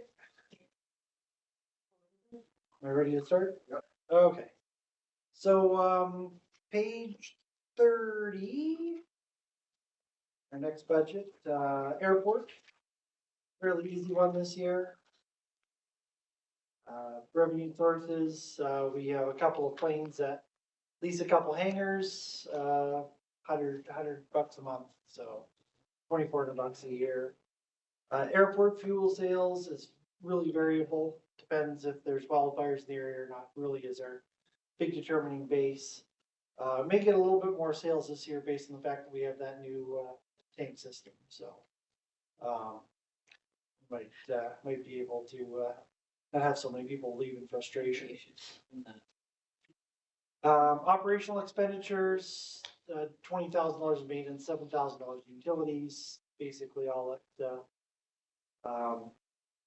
the maintenance is, pretty basic. There's a janitor that goes through there once every couple of months. And the utilities is just basically to keep the force, alive in there, so. Shortfall is very small. It's pretty much a break-even budget. No capital planned. Any questions on airport? Yeah, you said there's a couple of planes renting a hangar space. How much space? 4 or 6 hangars or? It's two planes up there, two hangars. Oh, that's it? Oh, okay. Oh, I have no idea. So if you say it's 2,400, should it be 2,400? It doesn't matter. I round the budget to the nearest $1,000. Oh, to the nearest house. We had 2,400 on a $2,000 budget. It's a way of making sure we have a little bit of buffer there between some of the other things. Lighting project, where are we? Is it finished or? Completed. It looks amazing. Yeah. It's welcome, Bobby, to see it. There's a couple of pictures. I saw a couple pictures online about it. When those are completed, do we get like reports, like often when Gary does a project, we report back and it's done and here's the, do we get anything? Like, I know you have 25, but that was a big project, right? Like Yeah. It's not quite done. Okay. I'm just waiting for a Just replacement piece. when it is, and when you have time, can you take it back to us? Like to the council report. Or an email, Okay. so that we see Okay, it. yeah, for sure. We've got a Because it goes into your economic development as well, right? Like it's all tying into. We've got video and some great pictures and stuff like that. We posted stuff, but I can. A report to council would be fine for the, because then it's to the public knowledge too, Yeah. but like even in an email, just so we have the thought. Just if there's a report on after the airport lighting. What's that? It's not complete yet. One more piece, but All the money's been spent. I should be getting like another invoice or two. Great. But pretty much done. Any other questions on the airport? Okay, hearing none. Next page, 32 is parks. Parks, another fairly small one, just a couple of clarification, a couple of things we'll kind of get from council here. So revenue sources, there are no operational revenue sources for parks. We do charge a fee for renting like ball diamonds and stuff like that, but it's a pretty negligible amount at the end of the day. So $480,000 is capital grants. That'll be $400,000 for the water park, and $80,000 at this point was requested for another playground. That'll replace the ones that were next to the river beside the community services building. $50,000 for extra playgrounds. When do you expect to get those? It's DFA funding, so the engineers are working on it. However long it takes them to send approval letter, probably a couple months. So, McElhaney's looking at it now. we might be able to get it done this year. It depends on them, like the company's manufacturing. If they, if they got it on shelf, then easy, but if they gotta manufacture stuff, then there's some wait time. And is it going to be relocated? Yeah, I can't put it. Has that been determined? Not quite. I thought there was council interest in potentially third bench park, Pines Park. Or that was some, one of the interests. I think that's on the hit list, yeah. Yeah, But no decision. no. That's part of the discussion. Place all the parts, so I think the next one up is third bench. What's that? Strategic planning or? And then Think so. strategic planning, I remember talking about like Memorial Park up closer to the highway. One, For the splash park. So you guys watching Yeah. your can draw. at Splash Park. We can do talk that. about, like where parents can see it as they're going by on the highway. Absolutely. Yeah. Well, I That's- don't know if it's possible, but. I don't know if it is either. Memorial Park, we Like where that share a lot of train. area there. Just in that Triangle? triangle. Yeah. Yeah. That's where I was just kind of like, have we made a decision yet of where? Yeah, no, there hasn't. Anything's possible, really, but My only concern would be the cost on that. just have to put more pavement out, I guess. Mhm. And that's where I kind of thought Nadine was talking about the parking lot. You're gonna pay Lori Kirby Up to make top. that massive.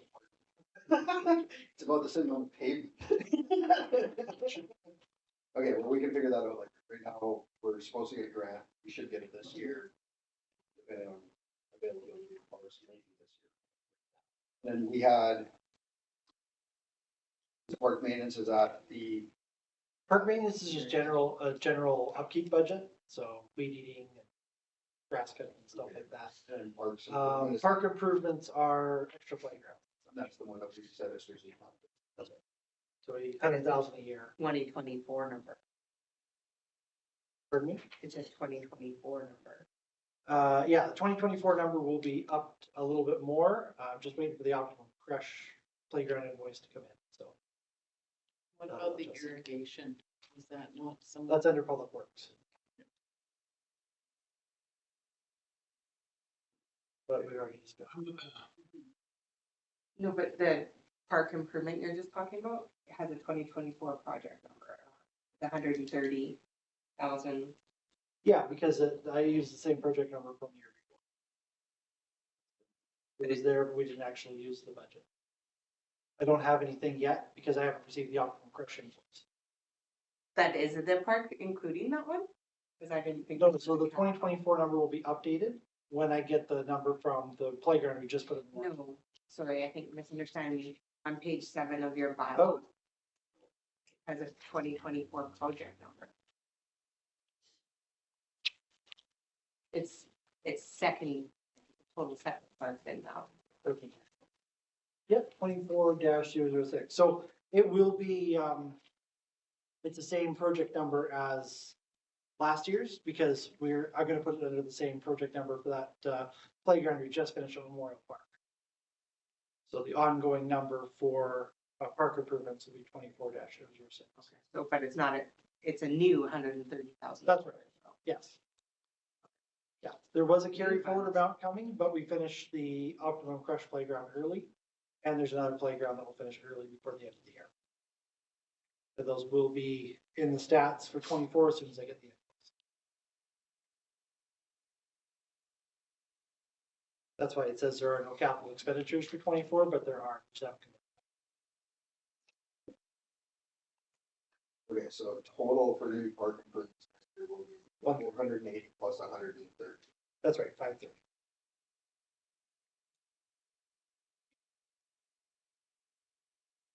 Any other questions on the park budget?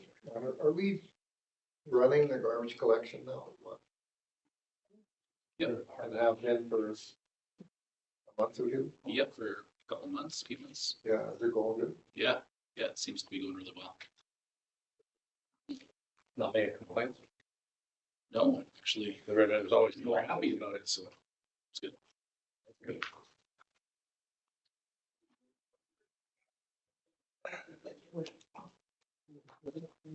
That's a really great book. Yeah, no, okay. Anything else on the park budget? Any other questions? We already switched to the Spanish. So some of your maintenance on that is fixing fences and stuff like that. Yep.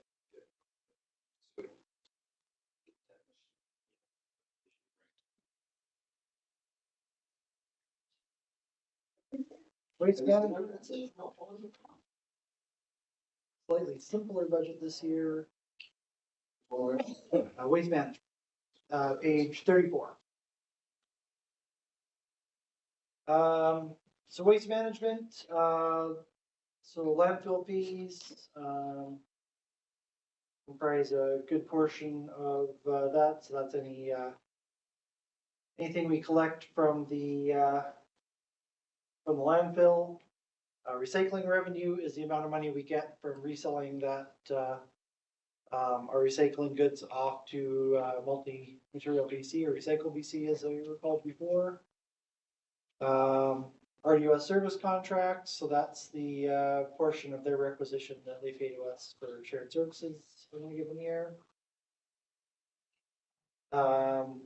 Operational expenditures, so garbage collection is now been zeroed out, and recycling collection has been zeroed out and moved to public works. Leaving the landfill operation, the recycling depot is the only cash transactions, in waste management. Landfill scale, 60 grand is the only capital expenditure that's proposed. And so That keeps coming up. And then I see it's in 2026. Not in 2025. So are we not doing Carry over to 2023. Yeah, Right, but why aren't we doing it? just been busy. It was supposed to be done during like the flood time, Okay. but then it just got swamped. We have one Jared. I know, we have one, Jared. So it's the scales themselves are still functional. It's Okay. mostly the software. So it's the software that chase. So it's not hurting to put it off for another year. Costing us money. right. A little, yeah. But I mean, somebody steals the computer, then we're in trouble and stuff like that. So All we this can happen a couple times. change in the next year, somewhat even more. it is something that should be done very soon. So this money, we just, money out of the budget altogether, and it's like, next year, we'll. Yeah, and it's just if we don't have a grant for it or it's not, I mean, that's another area. I could move it back to Does it 25. take a lot to do? Like, can't we just order it? Sort of. There's a bunch of different one programs out there. So I just need to receive a bunch of proposals and go through them. But yeah, we see what the mills use them. They weigh everything too. That's true. We don't see that same problems when we were, nobody getting paid. That much difference from their software. I don't know. I could reach out to them for sure. The funding source on it in your bylaw is land sale reserve or surplus operational revenue, Yeah, it will be surplus. not grant. So that's where it's like. I'd like to see that back in 2020. The scale. One scale, we don't pay it, so. Well, we'll let Jared figure out if he can. That's the key. It should be due. We can get through this reading and bounce them back to the next meeting.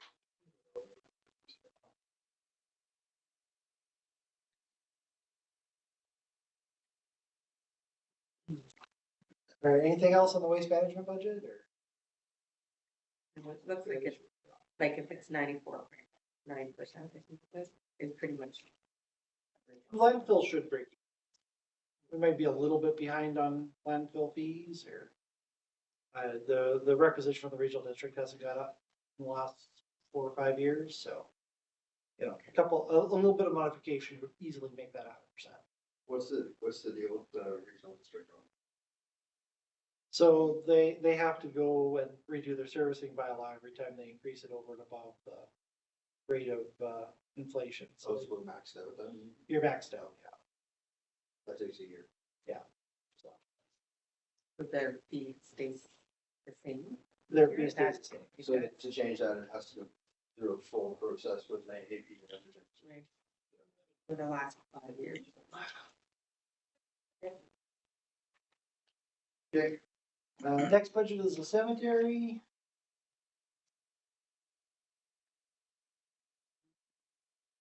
That screen here. Go. Okay, revenue sources, so we collect we collect money for, selling of site services liners. The regional district kicks in $1,100 a year. Revenue sources, operational expenditures, the site prep, the liners, and the settings, pretty much break even propositions.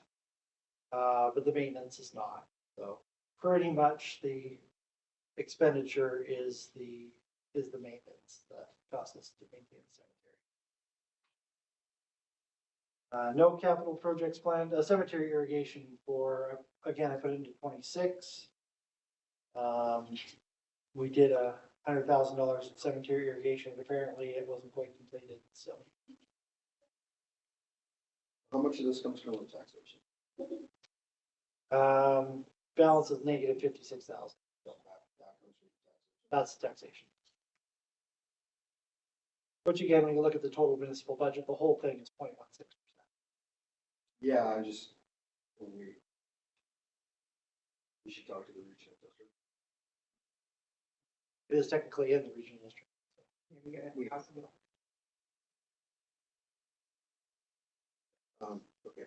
I don't know if the same kind of thought process about moving that up to 25 is in place for the irrigation to 26, but How is it doing there? It varies. It could use some more work for sure.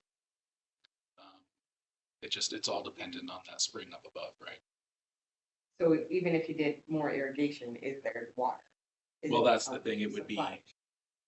we could either try to do more containment up above, or we might have to look at another well, or bringing water up there from by fire master, that's a big cost. But Right. So adding irrigation isn't the issue, it's about supply. it's about working irrigation system itself. And I know that in the past, they have tried drilling wells out there and we they've been drilled it. successful. I think every year we've ever done that. Is it possible to have a holding tank? and- How did you? Yeah, but it gets. Well, part of the problem with irrigation too, so say, like, one of those, we're not using like super high efficient heads right now. We could replace some of them. There's still a lot of water loss. Yeah. And whatnot. And there's been a little bit more consistency. It's been a year. There's still some tweaking we can do with irrigation heads and stuff like that to see if we can maintain proper levels. What would you need this year to do that? Does it burn up? Like, Sections can, yeah.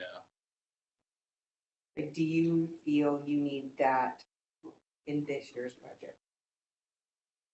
Because I do think we need to respect what it is and to invest in. We're doing a lot better job still. And when was I up there? Yeah. It was pretty shoddy, but at the same time. That's right. It was. It did pick up after that. You maintain that, it's gonna pick it up, but, that's a big job. Or do you think to even tweak it a little bit, like a smaller amount this year that could be within our operational budget? Yeah, for sure. We can, whatever you guys could put in there, I'll try to use it and see what we can do. How much do we still have left in? If we have money set aside. Maybe that's some stuff up. putting band-aids on a old system, like, we eventually do on rebuild the whole thing for. Well, no, we've got a lot of it. A lot of it is rebuilt. Huh? A lot of it is rebuilt. So like in our term, or in our, I won't say term, but in the last 2 terms, we've done a lot of work out there, right? We fixed the spring. And we got that up and running again and stuff, so it does look a lot better. There's a lot of work. If you haven't been up there, you should take a drive up there. No, I've definitely been up there. It's a heck of a lot better than that. And Travis has done a great job in trying to keep it green. Yeah. It's just, if we miss a day, you can tell. But again, that goes back to like the soil. Yeah, it's very gravelly up there, so it's very hard to maintain. It just drains. Yeah. What we really need to do is like, we wanna really keep it green up there, we need to go and figure out a way to integrate like more organics into the soil, so there's something to hold on. It's a very porous, gravity, sandy soil up there. It just, There's a thinking that same thing, but well, you can't do that, but yeah. there's another company that. Yeah. Okay, so I understand that, and I do appreciate that work that has been done. I'm just like, instead of taking our foot off the throttle and sitting back and waiting, what do you need this year to keep the momentum going? What is it that's available? So $100,000. There's $100,000 into 26, I can push it back to 25. Then you We could do half. Do you think half would help you, or? Do we have a filtered plan in place yet? Like, do we have a, like, maybe that's what we do this year, come up with a proper, like, this is what we're gonna do. And execute it in 26. Yeah. Like that the would be cost of best. actually taking the water up there, municipal water up there, what's that cost? And then when you have that, but then it is a regional district, so then discussions can be had No, it's our, on that point. we own the, it's not the regional district. Yeah, that's where it's like the town of Princeton Regional District, but we're all Princeton, right? Like that is a perfect example of something that there is no boundary on who you are, what you get to use. Right. Bottom line years ago was we tried to decide whether you were gonna try and make it into a downtown Vancouver type thing with green grass all year round, because they get rained on all year long, or on or a natural habitat sort of thing where we got water up once in a while. When the rain hit, our grass grew. When it didn't, it was not Lake Vancouver. Yeah. So to me, there's a huge difference in cost between trying to imitate that or just have what we have after the way we're looking after. Yeah, I appreciate that. And I think more than anything, like even, like there's drought resistant plants or something for landscaping, for aesthetics that we could maybe look into as well. Xeriscaping. So James, just on the cemetery.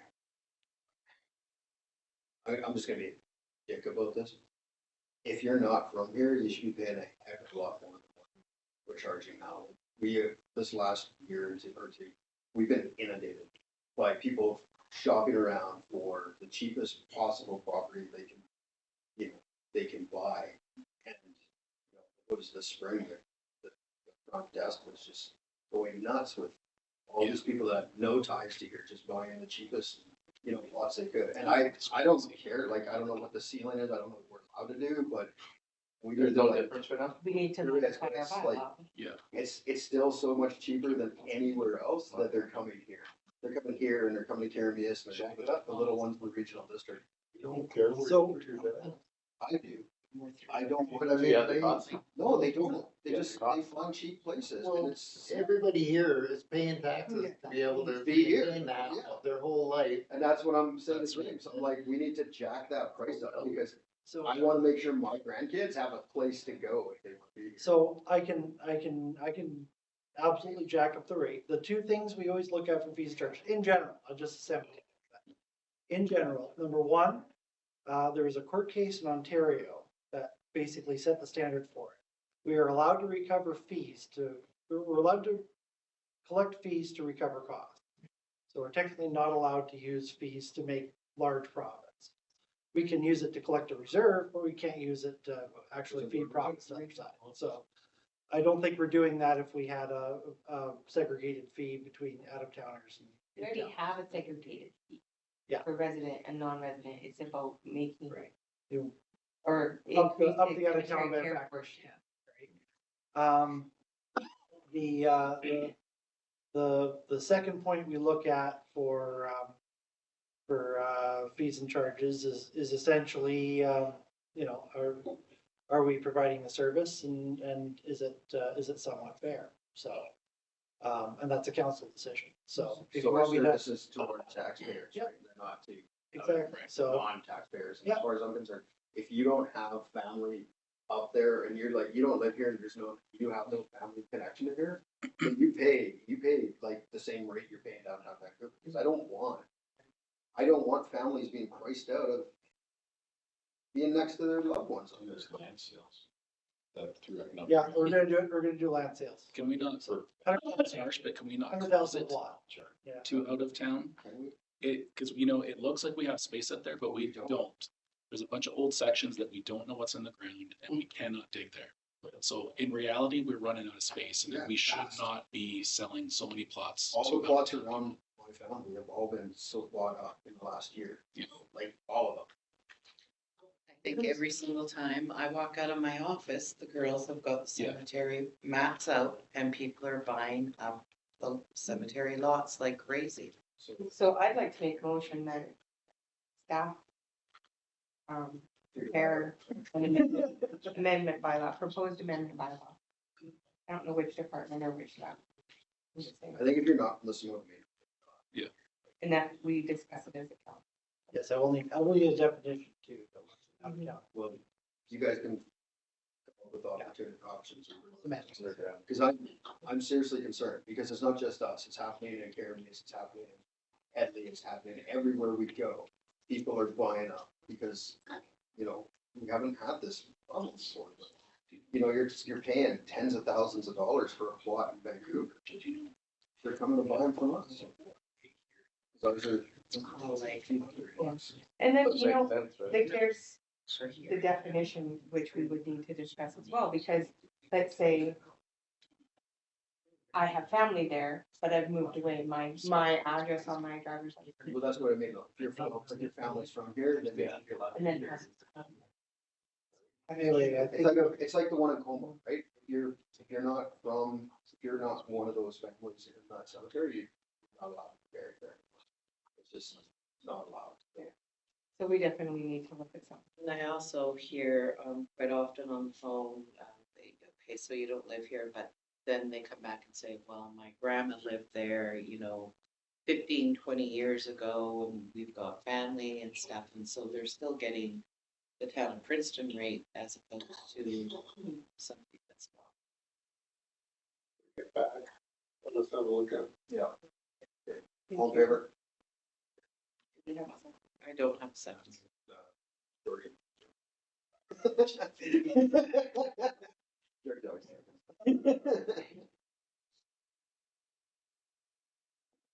Okay, bring that one back to us, and Jared, bring it back up.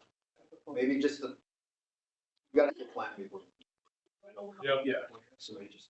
put it back up. You can do it internally, or you have to get somebody else. Okay, next, anything else with the cemetery or?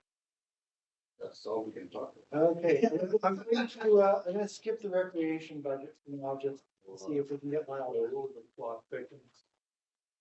So, well, if Lyle was in the room, Oh, let's go water. we'll do water. We'll Jared's do on- waterworks and sewer. Jared's on the block. There's a lot of these. So, yeah, so we can just pull it up on the screen here.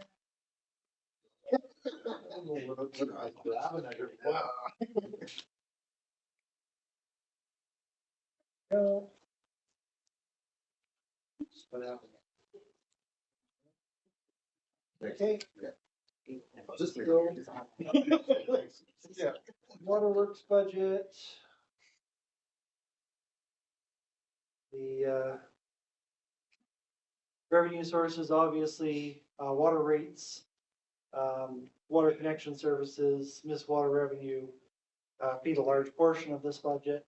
It's designed to be a utility service, so people pay into the water rates and the rates are used to pay for the operational portion of it in general. Infrastructure grants are listed there too. Those are capital operational expenditures. Pretty much standard stuff all the way through. I did move reservoir cleaning from a capital project into an operational project. Probably something we should do on a regular basis, Jared said. And it'll be a consistent thing from year to year. So instead of making it a capital project, we'll just add it to the line. Can we buy one of those robots? It's not, Yeah, that'd be nice. it's what it is, right? Or do they sell it back? As long as it's not, if it's upkept, you can do the mission, like the machine and a little vacuum on them sometimes. And So maybe that's something we should, actually, we're gonna do a regular maintenance. Probably. We just get a Roomba, What they are. Pretty much just under. a Roomba, and throw a plastic. You see the bag ones over it? they throw in pools? Yeah. Pretty much the same. Just- Fancy Roomba. Yeah, commercial grade. I'm just looking at 30,000 a year. The $100,000 and Well, you don't, it can be like every 2 to 3 years. Right. Yeah, it doesn't have to be every year. if we have a little one, Then we can. we could just, Oh, just that. and nobody says it smells. You spell 90% of water, right? They just don't have spell check and. They don't have a spell check Excel. They should, probably. Not very well. Capital expenditures. So the bulk water filling station, I moved back up to 2025. That, Jared's request just kind of, fulfill the rest of the well 5 and 6, project. Just, kind of get it done. It's already retrofit for it. And there needs to be a demand for it, so. And that help us with our, because every time we both fill out like. That- It's a hydro, right? Well, That's right. Bring some of those hydrant costs down. Yeah, for sure. Will it be open all year round? Yes, they can be. Depending on That's- what kind of system you get, right? But And that's not drinking water. yes, I mean, filling stations for residential or anything. like Um, that. it can It's be- More, Well, well, oh, But it's, it's a fee-based service. yeah. so you want to take your ball. okay. And pay? It's like a Okay, credit so like a card. debit. And where will that be located?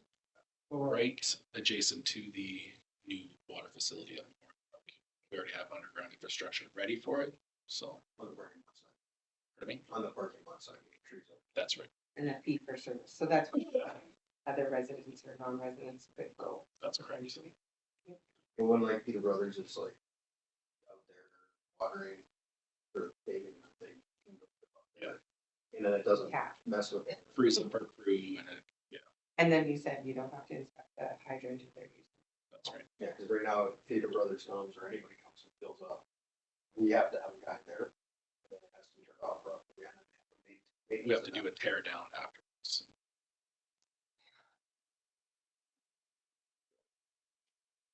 Well, for replacement project, so it's split up there. The 6.5 funding has already been, achieved and spoken for. The 817 is not, so we're still, as Jared said earlier, we're still looking for grants, and solutions for that 817, so. There's an opportunity coming up in the spring. There's gonna be a new intake. I think it's the trip again, I believe. And it sounds promising, so. The last of the, well 5 and 6, well 1 and 2 replacement. Just to, kind of clean up the area, get some landscaping done, finish off a couple odds and sods. That pilot project you're talking about, the.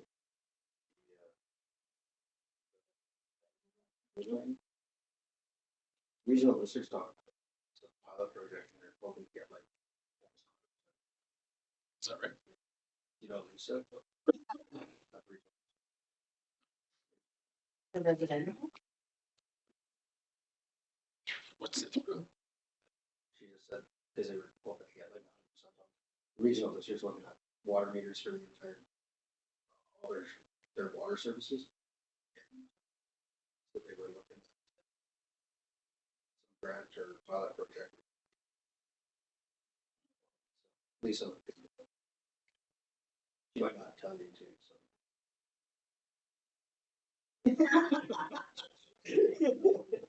Yeah, Best answer expected. yeah, the water metering, I moved up ahead just so we get over the hump on all these capital projects with the $7 million system and everything, just not to overload Jared too much before. He's got a lot on his plate, so. Yeah, I just want to see the water metering. All through our grass. Yeah. No, it's still a priority, but just.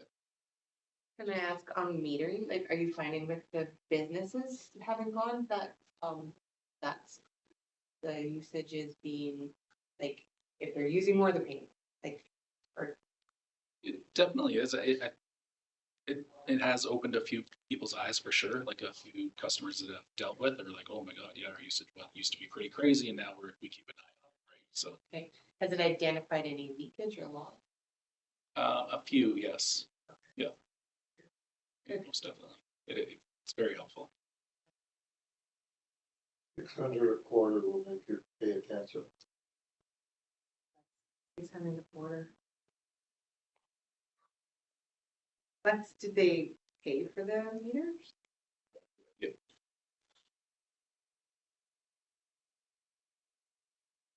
So, reserve transfers, largely from the, water reserve. So, balance is always zero on one of these utility services, just because, there is a water reserve, so anything that the water reserve makes, it'll go automatically back to the water reserve. So, any questions in the waterworks budget?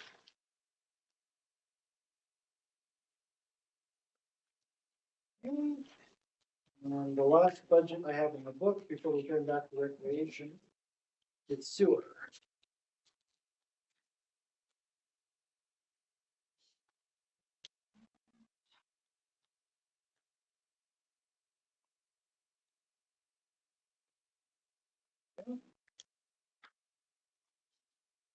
Okay, so sewer budget similarly to the water, sewer rates, disposal is the cost to be able to the local sewer companies to dump in our sewer lagoons, connection fee for new construction, and then we have a capital grant for the last three numbers. You already got that grant from the regional district? No, it's proposed. So every year I put it in. When we get too full in the sewer lagoons and we've used too much of them, we have the option of putting in one more. And, but since it's really not a town service, it's a regional district service, if they request it, we will put one in. Of putting the new one in. We do need it. We need it, yeah. So I want to try to get it done. Spaces. There's three minutes. We put it anywhere 2 years ago? Yeah. Two or three, yeah.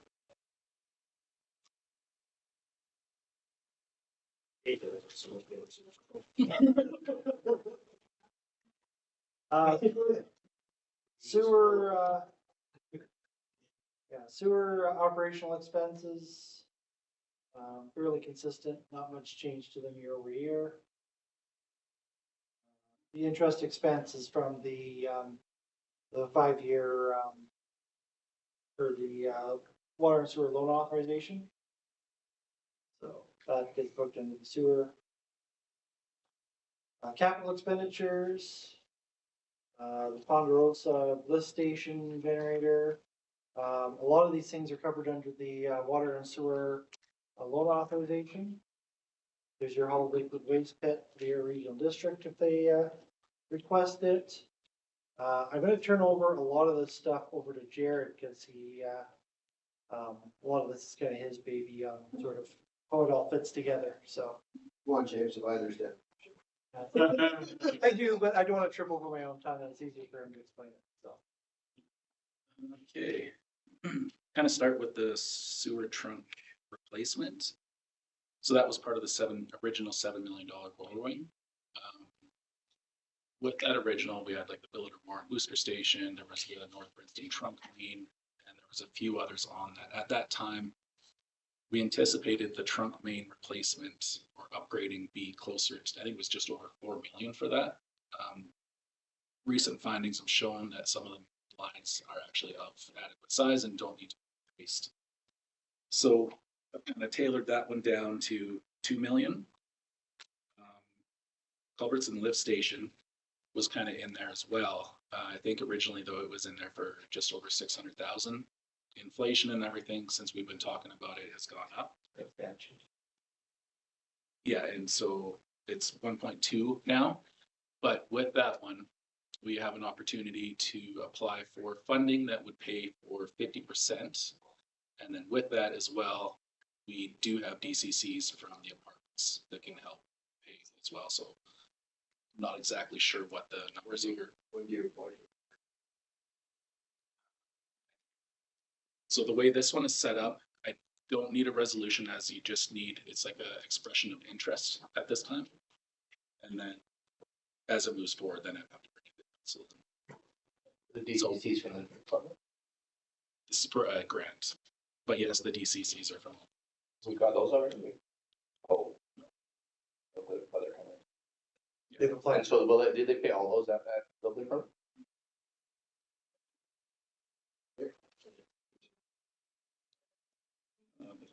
Base pit, we just talked about. This line item says lift stations and sewer line lagoons. So this is, we need to upgrade the size of the sewer gravity feed line from by Firemasters down to the lagoon. Right, like right now on normal operation, it's fine, but if all three pumps were on at Fenchurch plus culverts in, we get a kind of a back surcharge in one of the manholes, and we will start backing up and leaking out. So we need to upgrade that line. It's, yeah, I don't know. Got that one against me. Yeah. Nor I. Next one is the Angela Avenue Sewer Lift Station. So this would be, we spoke about it before, this would be to replace the siphon that goes across the river at this time. It's undersized for future, but it also can't sustain any development right now that would come from their subdivision. So in the original talks with that developer, we did tell them, we didn't know the cost at that time, but we did say something about $1 million that they might have to pay for this lift station. So with that being said, if they hold up to the $1 million, and then there would also be DCCs on top of that to help pay. With those projects, we can still stay within that $7 million as long as those grants come in and the DCCs.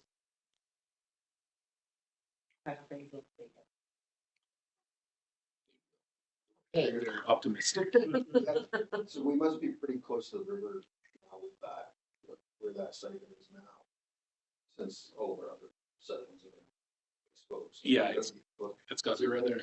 Any other provincial funding, we can get like mitigation funding or something, since it's amazing to take out.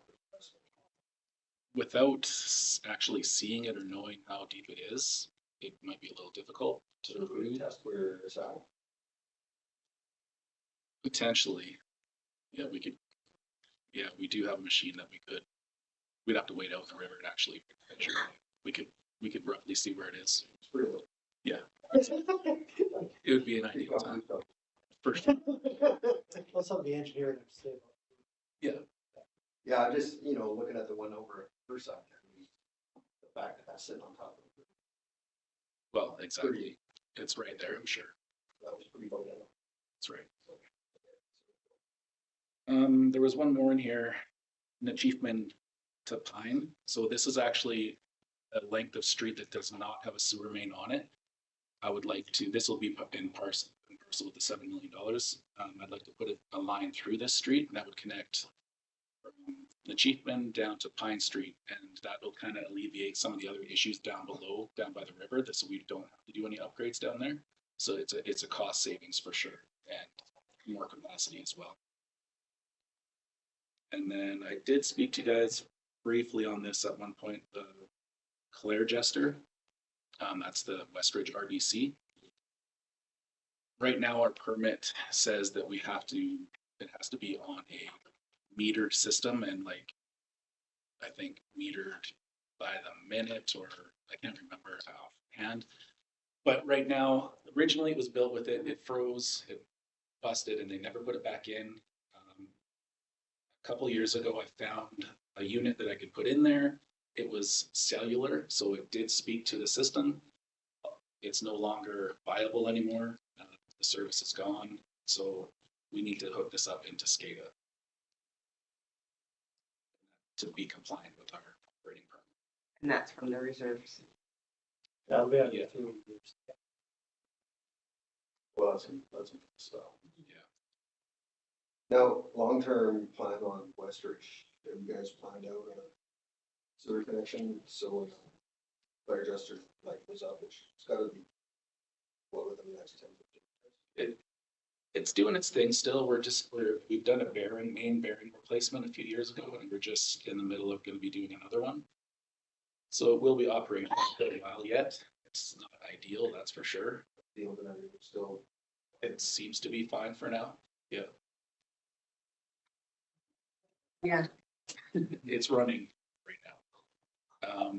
I have not got any recent numbers to hook it into the system though.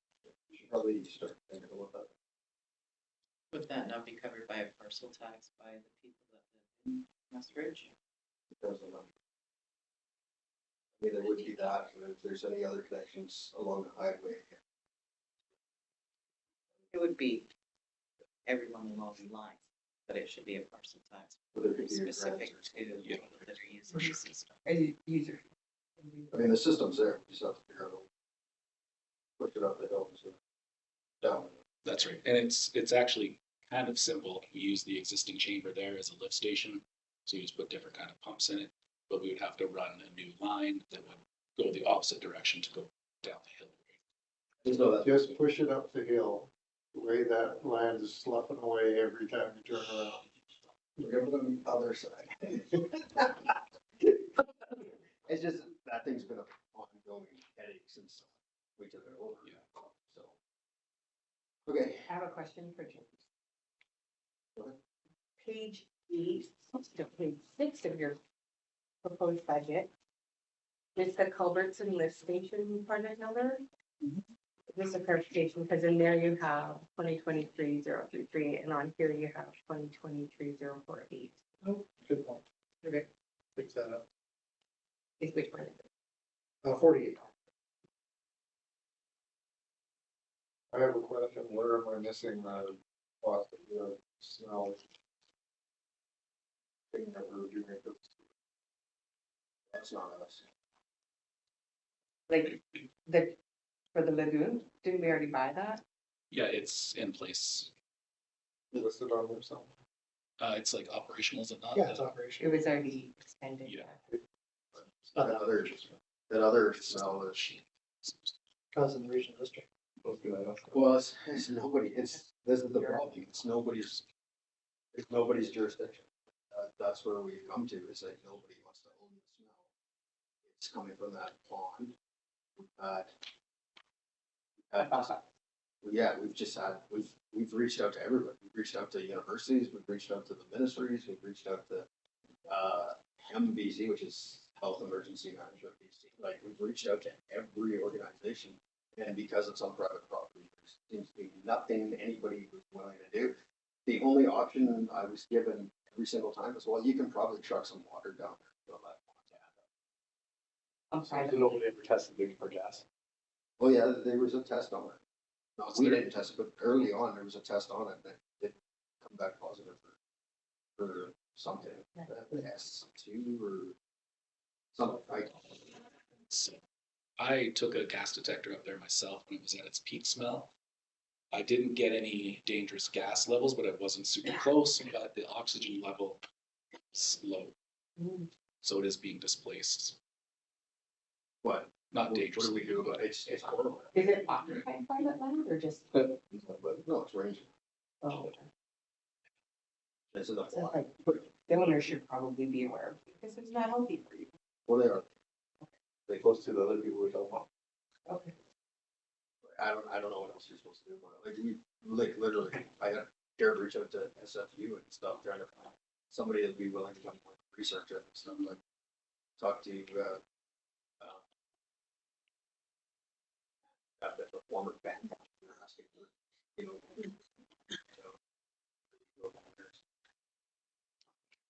doesn't seem to be anything we can do. You talk to the landowners?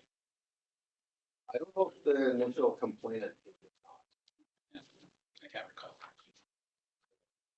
And all I know is it's not us, and we keep getting blamed for it, and I've driven up there in peak smell, where you can smell it down at my place, and I stood right above the, like, right at the lagoon. Yeah. It's not the smell, and you drive to Firemaster, and all of a sudden it hits you, and you drive up towards your place, and it's like, oh my god, like. It almost knocked me over. There's some difficulty when your eyes start to water. Yeah, people are online Drive and by they're complaining, right? Like, it's Yeah. like, so whose fault is it? And you know, I got friends calling me, like, you're an asshole. It's your smell. It's like, no, it's not. So, I don't know. But the one that Councillor McLean was referring to is in place and it's working. Yeah, there's a few days that you can smell it, but That's just the natural process. there's nothing to do. It's- That's close to you, yeah. Sewer deodorant. That's dedication, Mr. Mayor. Hey, I try to do my legal. I have smelled this town. I must be toward the back of the community charter. You can smell stuff. Well, no, cause I come in, I called Jared, I didn't message Jared in the middle of the night. I'm like, dude, like, what the hell's going on? Well, we were struggling, like, we had the guys down here cleaning out the sewer, like, we were flushing them because we're like, what the heck? Cause you come down here and it gets trapped in this corner in the morning. You come into the office in the morning, you wanna puke. So we had the guys flushing the lines thinking like, is the sewer back up a line or something? And it's like, it's not us, like, we have done like literally everything we can do. And that thing is working, like, you don't smell the sewer lagoon anymore, except for, you know, and it's like 40 degrees out and stagnant, right? Smells like burnt. Doesn't matter what you do at that point. So, anyways. Okay, last one. Any other questions? So I didn't go over the reserve transfer, so like I said, the water sewer project, 5.7, there's a little bit more than that in that project, so there is a little bit of space for Jared if he doesn't get a grant or if there's Jared, if there's a shortfall or an overrun or something, we have a little bit of money to. Gold star, nice. Yeah. Sewer reserve, so we're taking some money out of it. Year over year. And then transfer to DCCs. Important to note that if we use DCCs, we gotta get approval for the inspector of municipalities. We'll have to send our budget off to Victoria to have it approved. Is it transferred to? So we'll need an actual engineer report and stuff like that. Not just sending it off. And then do DCCs on that. DCCs, and anything that we use comes out of the DCCs. So, yeah, any questions on the sewer budget? Is that transferred to DCCs or from DCCs for what? So that one specifically, it is two DCCs in the general government budget. And in this one, it's from DCCs, because it's a positive number. But it says two. I know, it's one budget, so I should probably put 2/from, but the number clearly. Because if it was two, it would be in brackets. It would be negative, right? That's why I'm confused by the two. Yes, And yeah, no, it's just a name, so. But yeah, the DCCs would have to be approved by the inspector, so we need actual project and details and stuff. Oh, yeah. Yeah. For sure. Okay, if there's no other questions on the sewer budget, any other questions on the sewer budget? So like I said, if you can get all that done. Okay. I'm impressed with the amount that we've been able to, like, I mean, let's be honest. And you've grown, you know, most of us have grown up, this is the amount of work we've accomplished in the last 5 years. So the last 3 years has just been astronomical. Yeah, so that's for sure. Big word about what you've been able to keep it up. It's not all glitz and glamour. It's not all roses either. That's the mayor, he spelled it. Take a bird for it. Well, didn't Henry used to call it Rose? Rose Lake. Rose Lake. Okay, He's let's go to recreation. Recreation, so we waited for you to come back, Lyle, so we had your recreation budget, so. 38. Page 38, 39, yeah, 39 is the budget. Arena revenue, so that's just rental fees that we charge for the arena itself. Riverside Center revenue is a historic budget, obviously, because we don't have the Riverside Center anymore. Recreation programming, fees we collect for running various recreation programs. Pool revenue, so money we get from pool during the summer months. Recreation service waiver, we've handed that over to MIA, so people can buy daily insurance through MIA and provide us coverage, so we don't actually provide that service anymore. Park user fees, fairly nominal. PXA revenue is a new one, so that's horse boarding and such, that we collect money from. And then, capital grants below. Operational expenditures, You know, optimistic. yes, civic celebrations, so that's cost for, putting or using public works staff to basically put up barricades and stuff like that. So, usually fairly minimal, cause, typically they don't.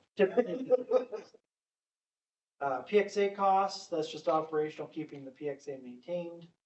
That should probably be PXG now, but, Yeah, the labels are, like I said, they're just in the budget, they're hard to change, so. Rec wages, so that's Nadine, and there is also a 20-hour-a-week recreation assistant put in there. I'm sorry, Councilor McLean, I tried as hard as I could to keep the people down, but, Lyle twisted my arm and So what did you? threatened to stick his tongue out at me, so I had to. A part-timer? A part-time recreation assistant. Yeah. So 20 hours a week is what we've got in the budget. Nadine can kind of manage that however she likes. And that's a way to get started. We'll see how that goes and maybe next year have to readdress it, but I think it'll be a big help. so that's in response to what she was saying earlier today. Yeah, Okay. yeah, she needs help. Totally, don't disagree. Recreation programs, so that's just the cost of subcontractors and people to come in and do rec programs. There's several of them that Nadine administers. Movie night, quite a popular thing, just for the cost of the movie and everything else. Museum, that's basically for the museum employee. We hire one full-time equivalent at the museum. Under recreation. It's recreation and culture, so that's why it's there. Halloween Family Fun Night is a line item, was increased after we lost our fireworks provider, so, that's sort of the new amount, so to speak. Community Arts Council was a line item, council agreed to move that off the grant and aid, so, there that sits. Pool salaries, as listed, pool maintenance is listed, supplies, utilities. Arena wages, no scheduled increase, the number of people that we have working in the arena. Maintenance, supplies, utilities, pretty much standard stuff. The Olympia, I expect that cost to go down in future years. We don't need propane for it anymore. Maintenance should be somewhat reduced, so I'd expect that $8,000 to sort of be redistributed in the next couple of years. Posse line item is there. All the Riverside accounts are all historic, as we don't run Riverside anymore. Capital expenditures. Okay. Arena. Before we move on. I'm gonna ask, Councilor Wilson. They will create some sense, because I'd like to talk about the possible.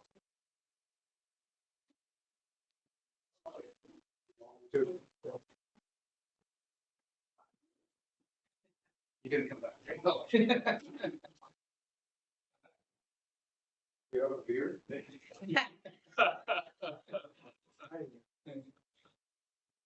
The thing picks up audio. So, the posse's taken a hit on their, gaming grant. It's been reduced by about 10, I think. Yeah. So, I'd like to see, I know we talked a few years ago about upping that to 25. And I don't know where we ended up on, but I think we should increase the posse line item. They do a huge amount of volunteer work in the community again. Started doing all that stuff, so they're, you know, they're in the schools, they're helping out with seniors, they're doing stuff. You know, they're part of the community. You know, and like I said, I thought we already up about that, I thought we discussed that. At one point, they were asking for more because of ice costs, but did we not talk about that as the offset? Yeah, we haven't increased the ice cost at all. So we are still invoicing them? Yeah, the exact same arrangements we've always had. Okay. I think there was just that 1 year with a change in administration on their part that they came as a request for the additional arrears. Yeah, I think we. Anyways, we did. Yeah, but I think it was a one-time thing. Yeah, it's a nonprofit. I mean, let's be honest, since the beginning of the co-op, since it went from the private to public, private to public.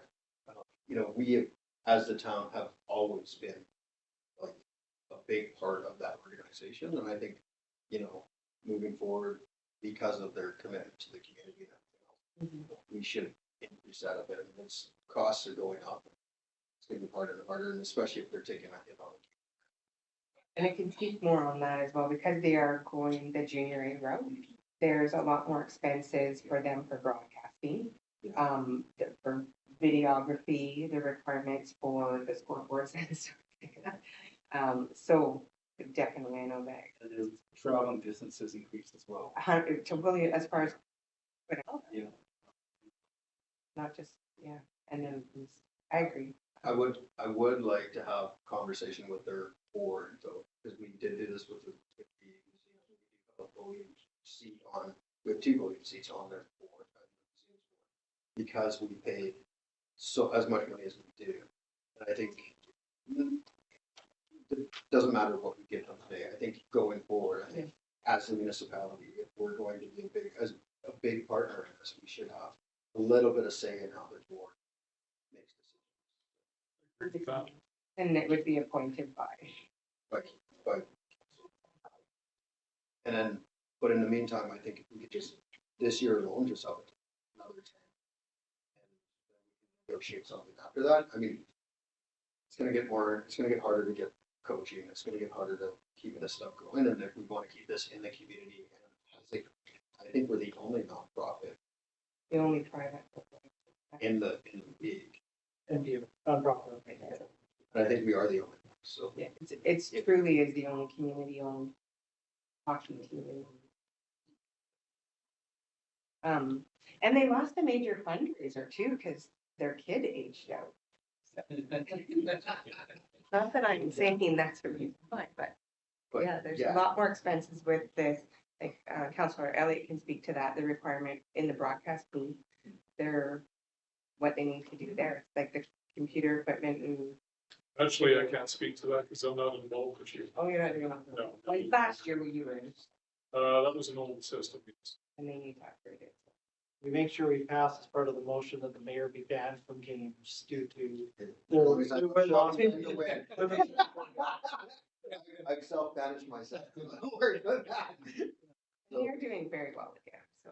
No, and it's a huge thing for the community, right? It's the largest single entertainment for the community right now. So, I mean, I'm open to any number. I'm just starting at 10, just because I know that's how much they've lost on the gaming. And they have been doing fundraising. They have been more visible in the community over the last few years.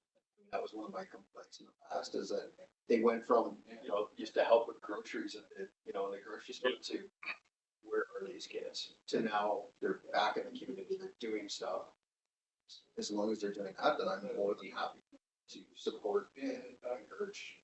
Yes, a lot of that comes from having the paid manager or paid coach as well, because they insist on the buy-in. They pick the kids based on the quality too, so I think that's also. So you want to start at 10 or do we? I'm thinking, why don't we double it this year and reduce it next year? So the 30 for this year instead of Yeah. 25. I was gonna recommend 20. I'm gonna recommend 30. I'll stick at 25. It comes down to me. Oh. I'm gonna go 30. So. So first and a second. You put up a good fight. That's on video. So this would be Okay. for this year only, and then we. Well, Yeah. today, and I think we Correct. need to negotiate the position with. And So when I do the budget, to change the numbers, it's gonna be 30, then 15 all the way through, or 30, then Yes, 25 all the way? yes, because we will revisit. 30, then 15 all the way through. Please and thank you. And it'll be based on negotiations. Yeah. Because I mean, like last year, we took a hit with our coach. We got a great coach again this year, and I think it's really important. But I think going forward, I mean, maybe there's a way we can support that as well. Yeah. Right? Well, you can't deny what the team does to the community. All you have to do is drive by the arena on hockey night. Good luck at name year. Yeah. It's not, So like it is the hot spot in town. I've had friends come to town. And this is crazy. Yeah. It's great. I love That's a it. good atmosphere, and that's coming from a lacrosse guy. I don't praise hockey that easy. Okay, so all in favor? Carried, okay. There you go. You guys can come back in. Oh, the motion? Oh, to go. I didn't take it as a motion. Oh. I just figured, we haven't changed or done a motion for anything else. I just figure he'll just put it in the budget. Yep. We're not telling you. Almost like arm wrestle, Yeah, we cut you now. and I would have It was lost. hairy there for a second. Yes. We're gonna go with- Mr. Joel Guthrie. We're gonna go 30 this year, and then we're gonna negotiate something for you guys next year. Wow, that went by you. Thank you. We also made it on the condition the mayor not show up to meetings. Thanks, George. She put up a fight though, but I beat her. That's why I said thanks, George. I thought that, yes. Okay, we can move on to the. Capital expenditures, so recreation I know facility. stuff has already been said, probably been said, but as far as I'm concerned, if you look at it simply from a point of view of me as a business owner, I don't need any racing days in July. I don't need anything going on in August. We're swamped. We're busy as hell. But tell me about customers in the middle of the winter coming in to see their kids or coming in to see whatever, coming into town, staying in the hotels, eating in the restaurants and everything else. It is a real help, I'm telling you. So, from that perspective, from people like me, thank you. But from the team thing, it makes things easier when they're cutting back in other areas that we get supported from our own community. Sounds like it should be coming from Gary's budget. It is, I already did, I got Yeah, the. next, James, yeah. you chip that? We do want a statue on the arena. We are taking something else out of his budget. My budget looks like crypto, but mine is, it's so many decimals, my budget looks like crypto. Yeah. I literally measure his This is what budget, happens when you don't show up. I literally measure his budget in pop cans. It doubled when they put the deposit to 10 cents. Not great. Capital expenditures, so 165,000 for the condenser, Pete discussed that this morning. And, recreation facility, we have the grant that'll be pending on the grant. So condenser and condenser. Yes. Reserve transfers, so if the recreation facility goes through, then we will, exhaust the future amenity fund. So there's the, rest of the, budget. Any questions on anything else besides what's already been discussed? I was just gonna ask, like, all that green energy improvement, is that all complete now? We are just now completed, yes. That's right, yeah. Everything is working well, very successful. The only overage, of course, was the roof. We had a shortfall on the roof, but we cover it, and so now the project's complete. And is there any anticipation of any larger repairs need to be done in? Yes, I mean, it's a 50-year-old building, and so, there's always, we want to maintain it. The next thing is gonna be our floor and bleachers, that's gonna be the next thing, but that's probably, 10 years out, let's say, so, yeah, it should be off. Yeah. Should we put it on our 5-year plan as what? I think we can make it 5 years for sure, but it's gotta be something on our radar for sure. It's definitely gonna be a big job. Yeah. The way our bleachers are built into our Yeah. floor, like we're gonna lose our. Yeah, the bleachers and boards are connected along the sides, they're all, and it's poured into the cement. So they're fixed, and so when we do go to address the floor, it will be the whole meal deal, you know, so, yeah, What about the heaters in the bleachers? we're working on it. Like a temperature dial, Are they- not on or off. They don't- We tried that. Yeah. Yeah, and They don't work anymore? Oh, no, it's on or off. Well, I don't know, the other game, they're not working there. no, they're not working, but we've ordered parts and we'll have them working. You know what? I don't care what you guys do, it'll never make everybody happy. It is all the time. Sit in the bed section and cook. All right, I got two more things to review. Oh, sorry, go Just ahead. one, you've told me before, but half a dozen times, how much does that, so how much does solar panels produce? Well, of course, it depends on, you know, the season, of course, it'll make more in the summer than it does in the winter, but overall, in the course of the year, it's anticipated it'll contribute 20% of our total electric bill back into the grid. So Which equates to, you know, we're probably, I think our power bill for there is. So I have that. I think it's 25,000. it's considerable. Yeah. Rick, so Lyle, in the winter, like, does the snow come off? The Um, panels? If we get a big snow, it'll take a while for it to naturally come off. If you wanted to, you could sweep them off, you know, and stuff. We get a lot of sun in the winter. Yes. We get probably more sun sometimes. In the winter Yeah. than we do. They're anticipating 112,000 in utilities. Now, some of that is natural gas, but we don't do a lot of natural gas. You don't want to heat an arena. Yeah. Too much. It's mostly electricity to feed. You've never been to a firm. And you said 20%? They're not gas Yeah, heaters, well, they're electric. 20%. So, if we save 20% of $100,000, we get easily. So I think the actual number was, we anticipate 22% is the max. So 15, 20 grand, I think, is a pretty safe estimate. So, Perfect. just to Barb's point there about the floor and that. So if we're, I know it's a lot of talk, but if we're gonna do that, is there a possibility to redo all the change rooms and the lobby and stuff at the same time, or is that like too structural?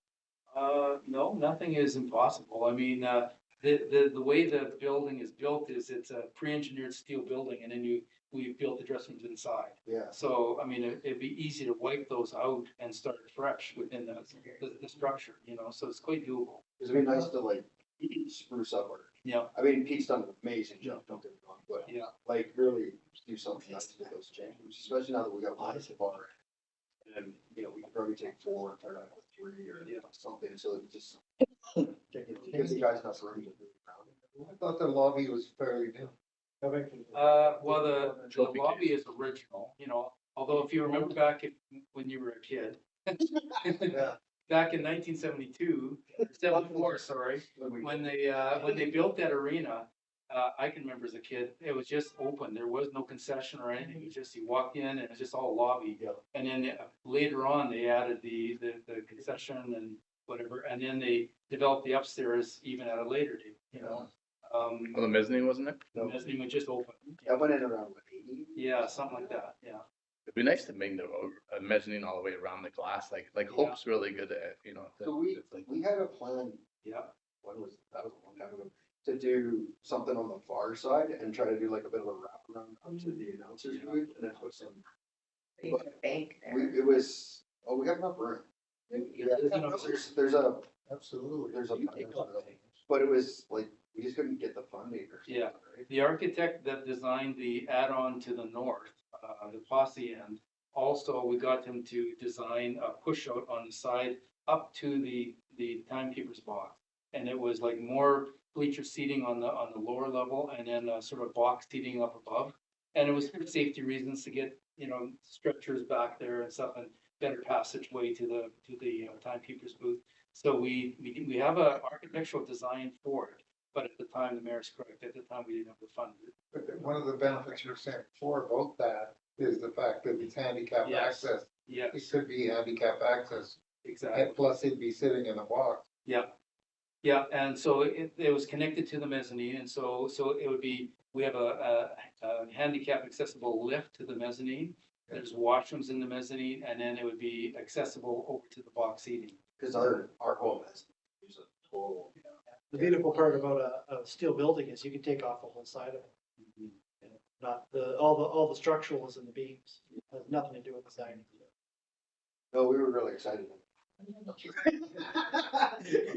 Well, the We had sad, it all planned out. the sad thing is that if we had the money back then when we first designed it, I think it came out at like $330,000. Oh, It wasn't a lot of money. Yeah, yeah, see, the cost of waiting. yeah. Yeah.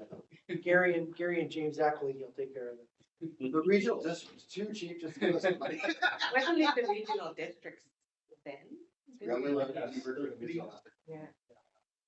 They get demand. So just to put it all together, I got two more things to review and then, we'll quickly go over the bylaw. It's, the same one you've seen constantly every year, so there's not a lot of changes to it. So consolidated budget by department. So all the revenue sources kind of put together. This is, sorry if you're following along page 5. Page 5 and then the expense will be on page 7. So that's just basically all the revenue sources put together, equals out to 38,574,220.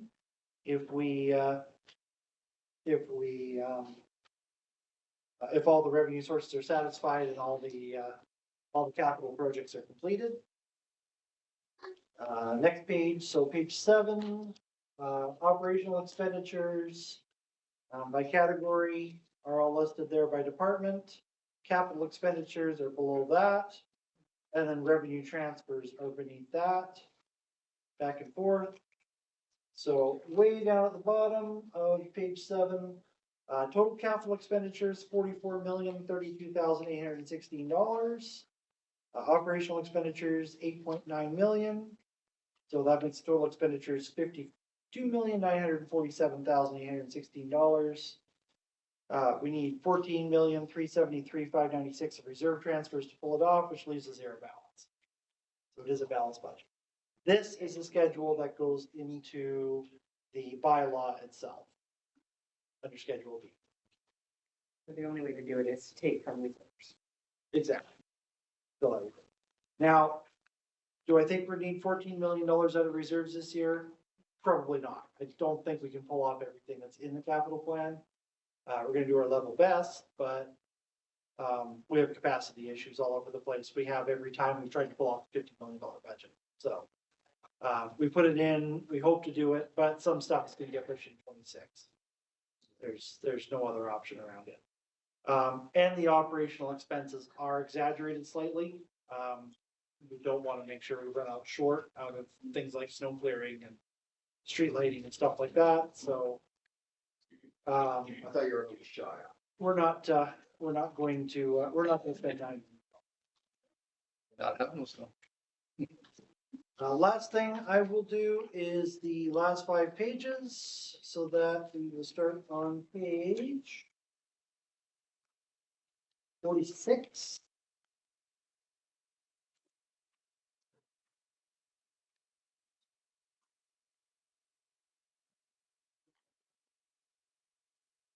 So these are a list of reserve transfers. For all the reserves that have been passed by council, projected for the next 5 years. So if I take a look at it, so you'll see that we start off with a balance end of fiscal year 24. We're not there yet. So if there's extra capital plans, if there's extra capital spending or anything like that,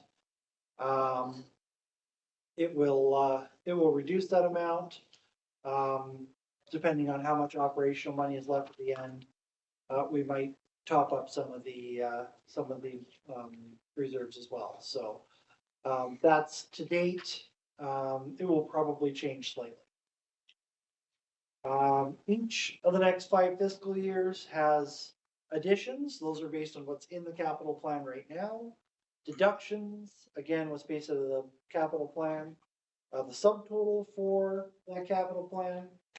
Interest accrual, so based on the fact that we get 5% interest, That calculates the interest. And then whatever the balance is going to be, at the end of each fiscal year.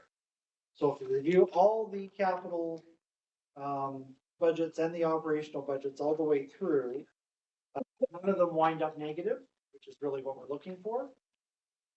And then the last page, you know, at our disposal right now, $22,986,000. Each year we go through, yes, we use a good whack of those reserves, especially in the first year.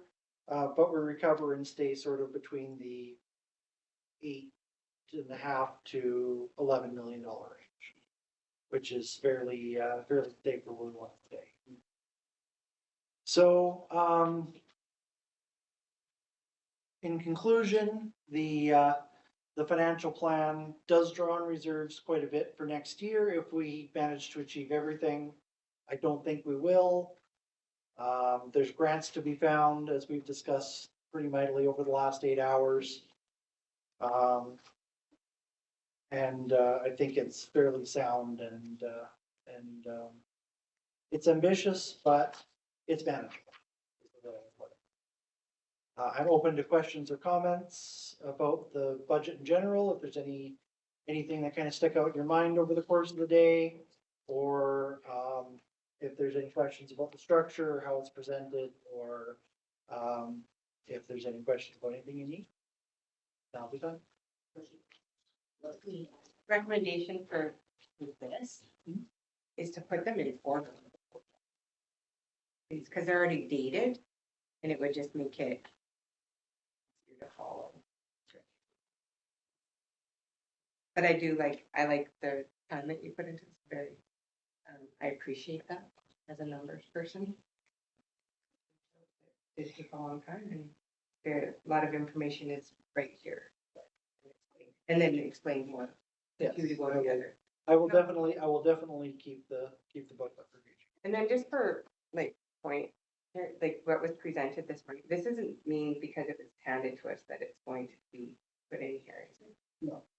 No, I mean, if you saw something on that list that you just fell in love with, I mean, we could try and put it in, sure. But just because it was discussed and presented doesn't mean that it's No. or going to go in. Yeah. Okay. That's making sure. You guys control what goes in. I wasn't taking notes that quickly. And adding it. There are a number of things in that list that are in the budget, Yeah. Great. and we reviewed that, but just because a staff member wants it, doesn't necessarily put it in the budget. You guys had to. And then when things are just being like, what do you call it, spitballing, where you're just throwing ideas and stuff, like as those things come together or more information is, then it'll come back to us, then we can add it in. So, just a little bit of a crystal ball into the future. Then I'll review the bylaw and we'll call it a day. Do you mind if we go a little bit over time? Yeah. Okay. So crystal ball into the future, we are working right now on a computerized PO system. So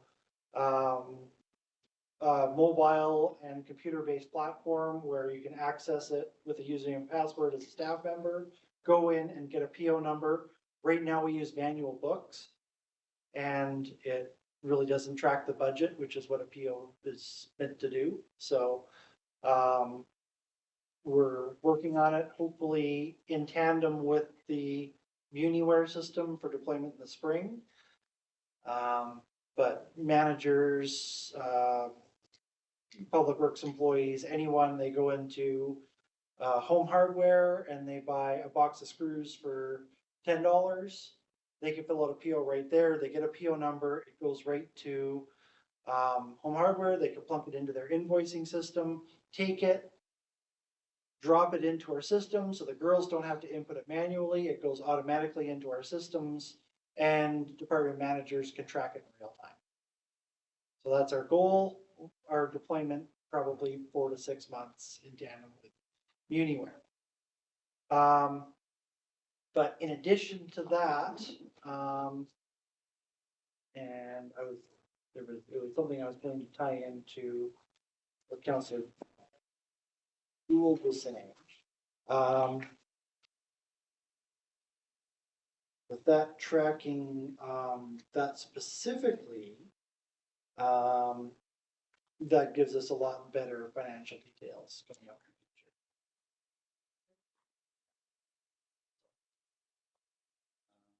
the future. It'll just be a while before someone's meant to be, it's like quite a process for them to review everything as it is. Try and economize it instead of our admin systems. So. Yeah. Last thing I'll go over is the actual bylaw.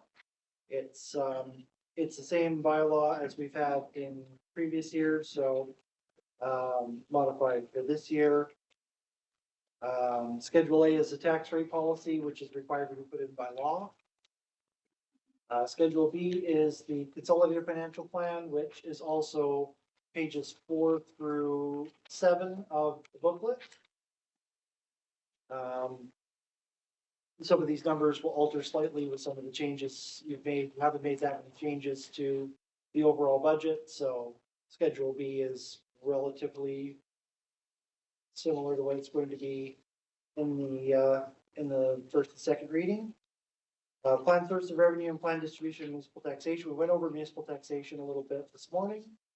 But both these sections are required to be put into the community charter. Schedule C is a listing of all the financial, the capital plan, providing an object and the source of funding for each individual project. Couple of things you have to clean up there that were identified by Councillor Gould. Schedule D, proposed reserve transfers and adjustments. That's also required by the community charter. Not the actuals. The actuals are done by resolution, probably in late February, once we get the final statistics for the year end. Then we'll know exactly how much we have, and we'll make a recommendation to how the reserves will get dealt with for the 2024 fiscal year.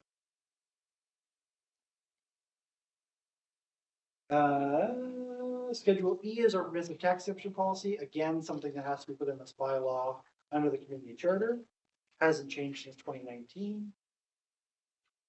Schedule F is the enabling of the reserve funds. So that's just a listing of all our reserves and how they will be credited, how they used. Again, required in the community charter. Additions to the reserves proposed for council under this financial plan. The Indigenous Engagement Reserve, that was the money that we received from the province to bring the Indigenous engagement under the new EMCR Act, Emergency Management and Climate Readiness Act, which it sounds like Ed will use by March 31st. And if we need to require an extension, it's something that's feasible, but something we've asked. The other grant that is located in here.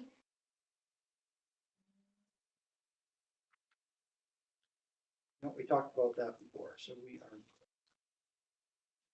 So that is the financial plan bylaw. So what I would propose, Mr. Mayor, is that we recess the meeting until tomorrow morning. I will take the bylaw and modify it with the changes that have been recommended. And if everyone's happy, then we can reconvene and pass it tomorrow, or you can recess now and take 15 minutes to get it done. Okay, take 15 minutes. There's not that many changes, so. I like to be able to have the time to read it, and make sure all the changes. Or I can present it. I can present it for first and second reading at the next regular meeting of council. We're not meeting tomorrow. The reason would be is to. Give for second reading. One and second. So we plan on the name, assume. I personally, Okay, if you want to. I'll come early so that I can read Okay, it. motion to recess. I'll make sure I get it out to you. I'll make the motion. Councilor Kelly made it. I'll second. All fair. The 9 o'clock tomorrow. Okay. Recess till. Good work, you guys.